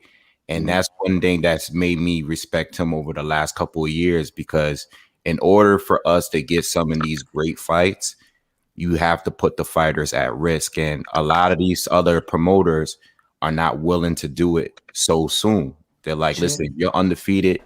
We just gonna make you fight bums and bums. You know, over there, especially with the British fighters. Low precision. We got the rules here. Low precision. No bums in boxing. Oh, okay. My fault. It's all right. But yeah, like on the UK, over there in the UK, you gotta be European level before you even go out and fight the best fighters around the world. You know, so a lot of fighters get exposed early. Some improve. You know, some don't, but he's willing to put a lot of his fighters lose. And people say, like, look, all these Eddie Hearn fighters are losing. Yeah, because he's putting them in there with the wolves. Facts. Early. Facts. And these other promoters won't do it. I mean, Bob do it here and there, but for the most part, they don't do it like Eddie's doing it, man. It's So true. like Look at Callum's Who's this guy? Boxing Wave, man. Everybody in the chat, subscribe to Boxing Wave, damn He's it. got a lot of respect for boxing where I'm from, so he understands it. Yeah, man. Because UK, London. Hey, we make the Queensbury rules, bro. All right, man, but it's something with the eyes, man. Rap star, it's something with the eyes in the UK. I don't know, man. What's going on with the eyes, man? What kind of water y'all drink? Y'all drink dairy? What's going on, man? Everybody catching this eye thing, man. Cobra, Danny Dubois, Billy Joe Saunders. What's going on with the eyes over there in the UK? What you eat out there? What's in their muffins? What's in their muffins, Rap Bro, star? you're always coming at us every week about the fucking eyes, man. That's all I fucking hear is about the eyes. And It's the tea, man. Let me It's give the him some tea. credit. Let me just give him a Punch credit. He's been talking about the eyes to me and him for the last couple of weeks. Other channels have made channels about the eyes after watching you, Punch. I've seen that happen as well. I've seen you putting the eyes out there, you know. Yo, Josh Taylor better massage them eyes, man, for real, because I don't want to see that dude go down too, man. He better massage those eyes, yo. No, I mean, look, Boxing Wave made a good point, right? Most of the boxers in England, they go through a category. You got to win the Commonwealth. Once you win the Commonwealth, that's part of your place. Then you go into the British. Let's use the best of British. Now they go into the best of British, and the top one guy, he's got a chance. He can either fight for the British title 2 more times and keep that British title outright. That's the rule, okay? Or he can let that British title go, Punch, like Boxing Wave said, and he gets into European rankings at number 1 or number 2 within the top 3, right? He can fight the European title holder, and if he beats him, he gets straight to world rankings after that with the sanctioning bodies. That's how it works. And then we get recognized by the WBA, the WBO, the WBC, whichever route we're taking. You get what I'm saying? And then from there, they build themselves to fight for the world title. But, you know, that's how the British boxing really works. But Eddie Hearn, normally what he does, once you win the British title now, if there's no other fights, he puts you in for world contention, so you can get ready now. And I understand for the UK, the Commonwealth title means a lot. It does. means I've a got lot. some Commonwealth champions. They think they're world champions over it. Elizabeth Flores, how many Latinos really understand the significance of Juneteenth? Tio gave much respect in his interview, but I don't see the same energy from other Latinos when it comes to knowing the true history of African Americans. I do think that we're preview and we learn the history, and a lot of Latinos do learn the history. But also Latinos have their history as well, you know, that they come from the island, or they come from that country into this country, but they still got that in mind, you know. A lot of people, this is America. A lot of people come over here, they make their money, but they still put their money out there in the Caribbean. I know a lot of people Jamaicans, they build their house. They're working here, but they building their house in Jamaica, or they building their house in Haiti, or they building my neighbor. He's building his house in Haiti. You know what I'm saying? But he's working here, and by the time he retires, he's going back to Haiti. He's Dominican Republic. People are like that, you know. They're here. A lot of people are here, but their soul's not here. Some people just come here. They're not trying to learn about somebody else's. They're just trying to work and put their money back in where they from. And when they retire, they out of here. It's just the way it is. But good looking out, Elizabeth. I appreciate that. So boxing, Wade, the question is, where do you think Top Rank goes after Bob Arum retires, or at some point, you know, leaves us in this world? I think it's gonna be sold. You know, I was kind of thinking that before. That's what was it, 6 months or maybe like a year ago that there were rumors that they might get sold? I don't remember, but I remember there was like a report that came out that they might get sold maybe within a year. I just can't remember the details about it, but I know there was some kind of report that they might possibly get sold. I don't know if it was just a rumor or not, but I personally think that at some point they're just going to get sold, you know, or, you know, I don't know what ESPN is going to do, because I personally feel like ESPN treats it like a stepchild, you know. They don't really prioritize Top Rank boxing, you know, and I've said this countless times on the channel. I agree. Bob admitted willing to sell it. I mean, for the right price. The majority of his stock. But this is what this is what I was saying earlier, that I think that if he's selling it, it's because he just don't trust that his son-in-law, whoever is going to be running it, is going to keep that legacy going on. Well, the thing is, I'm worried because I'm surprised he hasn't passed it on to someone yet at his age. Exactly. And that makes me feel like he doesn't think anybody can do the job, you know? Yeah. So I'm kind of worried. I actually thought about this just randomly, just thinking about stuff like when it comes to Top Rank and Bob. I'm just like, man, like he's really hanging around like to the very, very end, you know? Is that the reason why you think Oscar De La Hoya been getting kind of too friendly with Bob Arum? Like, yeah, let me buy this from you.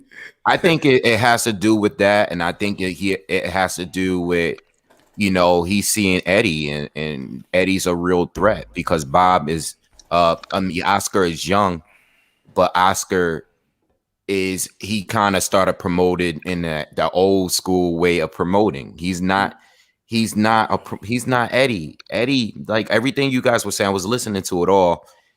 Eddie knows social media. He knows the internet. He's exactly what I was saying. He's giving us exclusive stuff every day. He promotes it. He has a podcast. Like he is really like he wakes up and he's all about. He understands the. Is his life? Is this his life? Bro. He's a modern day entrepreneur. And you know, IG Live podcast. He's out there promoting. I mean, he's probably the face of. He is the face of Matchroom. Yeah, and you know what? Matchroom now. His he is retired. He's going to change the way this is done because the next big up and coming promoter, whoever that is, they're going to be like Eddie. They're not going to be like Bob. They're not going to be like all these old school guys. You know, Frank and all of them. Then he's not going to. They're not going to be like them. Their time is done, and once they're out, that's it. the new younger guys are gonna come in and they're gonna be all on the internet giving us exclusive interviews every single day or every other day, you know. And I kind of like it because it's entertaining, you know. I like when they get asked the tough questions right on the spot, you know. It was kind of like it reminds me of boxing conversations when, you know, they ran up on Eddie and the title of his you know videos would be, you know, they running up on Eddie and putting him on blast, but Eddie was ready for it. Like, he's ready for the on the spot tough questions, you know. And I love that. I think that's great. I mean, what we got to recognize as well, he's built his credibility in the last 10 years. He's put himself on the map. His investors are all around him, which are worth all billionaires around him. They're not multimillionaires. Everything Eddie has is billionaire stuff. You know what I'm saying? Right. And the people which he's around, he's produced it. And he's constantly keep producing. And that's why I told Punch. Punch is like behind the scenes. Frank Warren and Bob are not promoting the undisputed heavyweight because Eddie Hearn's in charge. They don't like it through an ego level. You know what I mean? I said when Frank Warren said is a done deal, is a done deal, because he's saying the opposite of what Eddie Hearn is saying. So once I see that correlation, you know, when they're actually coexisting together, Eddie Hearn say one thing and Frank Warren said the same thing. I said it's gonna be done. It's done this day. Yeah, but there's an ego situation. No promoters want to give Eddie that kind of a credibility in that situation. Official says it's hard to pass along the eye. Bob Arum and his team has an eye for superstars. They do.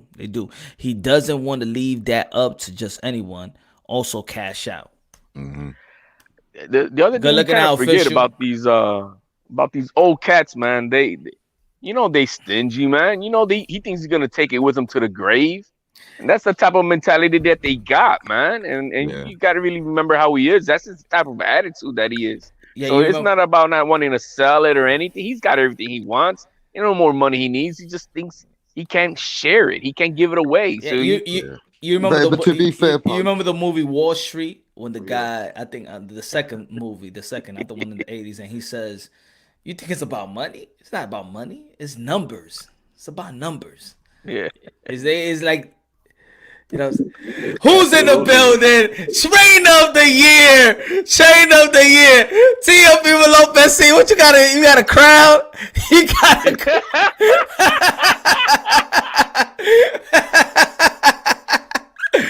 Train of the year.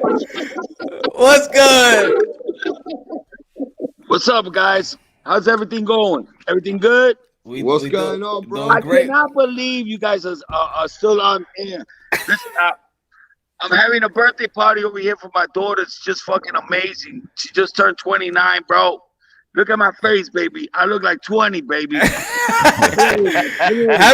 Happy birthday for you, though. I got a 29-year-old girl, bro. It's fucking crazy. And so we celebrating this birthday party for her. She fucking got crazy, bro. Thank God she's sleeping now. You know, she got the part of my blood, so you know. Happy birthday! You know, I'm wearing her little thing that she was wearing today, her little queen crown. Shit, I thought it was a filter, man. Fuck yeah, I don't give a fuck. I'm wearing this shit. Hold on a second, bro. Life is beautiful, bro. God is blessing me with so many blessings, and bro. The game of boxing is ours. It's there for the taking, and we're taking it, baby. I've been saying this shit for like 3 years. Nobody believed me, bro. But you know what? I stood strong. I kept on doing what I was doing, and look where we at now, bro. We're the first boxers, real boxers, to bring a venue like this on U19 on a platform with Triller. Well, we're gonna have like 30 celebrities. Fuck that fucking Justin Bieber shit and Lil Wayne walking in with Justin Bieber, Lil Wayne. We're gonna have Jennifer Lopez. We're gonna have Metallica doing a concert for us, celebrating everything for the Latino nation, for us. You know, the Latinos are up right now because of Teofimo Lopez, because of my son, J Balvin, Anuel, Maluma, Barunco, fucking you name them, bro, they're gonna be there. You know what I'm saying? So, you know, we not, nobody's walking out my son. My son is gonna have his own show. Everything's gonna be different. And you guys gotta stay tuned, bro. And everybody's gonna buy that pay-per-view. And we're gonna kill everybody in the pay-per-view buys, bro. You know, fuck that 150,000 buys. You know, you're not a pay-per-view star unless you make the numbers. And that's what we're gonna do on 2/19, bro. I'm just so hyped. I cannot wait. You can't even sleep. You can't even sleep. I can't sleep, bro. I cannot sleep, bro. You know what I'm saying? We're about to be with the industry, with everything that all these young guys wanted to have. But we never wanted to have that. It came to us. One thing about life, you don't chase something. It comes to you. You know what I'm saying? With the hard work and dedication that we put into in this game. You know, you can't chase it. It comes to you. If you're great, bro, everything's going to fall in place. You know, and I've been telling my son this from the beginning, and we're doing it, baby. And I don't give a fuck who fucking hates us. And I'm sorry for cursing, but it's all right. It's a Christian show. Time, I don't think there's any kids, you know, that are up. Yeah, we could do whatever the hell we want to do. But what I'm trying to tell you, bro, we are making boxing bigger than life itself. Because let me tell you something. We ain't going to have no Holyfield. We ain't going to have none of that shit. We're going to have it's going to be a real matching boxing event. You know, all these celebrities are going to be celebrating my son's victory against Lomachenko. They're going to be celebrating my son being the best fighter right now in the world next to Canelo. You know, and I don't take nothing away from Canelo. You know, Canelo gets the job done, but we bring entertainment, baby. And that's that's two different things. You could win world titles. You could beat everybody in the world. It's how you beat them. And we beat them with class. We beat them with style. Listen. Ric Flair, woo! I tell my son, this shit is about entertainment. This shit is about nobody being on the phone when you're fighting. If I see some motherfucker on the phone, I know you're not entertaining them. You know, and watch my son. When my son fights, nobody's on the phone. They want to see what's going to happen next. You know, we bringing that to this era. And I don't want anybody to think that they're freaking blind or anything like that and that I'm talking shit. Bro, the best entertainer in boxing right now is Teofimo Lopez, bro. Woo! You love the way he fights. You love the way. You don't even know what he's going to do next. You know, all these cats out there, they do the same shit over and over and over again. We adapt. You know what adapting means? We adapt to any style. And we make the fight entertaining. That's what people want to see. You know what I'm saying? Even though Lomachenko made the fight boring because he was running the whole time, we still made it look good. You know what I'm saying? And how you gonna make it look in Juneteenth? How you gonna make it look? We ain't gonna make nothing look. That shit's gonna be black out of the first round. You can't handle the truth. That's right. Can't handle the truth, baby.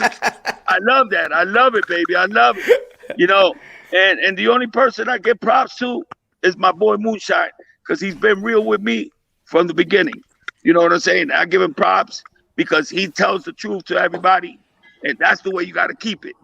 Man, come on. Devin Haney, get the fuck out of here, bro. Hey, man, he fought Gamboa, man. Come on, bro. Please. He fought Gamboa. You got to look through the fucking fine lines and see what the hell you're looking at. You know what I'm saying? We fighting the real guys. I can't give fucking Gambosas $3 million step aside money when I'm going to make $2 million with Devin Haney. Get the hell out of here, bro. You know, we're not going to lose that IBF belt. You know, because that's all we got. You know, we are undisputed. All right? There's no way Devin Haney will fight. Why doesn't he fight Loma right now? Why? I don't know, man. He could get our leftovers. He don't want to do that. Well, he could take Nagatani, our leftovers. He don't want to do that. He could take Kwame, our leftovers. He don't want to do that.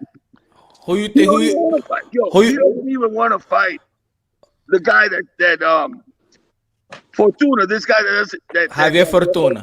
Javier Fortuna, the guy that made Ryan Garcia go crazy in his head. Come on. Come on. Bomba. Ooh. Yo, who you think? Well, anyway, yo, Boxing Wave and Rap, so you want to ask a question to Senior? Yo, Senior, how you feeling, man? It's your friend from London, England. You're a fucking hater, bro.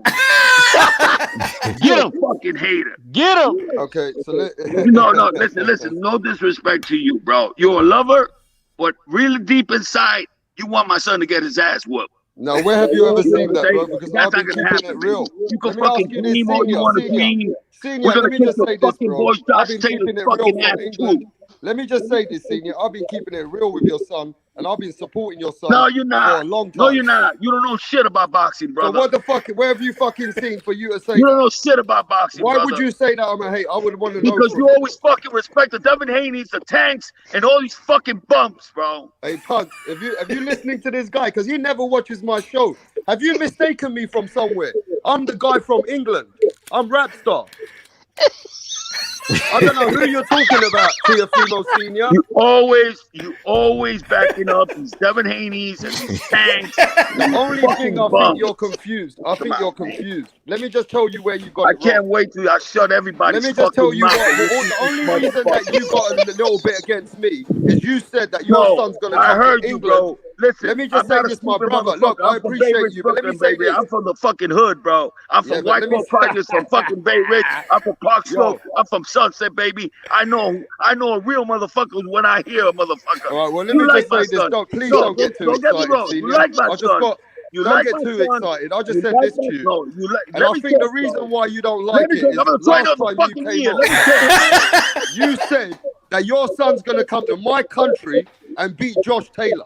That's what you said. Oh, my God. That's going to be fucking easy, bro. So I said to you that Josh Taylor ain't no easy walk in the park. It's going to be easy, I said to you, Teofimo's going to get everything's coming to him with Josh Taylor.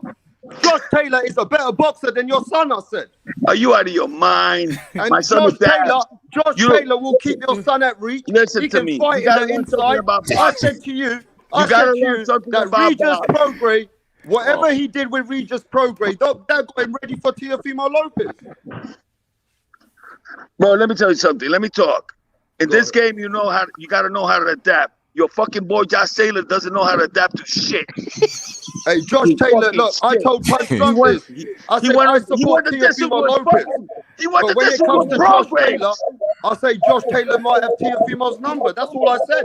He went the distance with Prograis. Are you out of your fucking mind? I think Josh Taylor can beat your son at 140. That's his division. He went the distance with a fucking street fighter, bro. Get the fuck out of here. Okay, but I reckon Josh Taylor's got your son. Prograis, are you fucking kidding me, bro? Your boy's gonna get fucked up, bro. And I'm telling you, my son looks better with bigger guys. We fucked up. I like your son. Your son's amazing, but you think you're gonna come to England and step over Josh Taylor like he's easy work? I don't even know why I gotta explain shit to you, bro. You fucking ignorant, bro. You don't know shit about boxing, bro. When somebody stands up to you, bro, and just tells you that your son's got to watch it with Josh Taylor, and you get angry, bro. Why are you getting angry? Yeah. Because that bitch ass nigga Josh Taylor's gonna punk the fuck out of our fight. I guarantee you that. Okay, let me ask you this. After your fight with Cambosis, you can't even fight Josh Taylor because of Jack Cattrall. So are you going to fight Devin Haney next? He's scared. Are you going to fight Devin Haney next then? Bro, he's scared. He's already scared. He's already saying that we got business to handle him. Devin Haney next then? You think I'm going to let my fucking talk like that? If my son talks like that, I slap him in his fucking face. The fuck out of here. You got business to handle in the 135 weight division when everybody knows that we undisputed, bro. That motherfucker's scared. Fucking bitch is scared. I'll tell you right now. Oh, Taylor, it's a very dangerous move for your son. It's a very fucking dangerous move for your son. They're all bitches, and I fucking eat them before they even go into the fucking corner, bitch. No, Teofimo Lopez is a great fighter, but Josh Taylor is a great fighter. Shut up, too. you lying. Josh Taylor is a great fighter. You lying. Josh Taylor is a great fighter. You lying. I'm telling you the truth. Yo, official. Good looking out, T.O. He said T.O. KO's Josh Taylor in 3 rounds. I put money on it. Yeah, but that's all hype because I'm in the wrong side of the country. Josh Taylor is a very dangerous move for Teofimo Lopez. He does. Teofimo Lopez is not got the skills like Josh Taylor, bro. Let's keep the shit real. Will fucking whoop that fucking ass. He does the same bro. thing. Hey, look, I'm a big Teofimo supporter, but at the end of the day, when it comes to Josh Taylor, I told Punch, I'm going with Josh Taylor. I'm not a hater. I'm just keeping the shit real. Shut up, bro. I don't even know what Moonshine has you in his channel. You fucking a disgrace. You're a disgrace. Rap star, man, rap star, it's happening. You're a fake. You're a fucking fake. If you're gonna be with my son, go 100% with him. Stop being a fake, bro. No, hey, Teofimo Senior, don't get upset. I even think Teofimo's got Devin Haney problems. Teofimo Lopez has got Devin Haney problems. Talking about that Before you come to Josh Taylor, you got Devin Haney problems, my friend. It's as simple as that. You got Devin Haney problems. Devin Haney and Teofimo Lopez needs to happen. You need to make that happen. You can't be ducking that smoke. Don't be ducking Devin Haney. I'm telling you now, don't be ducking no Devin Haney, bro. I told you was a hater, you fucking hater. No, I'm keeping it real. You're telling me about Teofimo. Well, Teofimo got Devin Haney problems. You gotta deal with Devin Haney first before you come and see Josh Taylor, bro. Back off my son, bro. You delusional, bro. Go sleep, nigga. We are the men. We are the men. Listen, I love boxing. I love boxing just as much as you love boxing. I love boxing more than you love boxing, bro. Floyd can't even stop us. Hey, listen. Wait till I shut your fucking mouth on June 19, motherfucker. But hey, listen, Teofimo Senior, motherfucking listen to me, motherfucker. You better get ready for fucking Teofimo Lopez. Better get ready for Josh Taylor, because Josh Taylor wants all that smoke. We want all that motherfucking smoke with you. We ain't scared of shit. Josh Taylor wants all that smoke with you. I'll tell you that much. You better get ready for us British guys. Us British guys don't fuck about. You know what I'm worried about? And think you're gonna step up to Josh Taylor. You got another fucking problem. We've been brought up in England to support our own. You better get ready. Boy, it's gonna fucking punk out of that fight. You can't come to England and beat Josh Taylor. That's a delusional. You're being delusional. He's a bitch. All right. Josh Taylor's watching. If Josh Taylor's watching this, bro, Josh Taylor's gonna come for you. He's a bitch. I see a bitch when I see one, bro. I'm from the hood, nigga. I know when I see a bitch. He's a bitch. Hey, I'm just saying, Ramirez and Josh Taylor ain't no joke. You've been talking about those fighters like they're some pussies. You've been talking about Josh Taylor and Ramirez like they don't even take this guy out of my fucking channel, bro. Please. Take him out. Take him out, bro. I can't make sense to this guy, bro. I'm going to go on mute and give you the respect. How about that? Yo, I know you like my son, but you don't love him, bro. You don't love him. So if you don't love him, you're not my friend. Bro, I love boxing. You don't know that Punch is laughing at you. I actually do love your son. Hey. Yo, Rapstar, don't be funny me up here. You going in with him, man. Hey, know that we love his son, bro, from England. You know we support his son. Hey, good entertaining. I got a question, though. I told him about the Josh Taylor situation. I said to him, the reason why me and Teofimo Senior fell out, when he said to me, Rapstar, we're coming to England and we're taking over Josh Taylor. It's not that easy. Josh Taylor is no fucking joke. You think Teofimo Lopez can go straight to 140 and fight the #1 guy? He's scared. He's scared. Bro, Josh Taylor is a great all-round fighter. He got reach on Teofimo. He can fight going backwards. He can fight in the pocket. You think those judges are going to give it to fucking Teofimo Lopez in fucking England? Grow up. Rapstar versus Teofimo Lopez. See, don't worry, you can put on your channel. Don't worry about it. The funny thing is, bro, I actually love Teofimo, and you know that. But he said you like him, but you don't love him. Yo, Boxer Wade, what you saying? Nah, I was gonna say, like, was he really coming at Rapstar? Like, was he coming at you, or was he confusing you with somebody else? I think he's confused me, really. I'm not sure. Oh, okay.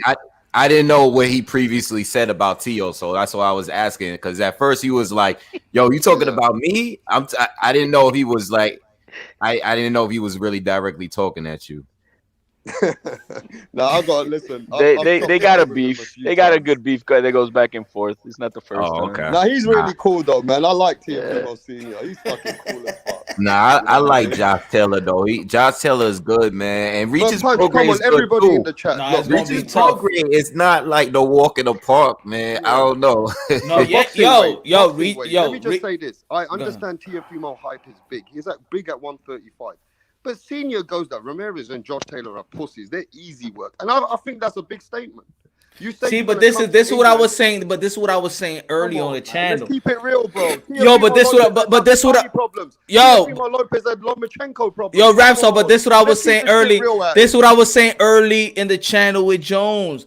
We're hardcore boxing fans. We know different personalities. You're not gonna change Mayweather Sr. You're not gonna change Teofimo Lopez Sr. Is the same. You're not gonna change Angel Garcia. You feel me? So in the same breath, we know that their energy, we know their passion, we know where it comes from. You know what I'm saying? So I just take it as face value, man. I just take it as face value. Yeah, it's like Punch. You better tell him. You know how much I support. No. You on the panel. You tell him, Rapstar. Yeah, you tell him. But look. You, my friend. You know how much I support his son behind the scenes. You already know though. You fucking laughing because you know I'm a big Teofimo fan, and you laughing at this shit, bro. I'm having fun, man. I'm entertained, man. It's happy hour. You forgot it's happy hour Thursday karaoke night. It's entertaining, baby. It ain't gonna be a walk in the park. But Teofimo's gonna take care of business. Yeah, but everyone. That is a tough fight. That is a tough fight, though. It's a tough fight. I think it's a tough fight, yo. But not as tough as he's already has he's already faced tough fights. So it's not his first, ring around the roses. You know what I mean? This ain't no Lomachenko boxing. Yeah, but Josh Taylor's also having a tough fight. Like if he beats Jose Ramirez, he already beat. I don't think he's gonna beat him though. No, but let's say if he does. But at least it's still tough. He's still having... now Josh Taylor is good. I got Josh Taylor beating Jose Ramirez, on a close fight. It's a 50-50 fight, but I do see him beating Jose Ramirez. I got Ramirez on it. This might be fight of the year, to be honest. And you know what? What's crazy? We talking about this now because I meant to say this earlier when we talking about promoters and stuff. If your boy Eddie Hearn was promoting this fight, you know how hyped this would be right now? Like, nobody's even talking about this fight right now. Eddie Hearn don't want to talk about Teo like that. Why? No, I'm not talking about Teo. I'm talking about if Eddie Hearn was promoting Josh Taylor and Ramirez. Oh, yeah. See, it's true what you're saying. Nobody promoting it. Like Bob Arum, I don't hear Bob Arum nowhere. Nobody's talking about. They're gonna promote it like crazy next week. But I'm talking about like right now. This fight should be like, undisputed, and this is undisputed between two unified champions, like real champs. No sneaky, like, I picked up a belt and held hostage until you know what I'm saying? These are two dudes that fought the best at 140, and it's not getting promoted like that. You're right. It's not. Fight. Hey, look, let me just say this, boxing wave. Teofimo Lopez has separated himself in America as a young guy. You know what I mean? What he's doing for boxing, it's fucking on the other young boys are not on that level right now.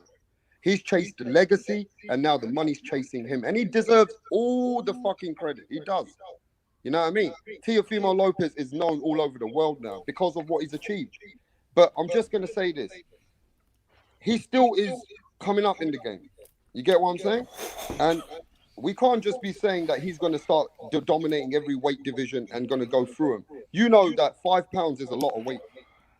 Not for Teo. No, absolutely. I'm not. I don't agree with some of the statements was said. I think Josh Taylor is already like I already have him, and I don't know how y'all do the pound for pound thing, but he's in my top 10. Already.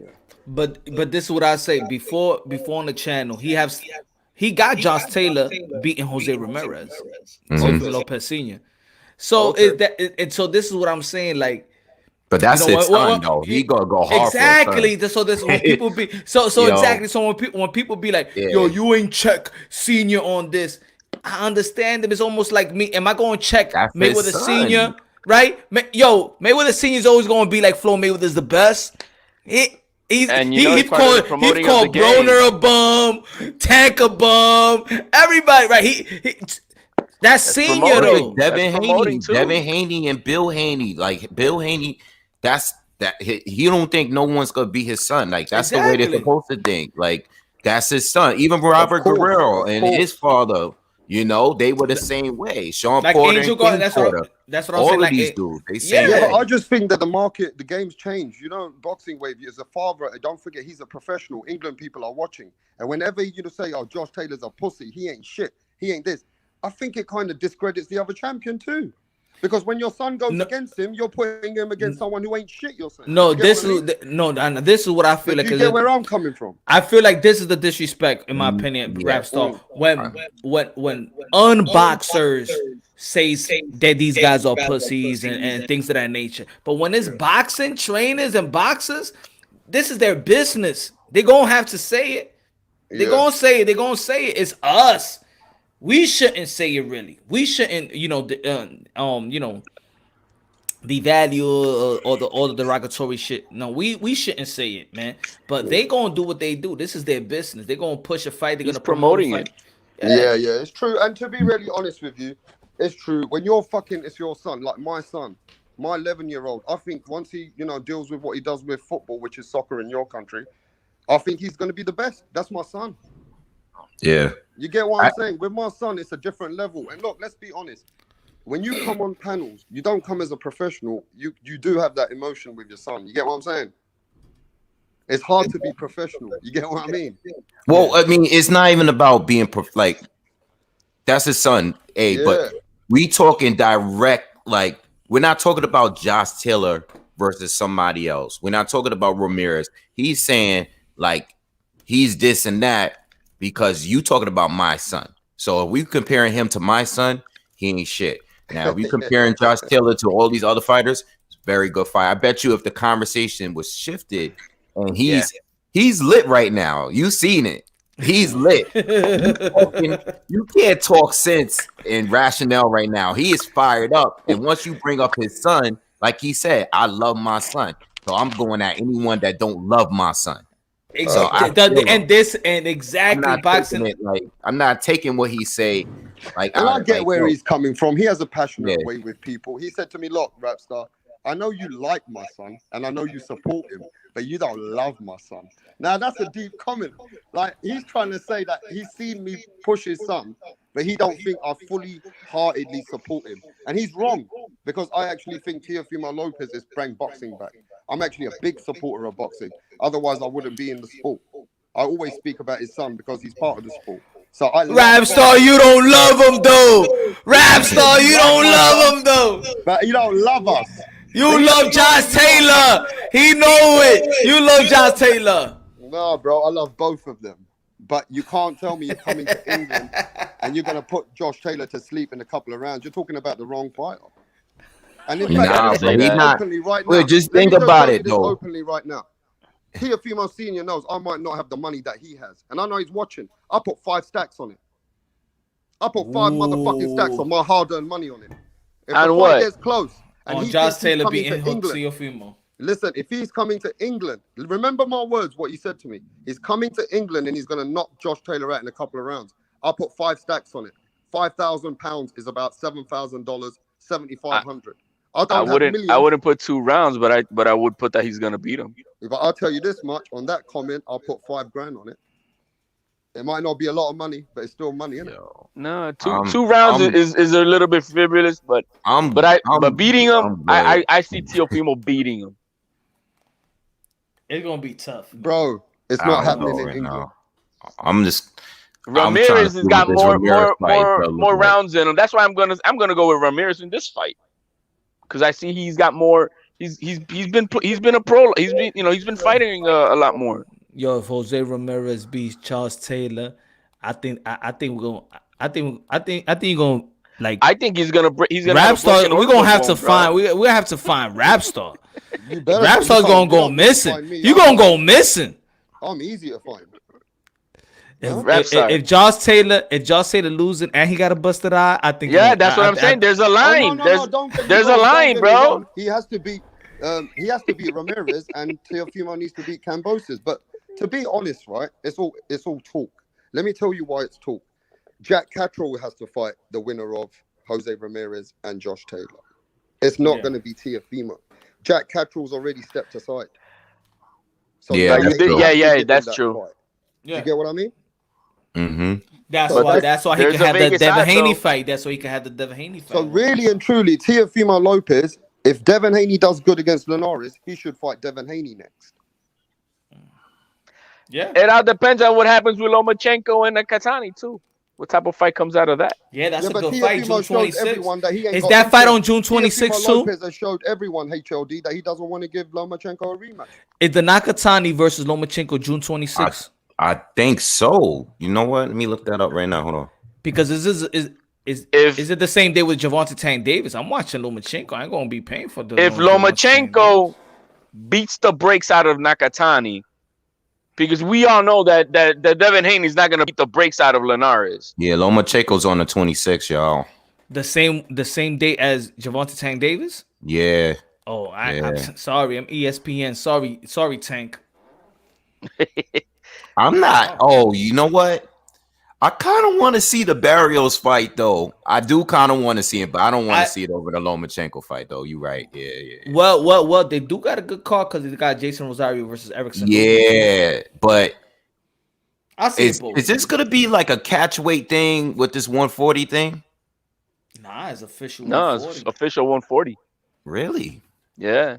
I mean, it's not that Barrios ain't like no big fighter and everything, but I'm really surprised that they skipping 135 and going to 140 to fight like a solid dude up there. Like I don't know what the point of it is, but I don't know either, man. I mean, I am kind of like intrigued by the fight a little bit. Yeah. I mean, Mario's Barrios is still good. I mean, he struggles on his defense. Yeah. But I like the Lomachenko Nakatani shit. I like Nakatani, yo. That's gonna be a dude brutal can fight, man. Samurai warrior. That boy can fight, man. Yo, Verdejo was coming at him crazy, dropped him, hurt him, and this dude would not stop. And Tio has struggled against him too.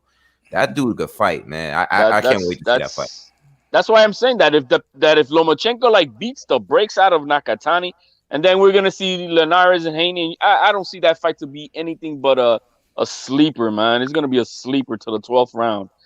Who's gonna demand what? Who's gonna want to see what fight? I'm gonna want to see the rematch with Lomachenko at that point. Yeah. Now if it's like Nakatani beats Lomachenko, then yeah, I would like to see Haney and. But I do think that you guys are Tio. sleeping on Devin Haney too much because he's been really quiet. He's been training hard. He's been building on his strength. He's teamed up with my guy, Ben Davidson. He's got a little bit more encouragement and he knows he has to perform. The Haneys are not stupid, bro. They haven't come out and spoke about it this time. Devin Haney knows. He dug Fortuna. That's all I need to know. No, but I want all those haters, HLD. If Devin Haney puts a dent in Linares and he puts a greater performance than anybody else, I want you to come back and support him on it. Support him on what? Because if, like you say, you're not expecting... He dug Fortuna, man. That's all I need to know. No. You said that you're not expecting Devin Haney to do much against Linares. But if he does... and he's going to do what he did with Gamboa, man. He's going to do what he did with Gamboa. Yeah, but if he doesn't and he puts in a great performance and a masterclass and even maybe stops him, I want you to change your mind about that then. He's got to show me. Nah, I like the Linares fight. I ain't gonna front. I like that fight. In fact, I think all the fights right now, 135. I mean, too bad the Ryan Garcia fight didn't happen with Fortuna, but I like all of the fights that were scheduled. Like all of them were solid to me, to be honest, man. If you switch them anyway, as long as Nakatani is in there, as long as Linares, all these dudes, I like all of the fights at 135 right now. Like I'm good with that. Y'all, he wearing a war. There you go. There you go. Let's go. He got the war cap. The trainer of the year got the war cap. He's ready for war. Get him, senior. Get him, senior. He's ready. He's ready for war. This English motherfucker got lucky. My phone died. I love your son. Your son's a fucking bro. best God ever. is with you, bro. Right, God is with you, bro. You better repent now. You better repent now. He better go to Vigilia. Senior. Too late in the future when you gotta shut the hell up again. You probably was going for fucking Roma. Oh, he was. He bet. Yo, Tio. Yo, he betted on Lomachenko. He lost the bet.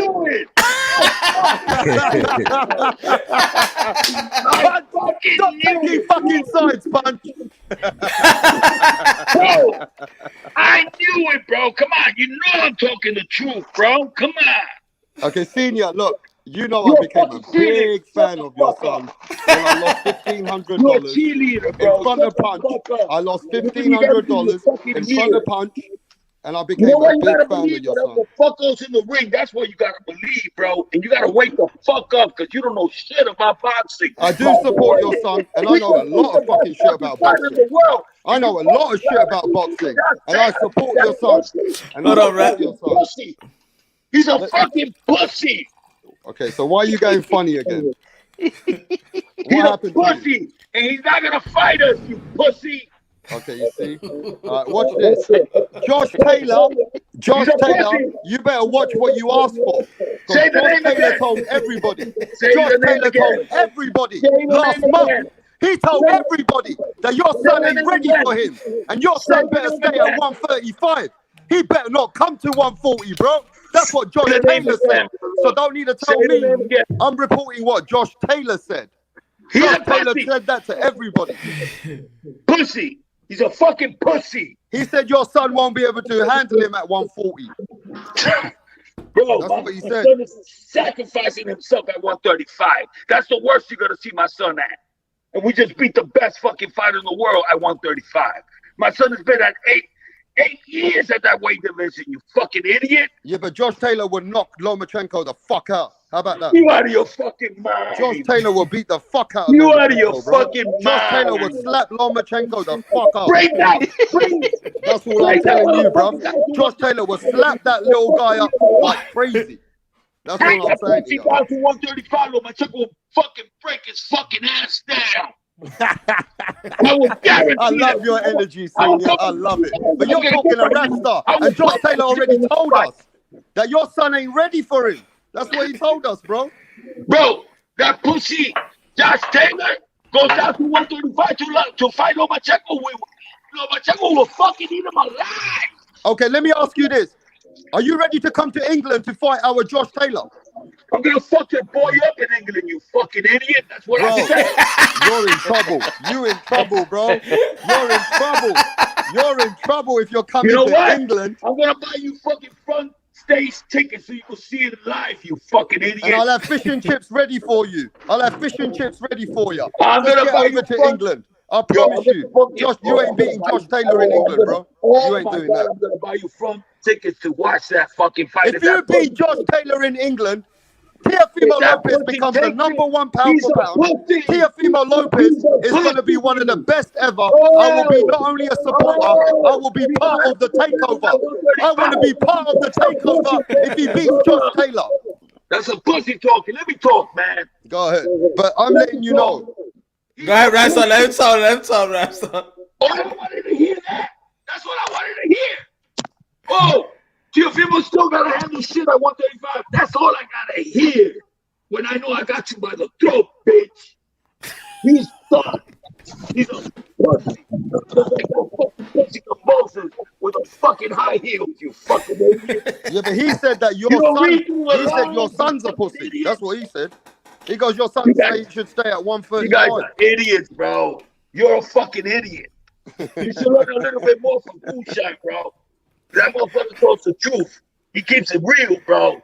Yeah. That my son was gonna win. But you had Nakatani problems, Senior. Nakatani. Bro, we beat that motherfucker 11-1. Yeah. You didn't see the judges' scores, you fucking idiot. Yeah, but I'm just saying Nakatani gave your son problems. So what do you think Josh Taylor's going to be? Fucking problems, bro. He didn't give a shit. He didn't do shit in that fight. He never had my son in trouble. We had him in trouble. We put that motherfucker in the hospital for 1 year and 7 months. We retired that bitch, and he came back to fight Verdejo and fuck. How do you think you'll do against Regis Prograis? How do you think you'll do against Regis Prograis? How do you think you'll do against Regis Prograis? 7 months. He came back. He was retired. And beat the shit out of a fucking guy that was supposed to be one of the best fighters in the world, and put him on his ass and made him fucking so crazy that he made him do all the shit that he did over there in Puerto Rico. So don't fucking tell me that shit, bro. Why don't you fight someone like Zepeda or Regis to get ready for Josh? Regis, shut the fuck up with you. Shut the fuck up with that shit, bro. Okay. Shut the fuck up with Regis Progress. What the fuck? Who the fuck did Regis Progress win and fought and won? So are you gonna knock Josh Taylor out in his own country? Fuck yeah. What round? I don't give a fuck what round, but we're gonna fucking knock him out. He ain't gonna take that fight, bro. He ain't stupid. In his So are you ready to put money on that fight closer to the fight? Bro, let's stop the motherfucking bullshit. Are you ready to put money on that fight? Because I'm gonna be trader of the year for the next 7 fucking years, motherfucker. You better fucking respect me, motherfucker. You better respect who you're talking to. All right? Yeah, but look, bro. I'm just saying, right? We can have some fun. We can have some fun. We can put some thousands on it. I know you fucking hate me even more now, and I love that shit. I don't hate you. No way. Listen, let me tell you something, senior. I've been through death and back. I only love people. I don't hate bro, I ain't scared of nobody, bro. You want to come and kill me? Everybody knows where the fuck I'm at. Why are you talking like that, man? I'm a big fan of you and your son. You're a hater, bro. You're a fucking hater. I never give bro. You got the wrong person. You got the motherfucking wrong person. I've been supporting your son since I lost money on your son. I'm the biggest supporter of your son. From England, I've been supporting your son. I've been taking shit from the fucking Haney's. I've been taking shit from the motherfucking Haney's for your son. Let's get the shit straight. I put the Haney straight because of your son. I put Bill Haney straight because of your son. Yeah, there's arguments on internet, and I'm the one who pulled up on Bill Haney and told him stop capping on Teofimo Lopez. Stop hating on the fucking Lopez's. I'm that guy. This is rap star. You're talking to the wrong motherfucking guy, bro. I've been protecting Teofimo Lopez. Everybody's scared of rap star when it comes to Teofimo Lopez. Everybody fucking shut the fuck up when it comes to Teofimo Lopez around me, bro. I don't know who you're talking to, bro. That's me just keeping it real, bro. He's a hater. You hater. Okay, well then you just got it delusional, bro. No, how about this? How about this? I got offered to support the DHP team. The DHP team told me to come to them. Yeah, I got told. Let him talk, Ramstar. Let him talk. And I don't fucking work like that, bro. Let me talk facts. Ramstar, let him talk. In the fucking world of boxing, where have you seen a motherfucking kid with only 16 fights? And when I said it 3 years ago, that's what he was gonna do. I'm a motherfucking God, motherfucker. God talks to me, bro. You fucking with the wrong peoples, bro. Your shit's gonna be fucked up. Your world's gonna be fucked up. You keep on fucking with me like this. Hey, let me tell you something. Only God can fuck with me. You could never fuck with me. Even 50 of you, even 100 of you could never fuck with me, Teofimo Senior. I'm a motherfucking man, and no man can fucking ever fuck with me. So you can fucking threaten me as much as you want. Yeah? Let me tell you something. I ain't scared of no fucking man. Yeah? I ain't scared of nobody, bro. So don't fucking sit here and think you're gonna fucking threaten me. I support your fucking son. Yeah? I support your son. You got more to lose. You got more to lose than me. You're a celebrity. You got more to lose than me. I ain't no fucking celebrity. I don't give a fuck about that shit, bro. So don't threaten me. I support your son, bro. We're gonna kill every motherfucker that's in the ring with him, bro. All right? And there's something that you gotta understand. My predictions came true. Give me some fucking respect, you stupid idiot. I do respect you. And I respect your son. But you getting this the wrong fucking way, bro. You taking this the wrong. This is fucking rap star. I'm ready for all the smoke. You're talking shit. You're talking fucking to the wrong person, bro. I got your son's back. Even after me and you are done, I'm going to speak good about your son. I'm always going to speak good about your son until he shows me something else. Fucking bashing these motherfuckers out. Fuck Josh Taylor, motherfucker. I can't wait till I fuck that boy up. He ain't even gonna take that fight because he's a pussy. He's a fucking pussy. And tell him I said that. Fucking pussy. Hey, let me just tell you something. MTK can make that fight. MTK's with Josh Taylor. We are the biggest motherfucking management company in the world. We can own your fucking son. MTK is the fucking biggest. And if you want the fucking fight, contact fucking MTK. All right, bro? Because MTK don't duck anybody. Fuck out of here, bro. All right, my friend? The whole world of boxing is scared of us, you fucking idiot. I'm just saying that you just need to contact his management company, bro. He's the biggest motherfucking management company in the world. Fuck you at, bro. Well, wake up and see what the fuck is happening. Teofimo Lopez is taking over boxing, you fucking idiot. I never said he wasn't. What do you think we got Jennifer Lopez and fucking and Metallica fucking already on the contract, you fucking idiot? But why are you calling me a hater? You think they're gonna take from Floyd? Because I support your kids, so why are you calling me a hater, bro? They're gonna take from a superstar that's coming, motherfucker. They know who's coming. We changing the game of boxing, you fucking idiot. Wake the fuck up and stop fucking being a cheerleader, you fucking idiot. Get this guy out of my fucking... I'm gonna get a heart attack out. Calm down. Calm down. Calm down. Calm down. Take a deep breath. Take a deep breath. It's karaoke night, baby. It's karaoke night. Hey, let me say this, Senior. I love your passion. I'm gonna send everything you said to Josh Taylor's people, and hopefully they can get back to you. Fucking Akatani. We fight Kobe. We fight Lomachenko. And we just got all fucking time and fucking bullshit to Haiti. That nigga hasn't fought a top 10 dude. So you out of your fucking mind. What you gonna say about that, rap star? Well, Devin, they fought Nakatani, Richard Comey, Lomachenko, and you gonna bring Devin? Let me say this. The biggest fight for Teofimo Lopez, if it comes to money and securing his grandchildren, is Devin Haney or Josh Taylor or Ramirez. So it's not Ryan Garcia? Let me just say this. Ryan Garcia is not ready for no fights right now. You already seen that he's coming back. He's got anxiety problems. He's not ready for Teo. Let's just say this. Let's stop fucking hating on Devin Haney all the time, bro.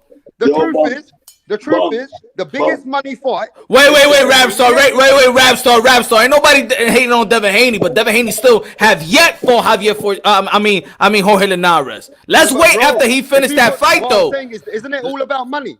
Isn't this boxing game all about? We don't know how much money is worth. This is the last contract with Eddie Hearn. We don't even know if he's gonna be with Eddie Hearn after this contract. We don't know that. We don't know that. What? How much is that? How much is that, Rapstar? How much is Devin Haney fight? He already getting his sport.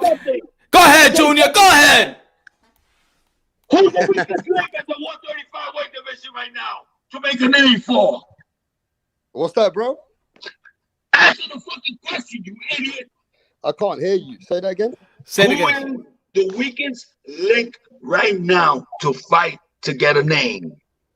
Who's the weakest link? Yeah, who's the weakest link? Well, right now, Ryan Garcia seems like the weakest link because of what he's going through. After Luke Campbell? After he beat Luke Campbell? No.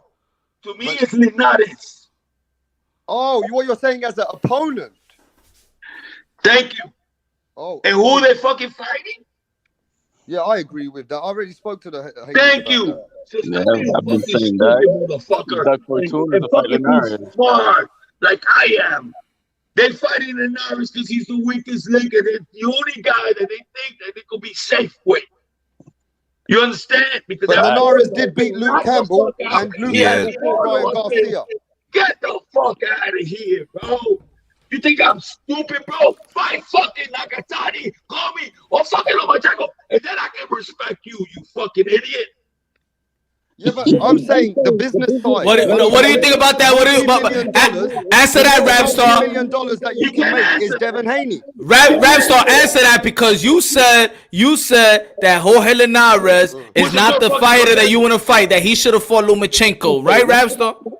No, I said that if Haney wants to get rid of all the shenanigans and he wants to get rid of every WBC bull, like, you know, why he's not a champion, he needs to beat Lomachenko or Teofimo. So he's not gonna do it for you if he beats Linares. So if he beats Linares, I'll say the biggest fight for Teo for money, because Teo now is the man. He's the man. So the biggest fight for Teo on paper, if he wants to secure his children, is Devin Haney. How about respect? How about the respect? Because you said you're the one that said you multi-millions. Rapstar, you the one that was debating me saying that he shouldn't fight Linares when I was saying he gonna be fighting Linares or Fortuna. You said he's not. Next fight, Punch. The next fight, if the biggest fight in money on paper is with Eddie Hearn and Devin Haney. Yeah, but I'm. Yo, you what I'm gotta cut these guys out, bro. Yo, but real You gotta quick, cut these guys. These real guys quick. don't know shit about boxing, bro. If they don't I know, I if they want to can't say get through the fucking lines, that's what your other boy talking about. That's a good fight for Devin Haney. Of course, I think. Go ahead, because he's worse than fucking Linares, and if he beats Linares, it don't make him better than fucking Linares. It makes him fucking equal. So I don't want to be equal. If I fucking was with my son, and my son was gonna fight the lowest motherfucker at 135, I told him, no, don't take that fight. I want the real motherfucker. I want the man. I want the man. And that's why we took Lomachenko, you pussy ass motherfuckers. And when we beat that motherfucker, all y'all niggas ain't give us credit. Because you fucking haters. You fucking pussy ass niggas. He was pound for pound on everybody's list. You stupid bitches. What you fucking understand that I'm going to? I'm gonna eat you all alive. All of you. Floyd and everybody. All of you. I'm gonna eat you all alive because you don't know shit about boxing. We coming for the best. We don't go for the fucking lowest. We going for the best. And that's why my son is on top of all these motherfuckers. Because when you fight top dudes, you get better. You idiots. Bro, man, I'm so pissed bro, right now, bro. Because people are so ignorant. They don't see the shit, bro, that we're doing. They don't see it. The reason why we're fighting for Moses, and you know it, is because it's a mandatory, and we can't pay him side money. Because he's making $2 million, you fucking idiots. That's more money than Plank has ever fucking made. Tank only made 1.5 million. That's all he has ever made. All that bullshit that he's made this, that. No bullshit. He probably made less than 1.5. So Moses is making more than all these fucking cats. And you think I'm gonna give the Moses side money? Well, how much you want me to give him? 3 million? To let me fight Devin for 2? But we get 6. And we pay the Moses 2, pay Bob Arum something well. But you don't know what's in the contract, motherfuckers. We gonna come out of this fight with like close to 10 million, motherfuckers. Speak on it. And you gonna see it. You all gonna see it. Woo! The money, bro. Because we fighting the real fighters. How come Trinidad didn't take Devin Haney? How come Trinidad didn't take Tank? It would have been easier because they're all in the fucking in the industry. It could have been so easy for Floyd to make that shit happen. But they want a real fighter. They want a real motherfucker trainer. They want a real motherfucker. Because they know that motherfucker's gonna last. They don't want a bitch ass nigga that's gonna say, I got mental problems and fuck up their fight. They know what they're looking at, bro. These motherfuckers do networking, they do management, they know what they're doing, bro. They know what my son is worth. That's why we getting what we getting. Hate it or fucking leave it, motherfucker. We're on top of the world. Floyd wasn't making my money. Floyd wasn't doing what we're doing. Floyd wasn't fucking undisputed at 16 fights. Floyd didn't win a world title at 15. We're breaking records, bro. And we're gonna keep on doing it. Hate me, love me, whatever the fuck it is, I speak the truth, bro. There ain't no lying in me, bro. And when you don't lie, bro, you go all the way to the top. You go all the way to the top. Woo! People already seen that, bro. People already seen that. You think this is a fucking like something that just happened? No, they did the studies, bro. Yeah, but to be fair, senior, we do need to put a lot of respect. Hold on, Rabbit. Hold on. Boxing wave. The way I look at it, Haney, I just wanted to speak on Haney real quick and the Linares fight. I feel like the Linares fight is the first fight that Haney, like, that people will respect the win if he is the win. Everybody else got a fight and a win like that already. Like Tio got a few. I even rate Nakatani's win over Verdejo over any win that Devin has at the moment. Right now. Huh? Nakatani will fuck up Devin Haney right now. He might. He What might. do you mean he might? I'll put all my money on it. Devin is a fucking defender fighter. He can't last with that fucking boy. That boy keeps on coming. He ain't gonna stop. He gonna fucking knock the fuck out of fucking Devin. I think Devin ain't How a beast come he doesn't Nakatani. want to fight him? He's free. He's free. I don't know What about did Loma that. do? I don't know. What did That's Loma a do? hard fight. I don't know That's a about hard that. fight. That's what I mean. Like What did Loma do? I don't know Loma's great. I fucking respect Loma. You know why? Because he wants to fight the best. That boy ain't scared of nobody. And we fucked him up. We fucked him up. One thing I respect about Loma, he ain't scared of nobody. Because he's great. He knows what great means. You don't go to Linares. The fuck out of here, bro. Only because Linares dropped him with a fucking lucky shot. He came back and fucked that boy up. Don't come with that bullshit to me, bro. Yeah, but Linares beat. Yeah, but he beat Luke. He beat Luke. Yo, bro. Yo. Hold on. Calm down. Let me finish. Stop it. Let me finish. Because he knows that Linares is the weakest link. He's like 40 fucking 8 years old. That's not my argument, though. I'm not even arguing that. Keep up with your boy, bro. Keep up with your boy. I understand. It's a black thing. It's a black thing. You guys gotta hang together. It's a political thing. But you know what? I love my blacks and I love my Puerto Ricans and I love my whites. And I'm not fucking prejudiced. I'm down with who's the best. That's what I'm about. I don't see colors when I fucking fight somebody. And that's the way you gotta see it. And this shit gotta stop. It's gotta stop. Elvis, Tio the King, salute from Las Vegas. Nah, Junior. Boxing Wave, Rap Star, HLD, they support your son. Don't get to. We're coming after Devin after this. I actually support his Yo. fucking son, and I'm laughing. We're coming after Devin. You know what? I'm one of the biggest Teofimo supporters. I'm going to say, like, My son is sacrificing another fucking month, a couple of months more to go get Devin. We're coming after Devin.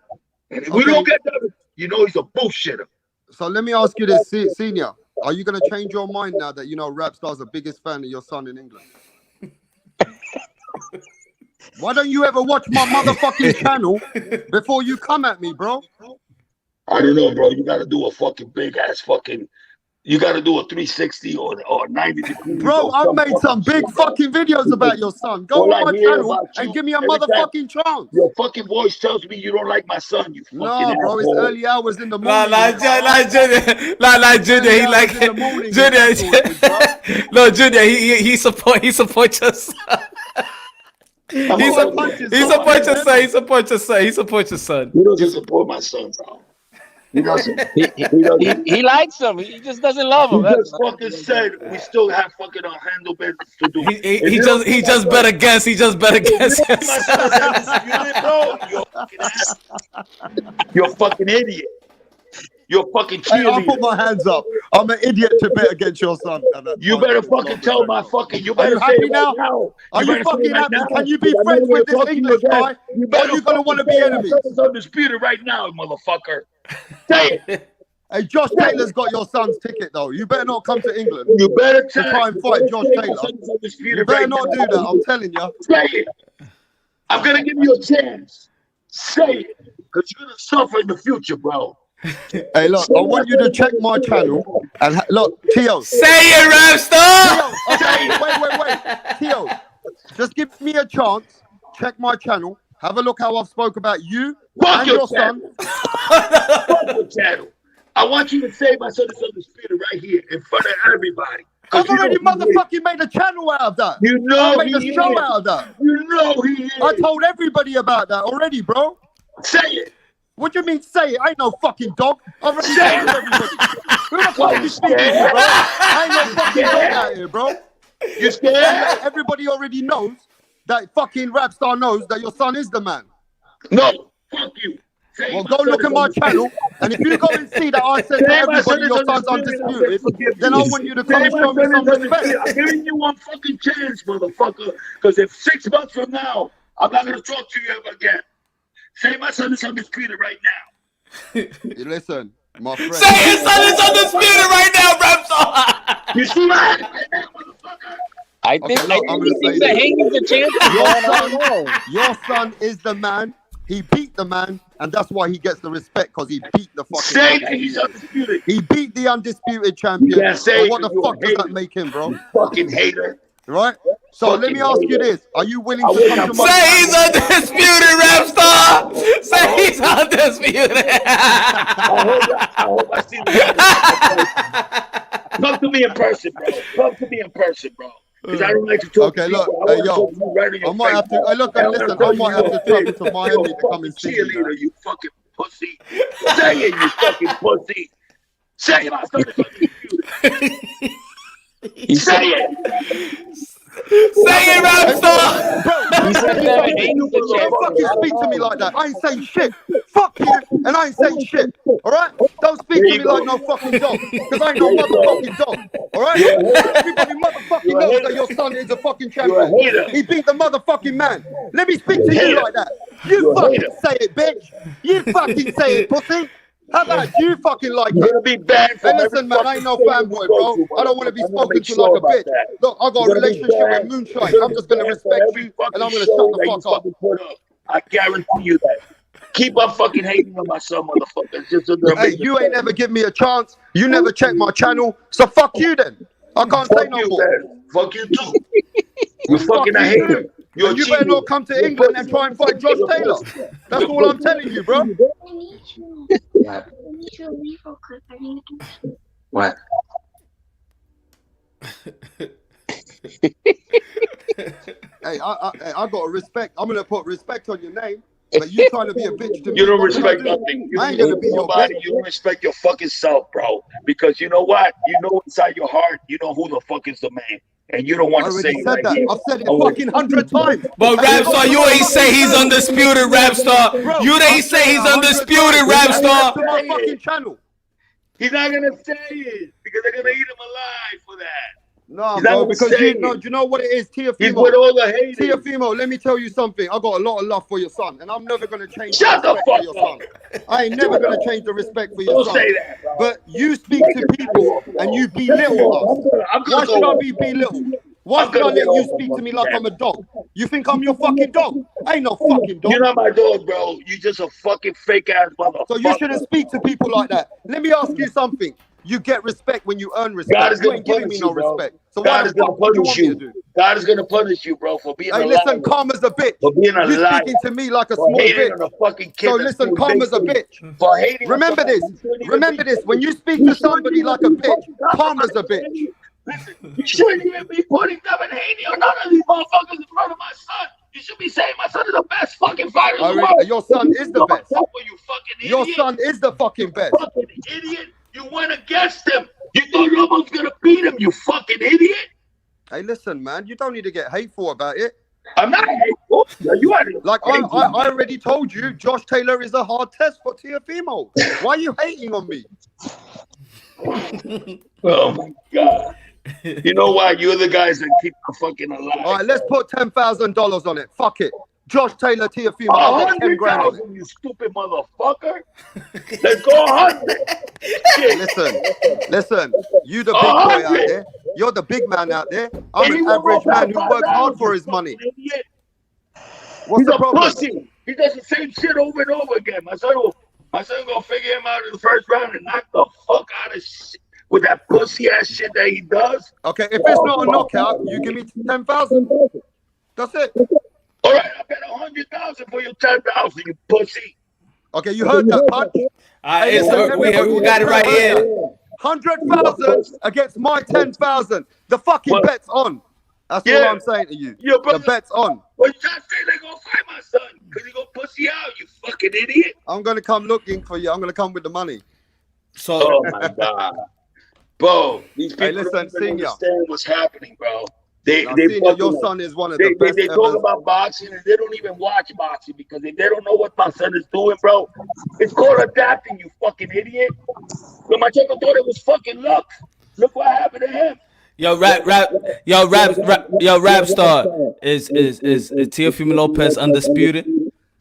Punk, you already know and I know. when you asked me, Punch. All right, listen, let me speak to Punch Drunk Boxing. Punch, because you asked me, you know he's undisputed. All right. Let me But ask if he asked me in a fucking like I'm a dog, then he ain't fucking gonna hear that from me, bro. June 19, when they announce it, they're gonna announce it as undisputed. You want to go against the whole fucking commission? You want to go against all the commission? You want to go against Mauricio Suleiman? Mauricio Suleiman's my brother. I love Mauricio. What did he say? He said your son is undisputed. And what does that mean? I respect Mauricio Suleiman. So whatever he says, Who is I the go with president him. of WBC? I go with whatever Mauricio Suleiman says. What did Suleiman say? He said your son is the fucking Who's the undisputed. highest How many at times do you want me to say it, bro? Who's the highest at the WBC, you motherfucker, stupid Motherfucker, idiot. he already told you you're undisputed. So shut the fuck up. That's all the fucking haters that say he's unified. And you I wonder that. never said he was ever That's why unified. Go you're check a my fucking channel. hater. You're a fucking hater. Nah, You're man, a you got the hater, wrong bro. person, bro. You think you're talking to some ABC boys. No, I'm I'm Rapstar, not. bro. No, I've been I'm always not, bro. supporting your You want to son come and kill me, bro? after You I wanna lost come my and do money. something to me, bro? Come down, bro. I'm public, bro. I'm everywhere. Come and do what you gotta do. You know why nobody touches me? Because I talk the truth, bro. Ain't nobody gonna touch me. I when don't know talk what the you're truth. talking about. I don't know what you're talking about. I'm just supporting boxing. You threatened me. I never said nothing. That's all I gotta say. Listen, that's too much energy for me, bro. I don't need this. I try to put sense into this guy. I cannot do it. He's a hater. And when you hate, your fucking hate is stronger than what you really have to believe in. So I'm gonna let you guys go. I love you guys, bro. This is my channel. But and the I problem love is you you guys. think You everybody guys hates are your real. son. Shut the You fuck think up. everybody fucking hates your son. You got a problem, bro. You need to fix your problem up. You always say this about your son. Yo, I don't even know. I was just like, yo, just let him just get it out. Punch Drunk Boxing, aka Mr. You know, Moonshot. Punch actually is enjoying this.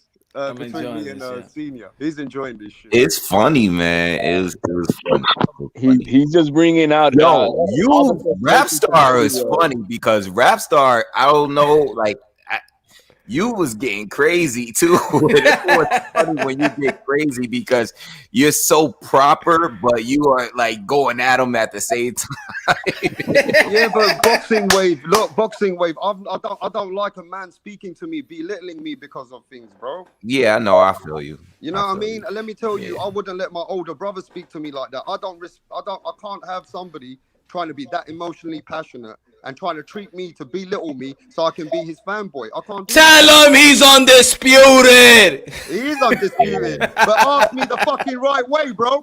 Don't ask me like a fucking dog. Hey, pussy, tell us who we are. Hey, pussy, who is my son? Hey, pussy, I ain't saying nothing about your son. Go fuck yourself. Motherfucker, don't speak to me like I'm pussy all the time. I don't give a fuck. Oh shit, this is entertaining. This is a classic. This was funny, man. Yo, come on. Y'all gotta. It was so random. This was a too, classic, like, man. Hey, I love his passion, hold though. on. How You know I what the end funny up thing here is, tonight? boxing, Like how, yo? I know, and I know what you hit me up with. I'm like, yeah, I text you like, yo, but yo, this is crazy, man. I'm just here for the ride, man. That's all. Shout out to everybody here. Yo, listen, I'm about to get ready to get out of here, man. It was a pleasure always. You know, we'll be back at it real soon, man. Good, Yeah, man. it was good chopping up with y'all, man. Hold on, don't leave. Hold on. Everybody subscribe to Boxing Wave right now. Subscribe to Boxing Wave. Yo, thank you, my Subscribe brother, to for channel. joining the panel. Thank you. I'll holler at Hey, you. we're having See you some soon. fun, boxing wave. At the same time, it's tongue in cheek, you Keep know? it safe out there, y'all. Yeah, bro. Hey, look, I'm gonna say this. Bro. Beyond, hold on, rest. I got you. Beyond Above Media, thank you for having the channel. Thank you. I appreciate y'all, man. Everybody subscribe to Boxing Wave. Great dude, Harlem, NYC in the building. Subscribe to Rapstar Boxing Knowledge too, man. Come on, man. We entertaining out here, man. Pure entertainment out here. HLD got the front row. Hey, I'm gonna say this, yeah, before I leave the building. It's been an amazing comedy show. We've had a great show today. I love his energy. There's not many people who can match my energy. You know what I mean? Yeah, and he's got some serious fucking energy. And I don't blame him. That's his son, bro. As far as I'm concerned, if it's my son, I think he's gonna beat Mike Tyson when Mike Tyson was in his prime. You get me? I understand the connection between him and his son, bro. But I'm gonna say this. There is always some other people out there that don't like to be spoken to like a fucking bitch. And I just think at the end of the day, Senior gets so emotionally passionate, so you can't blame him as well. But on that note, bro, I want everybody to support the event on Triller coming up. Teofimo Lopez, Cambosis. I can't wait. I'm ready to cook. I'm going to be cooking that fight, and I don't give a fuck. I'm a big Teofimo Lopez supporter, and this don't change nothing. As far as I'm concerned, what about Josh Teofimo Taylor? Lopez is the number one, and he is the fucking undisputed, and everybody knows that. You get me? But one thing I'll say, yeah, let me just say this. I got 10,000 against Teofimo's 100 grand. Everybody heard it. Teofimo Lopez said he got $100,000 against 10,000 against Rapstar for Josh Taylor, Teofimo in England. And if he doesn't knock him out, I want my 100 grand, bro. That's all I'm saying. I'm out of here, punch. Yo, what? Time out. What's my fee though? Oh, I gotta get a fee. Listen, if I win, you getting over 10%. How about that? 10%. Come on, 20, man. 20. Motherfucker, man. How much is he gonna give you? 22, man. All right, go speak to him. Damn, man, come on, man. I provided the channel. Damn, you going cheap on me like that, okay, Rapstar? Look. If he gives you 20, remember he's going 10 and he's gonna give you 100, and you still gonna give me 10%. Damn, okay, Rapstar. Man, I thought we was boys, Rapstar. We're gonna make it happen, bro. We do it. He likes you, but he don't love you. Hey, listen. Hey, look. When it comes to Josh Taylor and Teofimo Lopez in England, it ain't gonna be an easy fight, like Senior saying. It's gonna be a fucking tough fight, bro. And I'm gonna say this, bro. At the end of the day, my 10 grand against his 100 grand, I'm happy with that because he's giving me fucking great odds. I can't say no. Yo, this is why, man. This is why Punch Rum Boxing is the fucking best channel, because we don't, you know what I'm saying? For people that jump on the panel, man, we don't sugarcoat it with nobody, man. No, this is why this, you know what? I might even start saying, I'm about to start saying this is the most dangerous channel, son. Because these are my other channels. They like to, cater to the Nah. Somebody gonna go at you. It's all smoke all day. We didn't get to ask Senior about what round his Josh Taylor eyes gonna go out. You know what I mean? Damn, over here, man. This Smoke City right here, man. Hey, this has been one of the best free smokes. And let me say this: what's fucking crazy is I actually am the one on YTBC who had an argument with Bill Haney supporting the Lopezes, and Moonshine's laughing about that. I'm one of those channels who had it with the Haneys because of the Lopezes. You know what I mean? This is funny as fuck. Hey, I'm with the Taylors now. I'm with Josh Taylor. I'm with Josh Taylor, bro. That's all I'm saying. Yo, this guy he said, FTK is the best. I know you trying to do. Hey, listen, we can make the fight. We can make the fight. Josh Taylor's got the biggest management company behind him. Yep. We can make the fight, bro. Punch Rum Boxing Promotion. Hey, the fight's happening. Hey, listen, yesterday we already announced that if the Haneys can put a petition in, and the Haneys know this, if the Haneys can put a petition in after the Linares win, go approach the sanctioning bodies and go pay for the petition, then Lopez's, they can look at that and put a fight together. Yeah, this shit was funny, bro. Yeah. That shit was great. Hey, but Senior, I want you to know, Senior, we're no haters, man. You always think everybody motherfucking hating your son and you. You need to get the fuck out of that fucking syndrome, bro. I don't know what's wrong with you on that. There is a lot of hate. There is a lot of haters, man. That's what it is. He thinks everybody hates him, bro. Yeah, but he just lets it out on you momentarily. All the shit that he has to hear. So you don't want to go. He tried to let off everybody motherfucking hate on fucking Rapstar. The fuck that's about? I don't know, man. He loves punch. He loves punch, and he don't got problems with me. I don't know. He said, "Fuck Rapstar on your channel." Yeah, That's just gonna bring you some subscribers, man. That should be in your intro. That should be in your intro. You know what I mean? But look, Charles man, Wilson, Rapstar T.O. makes Taylor quit like Billy Joe. They all gonna say that, bro. But at the end of the day, remember that you're coming to our country, and if you think you're fighting Josh Taylor, like Senior says, that he's coming to Josh Taylor's hometown, it ain't gonna be easy. I promise you that. You guys are gonna swallow some pills out there. It ain't easy to come to England and try and take it off of Josh Taylor. He got to try and stop him. Josh Taylor's too experienced.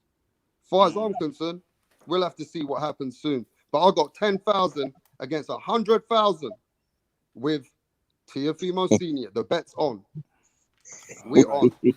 Yo, man. Yo, I'm about to close this down. Yo, everybody, thank you for tuning in. It's been a crazy happy hour Thursday. I'm telling you, happy hour Thursday is the most dangerous show on the tube, man. Yeah, you never know what's gonna happen to happy hour Thursday. Hey, I'm gonna announce this. There's gonna be some big things happening on happy hour Thursday or on the channel. We got a few. Hopefully, let's just keep it a surprise. Hopefully, you know, we got some stuff going on. But look, man, Punch. All love to Senior. You better tell him Rapstar ain't one of those hater boys, bro. You already know. He didn't want to. It's just like he wanted the smoke. He just wanted to go for the smoke or something today, huh?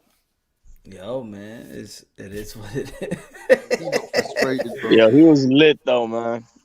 Yo, it's lit. It's happy hour Thursday, y'all, man. Everybody, man, subscribe and share it, man. Share it. This the most dangerous show on Thursday, bro. Happy hour Thursday, Punch Run Boxing, son.